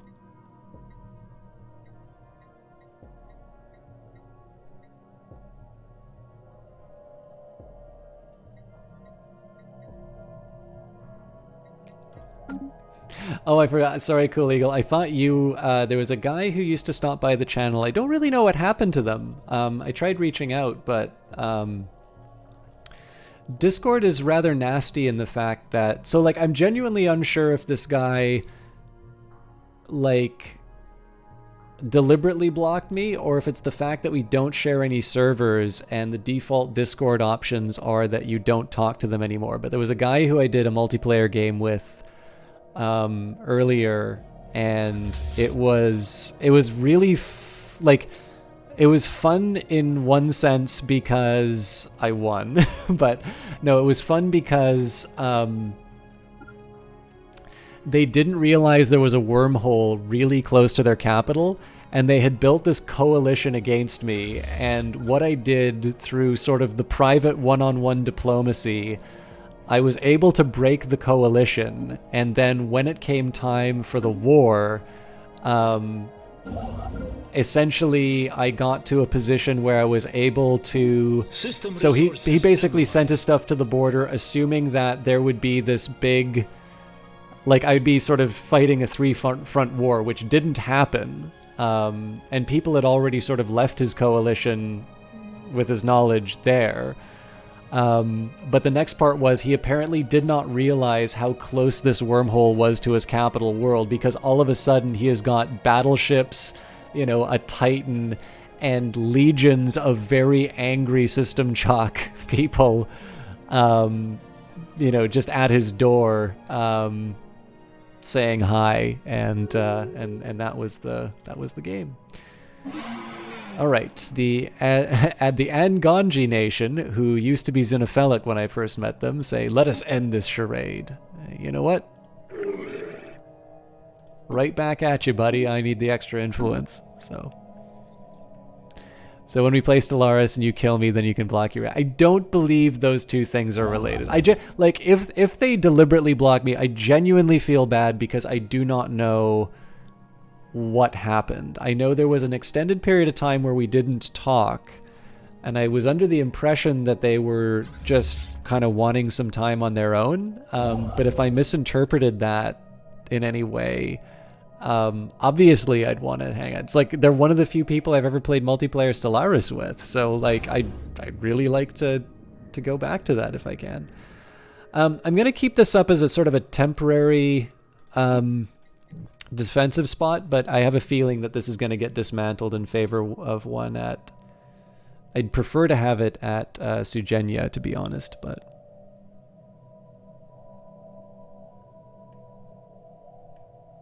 You tried to deal with a two-front war, so I take it wasn't successful.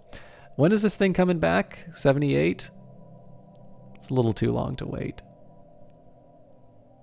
You did the genocide to deal with the two-person Cold War. All right, guys, you know what? We're gonna take our winnings. Obviously, that was a very bloody battle for just a little bit of territory, but the strategy behind that was more so about getting this major choke point rather than the others. It's important to remember too.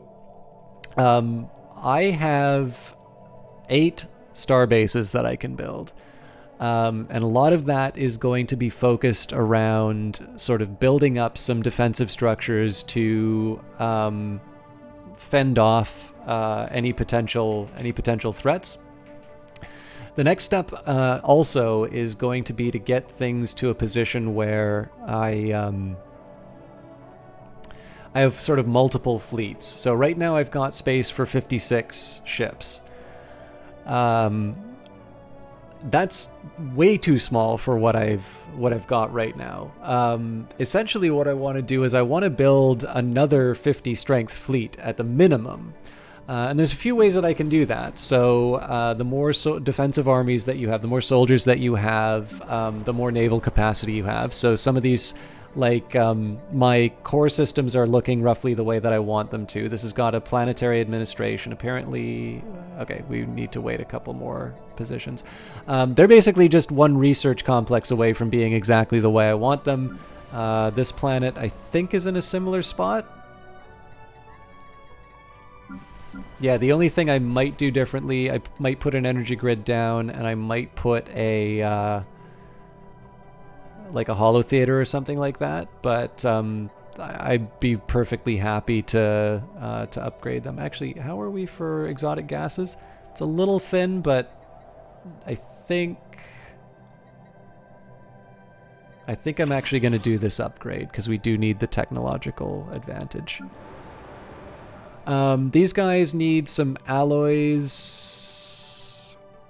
and that's about it. Alloys and research. But yeah, we're definitely getting to a point now where we're sort of realizing all of these gains that we'd made by putting down a lot of these colonies. I think Betharian power is the name of the game for this one. I don't exactly need energy right now, but it's hard to say that you can have too much energy because that just allows you to buy everything else. So we'll drop the Betharian power plant for now. But yeah, so the next couple of rounds are going to be about securing borders. I need to make sure that I'm generating more alloys than I actually am because I need to replenish my navy. I also need to build the strong point before 10 years are up. I need to get my navy to a point where I'm able to take these guys on. I am a little curious in terms of what their navies look like. But the ideal here is going to be... Actually, what might happen is I go to war with them, and I use that as an opportunity to go to Hixar, because I think your borders are open after a little while, for a little while after the war. But the aim is going to be to just sort of scoop these up for myself, but especially to get here. Even if I don't get these territories, this is the absolute priority. This one at the very least, but if I take a look at resources, you know, being able to add 12 energy alongside the 1 alloys is definitely a nice benefit. And again, we do have an edge in terms of fleet power. They are economically stronger than me, but I feel like I can manage with that. And once we've accomplished those, that'll mean that my immediate threats from neighbors are sort of taken care of. Then I can start focusing a little bit on building some stations to take advantage of all of this trade. I can sort of fill in some of the gaps. Construction Oops. complete. I completely forgot that I was unpaused. Well, at least I'll build a mining station here. I guess we can build the Tiber strong point as well. But all of that's going to be for next week. For those of you who came from Cool Eagle's channel, I apologize for such a short stream, but I was supposed to finish an hour and a half ago. I am not going to get any sleep tonight. But thank you very much for all of you for coming along and watching. I hope you had a good time. By the way, this is very rude of me, but for those of you who don't know him, the Cool Eagle is a Stellaris caster.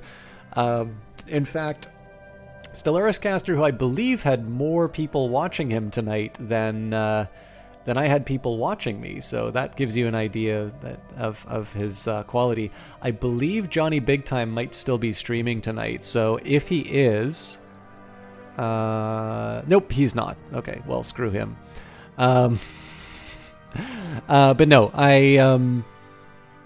if you haven't had a chance to take a look at him, I definitely recommend him because I have a feeling that it's something that a lot of you who like my stuff will like his. He plays Surviving Mars, he plays Battletech, he plays Stellaris. Those are probably the three big sort of headliners that we have in common.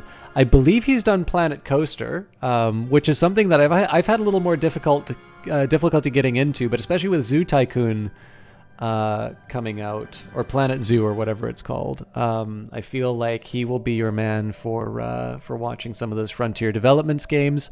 And just overall, a really friendly guy, somebody who's certainly much nicer in terms of shouting me out and much more capable of remembering. He's also got a really cool mod, CleanoDev.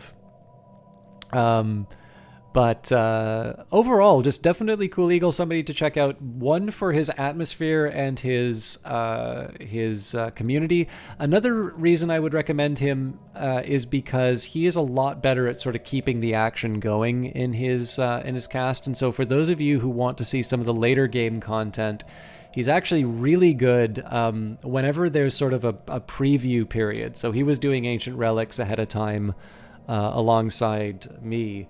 I felt really good being able to host him after something like that because, he's able to kind of keep things moving. And so people who want the really granular approach will be able to watch my stuff. But I'll also be able, I'm also able to sort of pass it off to Cool Eagle, who I know does a good cast, and they'll be able to see a little bit more about what's going on. And so it's sort of a nice sort of compliment. Also, for those of you from Cool Eagle's channel, we did get have a streamer inside here. I think he's still watching, Ponce. I definitely recommend him as well. Let me throw that out again. Ponce does fighting games as well as From Software games. He's excellent at them. If you're tired of watching Cool Eagle, maybe take unique and experimental strategies to think. No, that's unkind. I actually think Cool Eagle's perfectly fine at the games he plays. We just like pretending that he's bad at them. But yeah, Ponce is definitely somebody who is very good at the games that he plays. He's been doing everything from original EverQuest to League to he was doing Soul Calibur for a while, but that was a while back. He was doing Sekiro, but I think he's beaten that. Ponce is a man of many talents, does this thing for a living, and I highly recommend you check him out. I'm out of here for tonight, but it does look like Outworld is playing Domina, and Outworld is a wonderful Australian caster. He's really... I think he's in his element when he plays Domina. I just want to make sure he's actually streaming because it says no viewers, and that's very rare for him. Oh no, he's getting a bit of a pulse. So it looks like he's just starting up. Outworld is a hell of a guy, super friendly. One of these people who became partner after it became a lot more difficult to become partner. So he's definitely somebody worth watching. If you have not watched Domina, Domina is this great... it's like a Roman gladiator game, and it has Twitch integration, so please come along with Outworld. He does know me, so feel free to use that "we're tired of system talk, heard this place was better" message. Domina with Outworld is a lot of fun. I won't be able to join you because I'm actually already too late tonight, but I honestly feel very, very comfortable leaving you in his hands. So have a wonderful evening. We'll see you later. It looks like so in the time it took me to say that, he went from 12 to 26 people watching him. So let's give him a nice host. We can get in early and you can all enjoy the Domina experience. Have a wonderful evening.